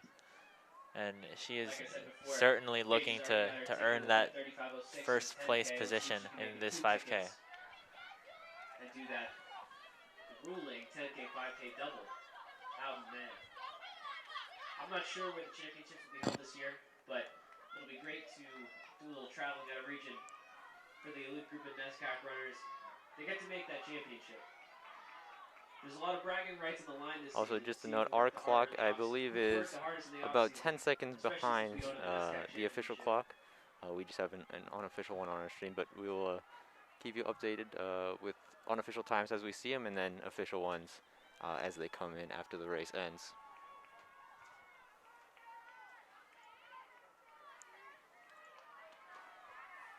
Coming up on 2 laps to go. Let's get loud for Danielle Page. Page and Wolmer with 800 meters left. Once again, a bit of separation here for the jumbo. Yeah, Wolmer is trying to keep up, but the pace from Page is just incredible with 2 laps to go. A move is going to have to be made very soon by the Amherst runner if she wants to maintain her spot at the top and keep Amherst undefeated in this track meet. Like I said, a time of the 1730s. But it really looks like Page is running away with it at this point. Or sub 17. As you can see her here. The national championships later in May. And this separation is just incredible at this point.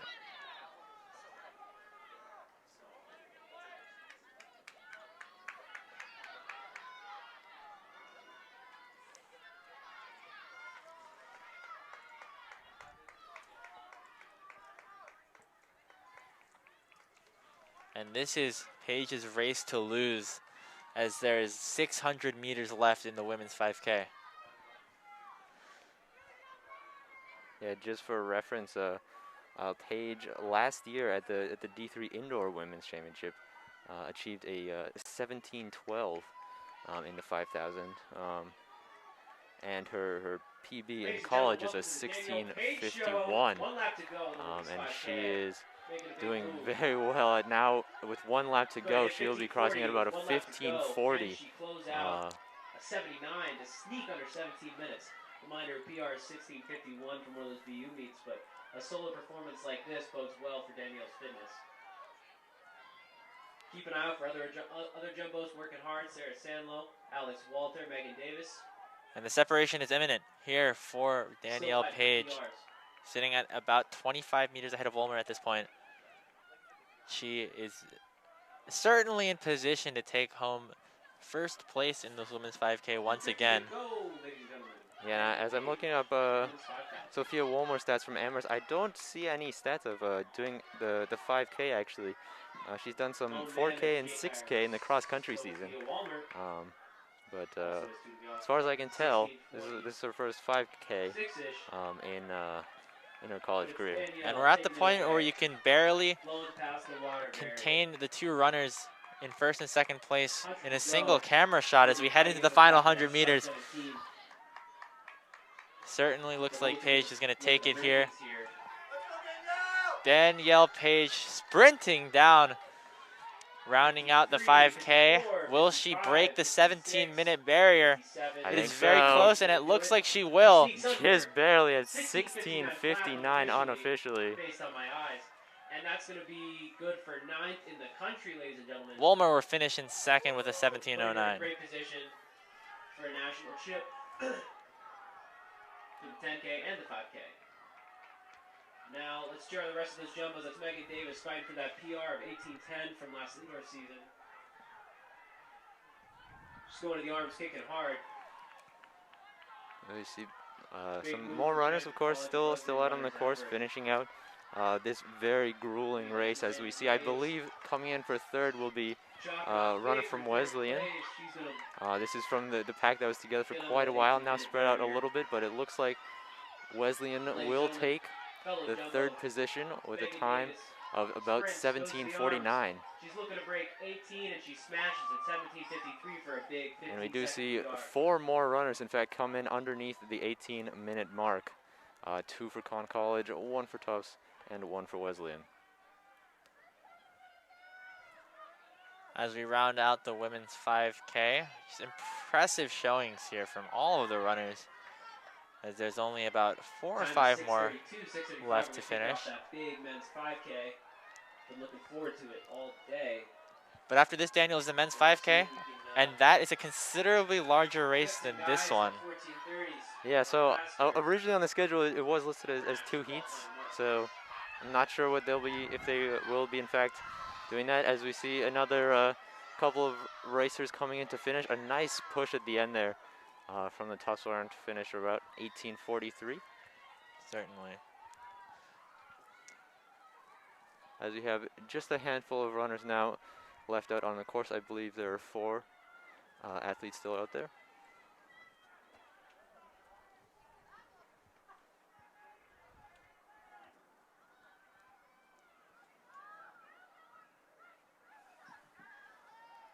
Set the stage for the drama of the men's 5K tonight. 20th in the country is currently Nick Andrews of SUNY Geneseo, coming out of New York at 14:37. So COVID or not, still a very competitive year, as I'm sure more of those great Midwest runners will pile on. As we have looks like a couple more finishers. Nice push at the end there from the Conn College runner. College has already had some strong performances. 2 weeks ago, you may remember from that 30-35K, working hard with his teammate Jeffrey Love, putting himself on the national boards. And you see the support from the teammates as another push to the end at about a 19:55 there for another one of the Conn College runners. And if I'm not mistaken, that is the final runner here in this women's 5K. Oh, I think never mind. there's There's one more one left more? on One more the left. course on her final lap. So she'll be coming in very soon. Right on that 14:30 1:30 pace, which will give these runners a great shot at punching their tickets to NCAAs later in May. Michael Schmidt was a stud for Middlebury back in the day, having several All-American appearances in cross country, the DMR, the 5K, the 10K, and is just off those top 10 lists for D3 all time with a 29:23 10K and a 14:10 5K. And Alexandra Walter will be rounding out the women's 5K here for us here at the 21-minute mark.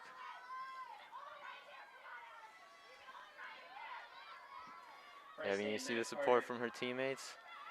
Just from the last push, and she will come in at about a time of 21:02. Reminding me of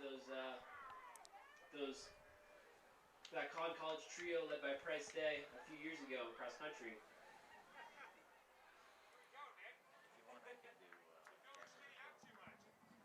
Yeah, it doesn't matter to me. It's whatever you prefer.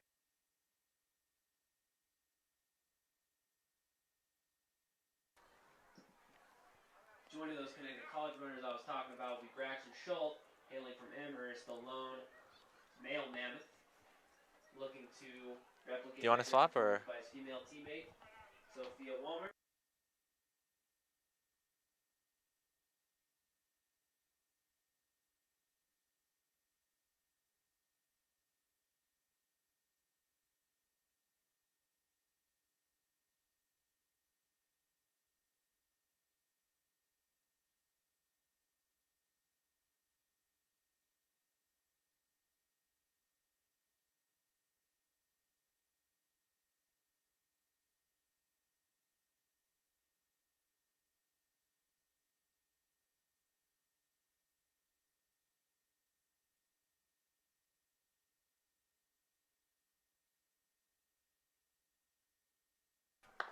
And they're off. Ooh, looks like. Oh, nope, they're not off. Starting error for a men's 5K. You don't see that in the 5K very often. Yeah, so. For the short sprints, but Yeah, it looked like a little bit of miscommunication there. Some of the runners took off before the gun sounded, it seemed. Yeah. Yeah, I think.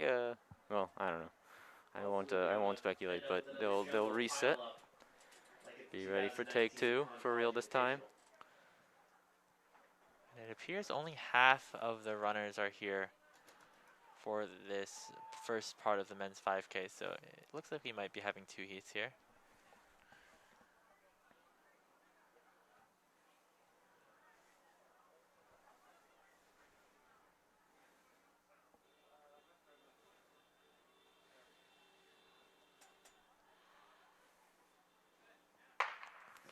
And they are off. And we see that is quite the pack there. As it'll be a long race. We'll see who takes the early lead, but I'll just go through the list, at least according to the website as we have it. The runners will include Jeffrey Love, Michael Schmidt, Matt Carter, Braxton Schultz, Sam Gaddy, Alexander Kessler, Alec Gironda, James McGaw, Travis Martin, Peter Horvath, Joseph Harmon, Tim Lautenbach, Tobias Lesbrans-Kirchhoff, Ryan Prulks, Harry Steinberg, Nathaniel Oakes, Will Ratner, Patrick Nero, Dale Ross, Owen Rogers, Aiden Ward, Aiden Jelve, Oliver Printy, Joseph Waluski, Adam Bernstein, Michael Kennedy, Michael Tramontano, Ricardo Gonzalez, William Estoni, Evan Enslin, Jack Walsh, Colin O'Sullivan, David Hood, and Connor Gish. Quite a lot of people. Certainly a bit of a party here for the final race of this Tufts track meet, with representatives from 6 different schools and one Michael Schmidt as well, as it appears he is currently in the lead, sitting in that yellow uniform. Yeah, according to PA announcers, he said I think he was a member of Middlebury. I don't know what that means in terms of being unaffiliated now, but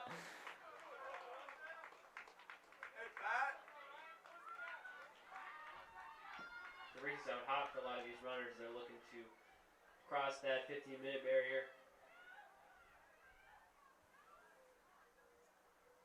Senior Harry Steinberg works the freshman Ryan Prue In the chase back of the race, followed closely by Dale Ross and Lorena Wesleyan, as well as Patrick Nero. A lot of these runners have been running the 15:20s throughout this season and last. This could be the perfect opportunity to have a big breakthrough. Even though there's only 4 teams here, we're lucky to have the opportunity to be in such a competitive conference for these distance events. Well, the good thing about this, Daniel, is that we can really tell who's in the lead with only one runner here in that collar. Definitely Michael Schmidt Yeah. leading the pack here in the very early stages of this men's 5K as we round about the 3rd lap. Yep, and he's followed, of course, I mean, the pack is mostly still intact, but he's followed closely. Currently in 2nd and 3rd are a couple of college runners.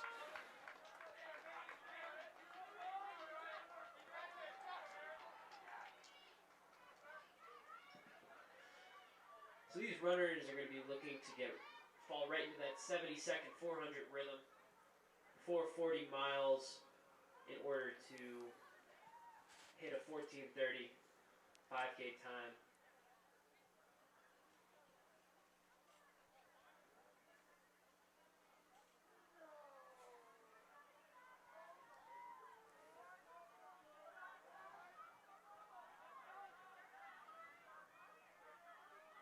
The 2 runners following Schmidt are likely Jeffrey Love and Matt Carter, both from Connecticut College, looking to make their impact here.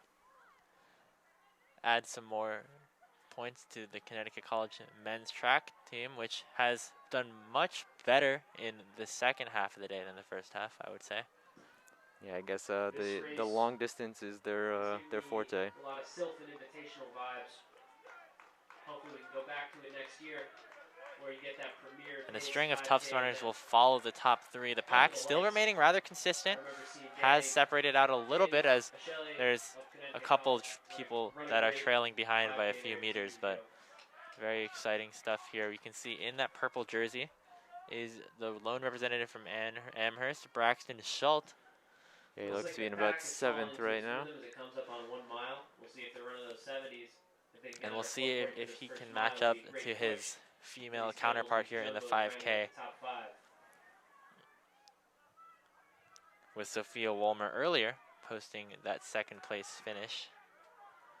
That's 4:38, 4:39 for looks like the 5K runners from Amherst are rather impressive so far. By Gotti and Horvath. They're well on PR pace as this race really goes underway. We could see something special tonight as the sun begins to set on this beautiful Somerville day.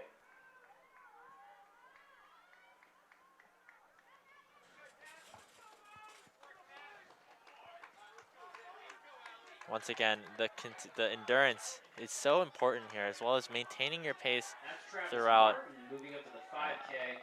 Obviously, you don't want to try and burn through all of your energy early on in the race, and so maintaining paces of around 70 seconds, 75 seconds has been key for a lot of these runners to get to that under 15-minute mark in this 5K, which is certainly an impressive feat. At our last Tufts meet, interested to see how he handles the change in distance, but he showed a lot of strength this season.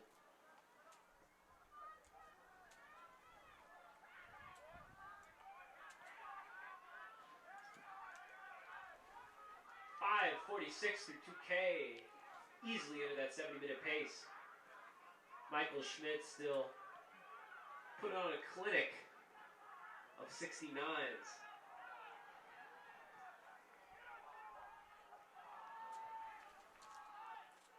As now it is a bit of separation now. Looks like Jeffrey Love is trying to slide up back in the first over our pacer, Michael Schmidt. Yeah, that's Schmidt and Love out of Conn College, currently in the lead, with of course a pretty significant pack not far behind. Jeffrey Love slowly sliding away from the chase back. That's his teammate Matt Carter, who ran a 14:37 at his home track a few weeks ago. Let's see if he can improve on that. But right behind him is Sam Gotti, distance ace out of Tufts, and Travis Martin, mid-distance utility man from Trinity College. Like I said, making his way up to the 5K. Peter Horvath hanging right behind him. followed by Middlebury, Braxton Schultz of Amherst, and the Trinity teammate. And it looks like Schmidt there is done now. I guess he's done setting the pace, and it will be Jordan Love now. Michael Schmidt pulls off the track. So it appears that Schmidt will not end up finishing, just serving as a pacemaker for the Middlebury and the rest of the squad. Yeah, that is Jeffrey rolling Love, I'm through. sorry. 6 laps to go. Now, yeah, about a 7.5-minute mark there, crossing the with 6 laps to go. And Ryan and Patrick, all making these pushes for these big PRs tonight. Now Jeffrey Love definitely in a very, very good position here, with a very significant lead now that Schmidt has ended up pulling out. That's Travis Martin making a move in the second. Sliding up. Yeah, so now we'll see what those the next little pack can do. There's a little pack of 3 there, including the first Tufts. Sam Gotti currently sitting in about the 4th place right now. Still, of course, lots of race to go. I'll do my best to keep all 4 of these guys in frame, as there's lots of support from all the teammates around the field. 14:30 is that 4:40 pace. 70 seconds for 400. So let's see as they come up on 2 miles in the next 2 laps, what they need for that last mile. Now 5 laps to go. Jeffrey Love still with the lead, but it looks like I think the gap is closing just a little bit. The Trinity runners are catching up. We'll see how Martin positions himself with this last mile. Carter looking to find his teammate, but there's a bit of a gap forming. I believe that's Pete Horvath. that's Travis Martin, who's catching up a bit now to Jeffrey Love in first place. So that's a Trinity versus Conn College for the top 2, while 3rd and 4th are Sam Gotti out of Tufts and another Conn College, Matt Carter. And now it looks like Martin has really completely caught up to Love now and will be passing him. Very impressive push coming out from Martin. Yeah, we'll see if Love can now hold on. It's always tough being the one setting the pace so early. And then as soon as someone catches up, if you can hold on to them, you know, keep pace now, still in the lead. And he is able to do so with about a mile to go. We're now the 4 laps to go mark. And it is those 2, Love and Martin, out in front. Travis Martin coming in at the 9th seed today. So very, very exciting to see him continue and kind of outmatch expectations, coming through, now leading over Jeffrey Love. We see Matt Carter in that 3rd position, followed by Sam Gotti of Tufts. We'll see if any of those 2 can look to make a push into the top 2. Yeah, and now we see a little bit of what I was expecting. When you're the person leading for so long, it's so hard to keep up that pace later into the race, and you see Love falling off a little bit as it's Martin really taking the lead. And we'll see Love's teammate Carter coming up not too far behind him, in addition to Sam Gotti, the leader of the Jumbo so far. Matt Carter finds his teammate, Travis Martin, looking to set another statement to the NESCAC that he's not playing around in any of these distances. Remember, folks, he ran a 151. 1,200 meters to go in this men's 5K. Yep, and everyone is getting excited now as we're heading towards the latter, few laps of this race. And the lead just continues to grow for Martin out in first, as now 2nd and 3rd are the pair of Conn College competitors, Martin and Love. I think it'll really be Carter and Love, and it will be on Carter to see if he can make a move here in the last, about 1,000 meters to go now. Looks like Love passed on a symbolic torch or a baton over to Matt Carter, telling him to finish what he started, trying to catch up to Martin, who is now strongly in the lead position. And with, And he's as gonna you said, stick with it. Daniel, only about 900 meters to go until we reach A the lot end of can this happen men's in these 2 5K. laps. Anything can really happen, as there's still a lot of more track to be run. Yep, and we do see, I think, I'll focus a little bit as Martin has just passed us. Carter making a little bit of a move, but still definitely some distance to be made up. But you know, with 2 laps to go, it is certainly possible. With about a 12:22 now, 12:20 about was Martin's time as he passed the 4,200 mark. Who commanded the race earlier. Matt Carter makes a break for the race. It's not over yet, ladies and gentlemen. It's going to be a barn burner. The mid-distance. We'll see who can put on their best last 800. Matt Carter does not want this to be a one-man show. Wants to make sure Travis Martin has a little bit to worry about as we head in towards the end of the race. Only trailing by about 5 to 10 meters. Carter definitely has the potential to overtake him and take the lead. Oh, sorry about that. Now, see them both on the screen. Martin has done well to keep his lead for so long. We'll see if he can hold him off for just another lap or so. The lead is shrinking with every passing moment. 400 meters left. This is the final stretch, folks. It's going to be Carter, and it's going to be Martin in the lead. Yeah, we'll see who has that last kick. Can Carter make that last push to perhaps take the lead? Sam Gotti's wearing a hat. 1 lap to go. Gotti and Kessler are in 3rd and 4th, but the real focus is on this top 2. Matt Carter trying, going, pushing to try and overtake Travis Martin. The lead has shrunk significantly. And I think now is the time to make the move. Here they go. It's very close with now just 200 left to go. Can Martin hold him off? The lead is shrinking and shrinking by every passing second. The question is it enough? Will everyone is take excited it over? here. Here they come into the final stretch. Carter. What's he gonna say? It's gonna be Martin. It's gonna be Carter. He's going. Can Martin hold on? And it looks like he will at 14:33. Wow. Travis Martin will secure the victory. What a for Trinity. finish from both Martin and Carter. And we are hearing over the PA that those are 13th and 14th in the nation from those 2 runners out there, Carter and Martin. Incredible race from them, and what a finish after what a long race to keep it just a 2-second difference after 15 minutes or almost of racing. Very impressive. As we see some more runners coming in. Sam Gotti came in as the first runner from Tufts. As we see Jeffrey Love coming in. He led for a large portion of this race. Followed by another couple of jumbos coming in at about 15:20 now on the clock. And the lone Amherst representative will end his race in the middle of the pack.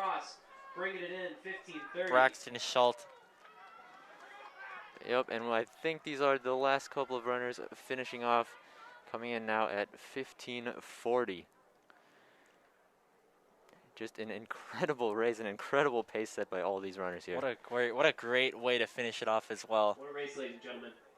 Let's give it a hand for Travis Martin. And it really looked like Martin had that race in the bag until really we got to the last 800 meters. Matt Carter really making a push. Seemed like Love really kind of gave some of the powers over to his teammate of Connecticut College to try and take over and get the victory for the Camels. Yeah, and you know, being able to lead for such a large portion of such a long race is incredibly difficult. And Martin, I thought he didn't have it. I thought he was going to lose it in that last 200 when Carter was coming up behind him. But just in the last, honestly, just the last 50 meters, he had that one extra step that was able to hold on to the lead and give him the win. But that's because they're here to pace the runners at that 5-flat pace. As we will head over to our final race of the afternoon. It is again the 5K. This is heat number 2, so this should be the slightly slower group, there will also be a couple of pace runners, as we just heard over the PA. Results from the women's 5,000 meter race. That was an exciting one. Megan Davis in 5th from Tufts, 17:53. Exciting PR for her. Julia Curran from Connecticut College, 17:51. Emma Trapani, Wesleyan, 17:49. Sophia Walmer from Amherst, the Mammoths, 17:08.45. That should give her a shot at the national championships. And Danielle Page, Tufts, sliding in under 17 minutes and 16:59. Should give her a great shot at the national championships this May. And that's And men's the second 5K. heat Two is off. You see Evan Enslin and Colin O'Sullivan fresh As back there from are the a 800. couple of Tufts members setting the Putting in pace their dukes for this group. pacing duty. Reminder, they're going for 75s or 400. Put their teammates in a good position to go well under 16 minutes. O'Sullivan looks back. Let's go. The two look nice and comfortable. They're used to going off faster than this. We're here in the final heat of the final race 34 seconds. here in the Tufts track meet. We'd like to thank all of you here from tuning in for here at us at JumboCast. Whole lot of jumbos. Yeah, it has been quite a day here at Ellis Oval. We started out at 11 a.m. with some of the first field events in session 1. All the field events have come in now, and we saw the short distance, and then with session 2 coming in for these long distance run, and then finishing off with these really tests of endurance. Speaking of endurance, Daniel, going the distance here on the broadcast. Yeah, it's been a long day for me. Like I said, a lot of jumbos. I started moving stuff over down to the track field from the gym at about 9:45 this morning. Wow. And now I don't even want to know what time it is. Jack Walsh. But of course, that's peaches compared to what these guys are doing out on the track. Exactly. That's Colin and Evan making it look easy as Bernstein. As we see some of the pacemakers in the front for Tufts, trying to allow some of the members of the second heat to get some of their personal bests here, and maybe potentially put some points onto the board in this final event. Yep, and as we are still early in this race, the official results are in from the women's 5,000, which we saw just a little bit ago. As we saw, that was the close race between Danielle Page and Sophia Walmer. So Page did pull it out, as we saw, just under 17 minutes at 16:59.05, followed by Sophia Walmer of Amherst at 17:08.45. Third was from Wesleyan, Emma Trapani, 17:49.08.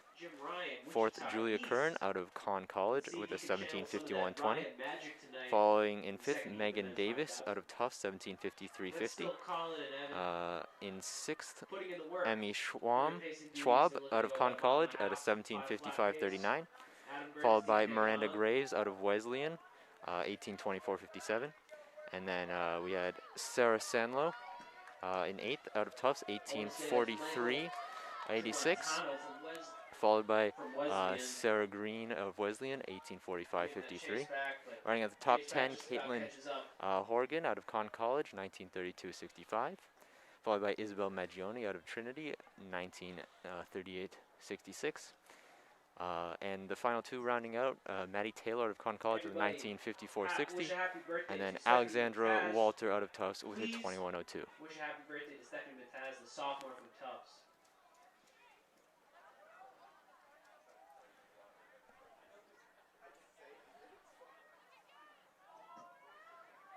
Steph is by the starting line.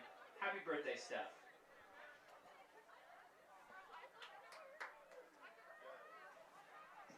Back to the track, that's still Colin O'Sullivan, Evan Enslin trading leads in the men's 5,000 meter race heat 2. Going for that 75-second cadence, if the runners go with them, that is. Going for a 15:30-ish pace. A lot of these runners are PRs in the low 16s and 15:40s, so it means a lot to them to see how many of them can push their limits under 60 minutes. Looks like the Pacers are putting a bit of a gap on as Bernstein slides back to the chase back. That's Printy making a big move back up over senior Kennedy.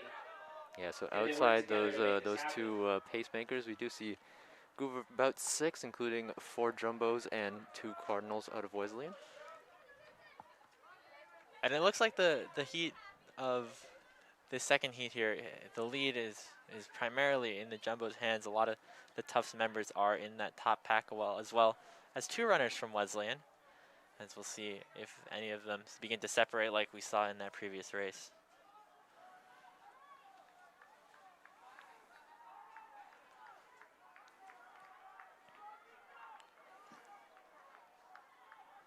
Making some pacing magic happen. That's our jumbos, mid-distance jumbos, Evan Enslin and Colin O'Sullivan taking them through just under 5 minutes as prescribed. Great effort for these jumbos. Let's see if Bernstein, Printy, Kennedy, and Giersch bouncing back. It's Evan Enslin and Colin O'Sullivan for the jumbos in the lead right now. Again, they are supposed to be serving as pacemakers for at least the beginning of the race before eventually leading the way for the rest of the runners to finish off on their own. Yeah, I think they'll be dropping out pretty soon. Sliding up to third, hanging on with those pacer jumbos.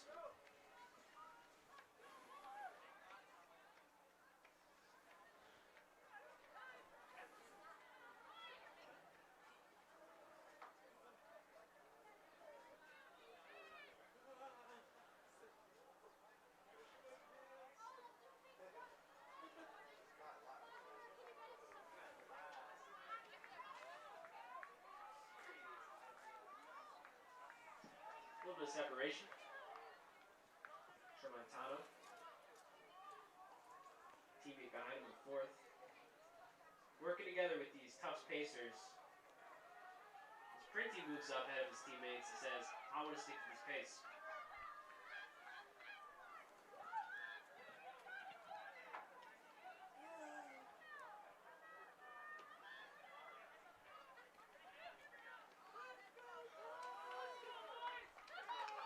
We're entering around the halfway point of the men's 5,000 meters. Second heat, once again.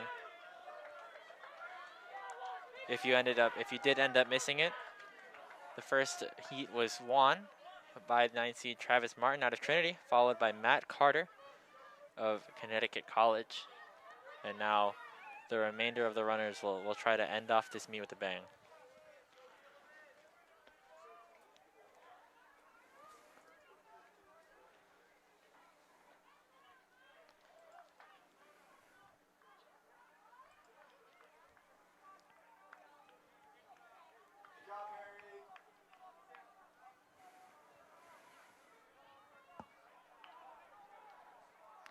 Yep, and we do see now that the Pacers have dropped out of this race, leaving just one Wesleyan Cardinal out in front. I'm not quite sure who that is. I will try to discern that. But he has a bit of a lead. I want to say that's freshman Owen Rogers for Wesleyan. We're being told, over the PA that is, it's Owen Rogers currently leading for Wesleyan. Make a statement on his home track. Not sure. Adam Bernstein, Michael Kennedy, Connor Gears, Jack Walsh, jumbos in pursuit. Yeah, and currently the top 2 are those 2 Wesleyan runners, followed by, looks like 5 straight Tufts jumbos. Currently sitting in about 3rd through 7th with 6 laps to go now. And once again, as we saw in that first race, the pack beginning to separate just a little bit. We see the lone Wesleyan runner out in front. 2 in short pursuit, one from Wesleyan, one from Tufts, certainly have the potential to potentially overtake him and, you know, take the win in the second heat. Anything is really possible here. But now with the pacemakers gone, it'll be interesting to see if some of the speeds will change at all as we head into the last 6 laps of this final heat of the men's 5K. Taking over here, over the squad of jumbos. A lot of distance between our runners.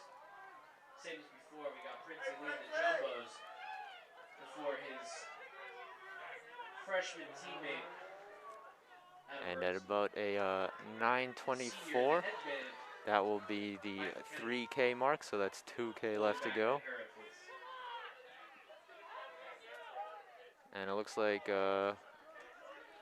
Rogers losing a bit of separation now as the small pack perhaps about to overtake.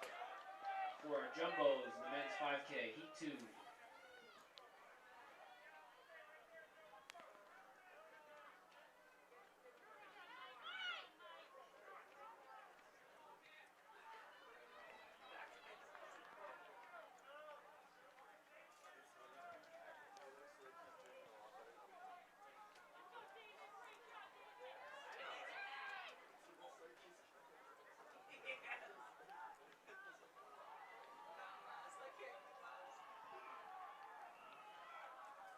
Oliver moves up.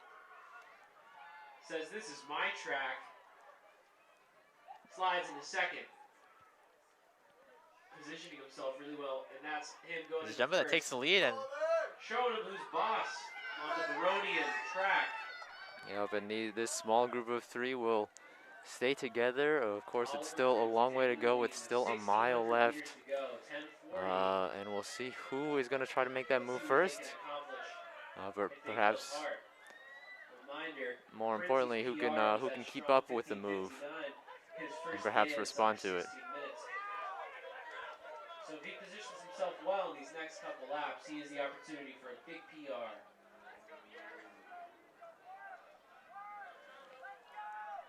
Yeah, we'll see. I think these runners will want to stick together as much as they can.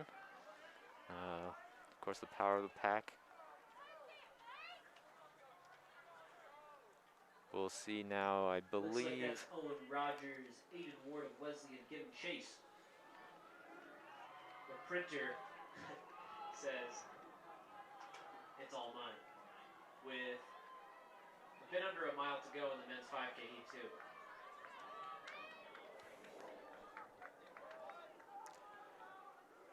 looks like Oliver Printy is in the lead in this second heat. Two Wesleyan runners following the Jumbo. There's some story about birds running around, flying around elephants.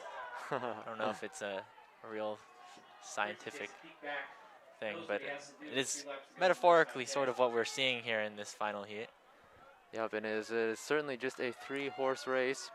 As quite a distance between the next few, including Adam Bernstein, looks like currently in fourth, as he just crosses the 3 laps to go. And a few more Jumbos, including Connor Giersch, Jack Walsh, as we're hearing these names, and Michael Kennedy, all Jumbos in the top 10 or so now, but quite a ways back of this top group.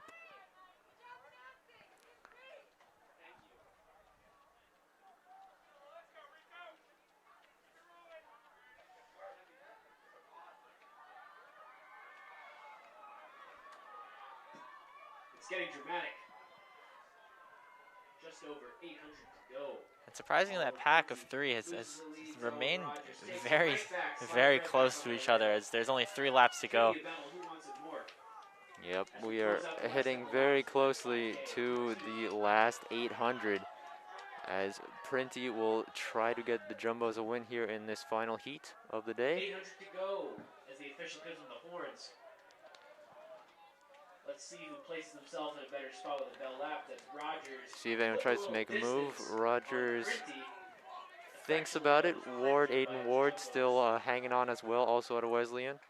But it is Rogers and Printy who have been swapping back in the lead. No one's making a too strong of a move too far. You know, it's always worrisome. You can't make the move too early and end up costing yourself and using up all your energy too quickly. But now when it's just the last 600, anything can happen. And you know, the pair of Ward and Rogers could help, as they're able to sort of help each other. And we'll see if Printy is able to hold on with both of them. And Daniel, I think we're about to see 2 straight, very close finishes in the men's 5K heats.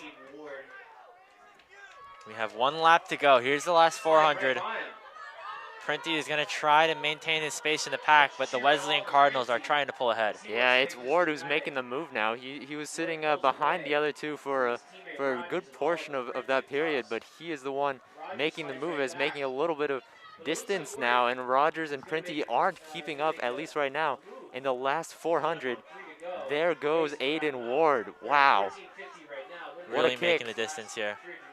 If he has the strong 400, then we'll see what he can do.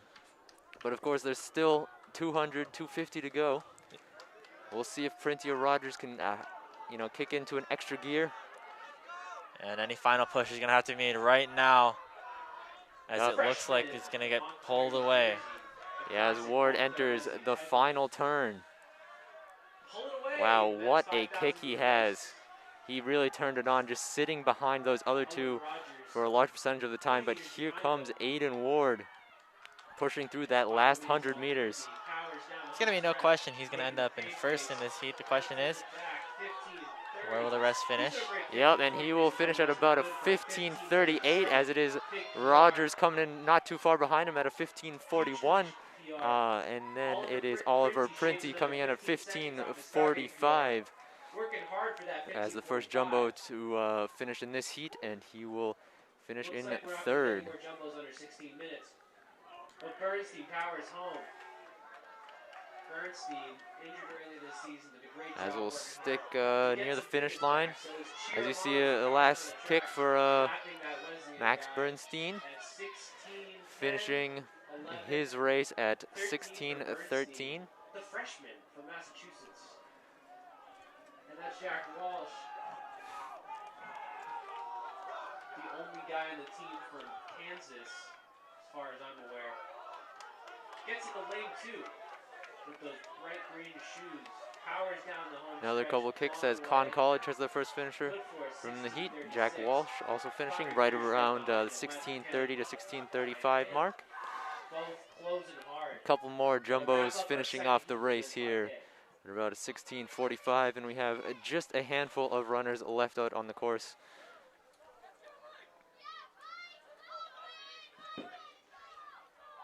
Ladies and gentlemen, I believe that'll be our last event of the night.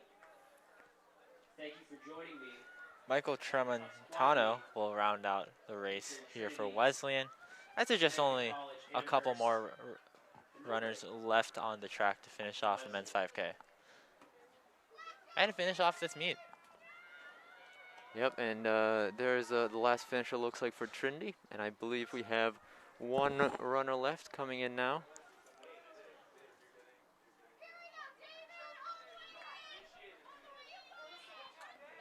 Here comes David Hood out of Wesleyan, finishing strong. He will finish with a time of about 17:40. And I believe that will do it here from Ellis Oval. We'll those official scores will be up. You can see the stats from GoTuftsJumbos.com from the stats page there. But all in all, I think that will be it for us here at JumboCast. Yeah, thank you so much, Daniel, for coming back in, working almost a double shift here in this track meet. Also, thanks to Cougar Hansen, who started it off here in this second section. And, of course, our seniors, Daniel included, with Trevor, Andrew, Lucas, and Ethan, all doing an incredible job in that first part, which was the senior day for Tufts. And a reminder to continue to tune in to JumboCast tomorrow. We've got the men's NESCAC East Championship on the line, with Tufts taking on Trinity in a doubleheader starting at 1 p.m. Scott Blatt and Lucas Pyle will be on the call for that game 1. And on the other side, we got softball going up against Brandeis. 2 more games as well, as they'll try to also continue their regular season dominance headed into the NESCAC championships. But with that, it looks like we will have a couple of results from the men's 5K, and then it looks like we'll wrap out the show. So I'm just going to list the top 10. Nathaniel Oakes from Tufts, 15:21. All right, let's see. Harry Steinberg from Tufts, 15:16. The senior bouncing We back. have the times here Alex Garanda from Millburn, 15:13. for Joseph Harmon, Tufts, 15:09. I'll read the times of the scores. That's the top 8. So Travis Martin, as we mentioned, the first race, 14:32.02 out of Trinity. Second, Matt Carter out of Conn College with 14:32.54. Again, Wow. just a half a second. That is impressive. Incredible. Third place out of Middlebury, Alexander Kessler with 14:46. The first jumbo on the board, Sam Gotti of 14:49.84. Fifth, Tim Lautenbach out of Trinity, 14:56.96. Out of Conn College, Jeffrey Love, 15:07.86. Seventh, out of Tufts, Joseph Harmon, 15:09.44. And eighth, Alec Geronda out of Middlebury with a 15:13. Again, the final stats are up on the webpage. Thank you all for tuning in, and shout outs to all the competitors who've done these very difficult long races. Andrew Howe and Daniel Mahoney signing off. We'll see you tomorrow.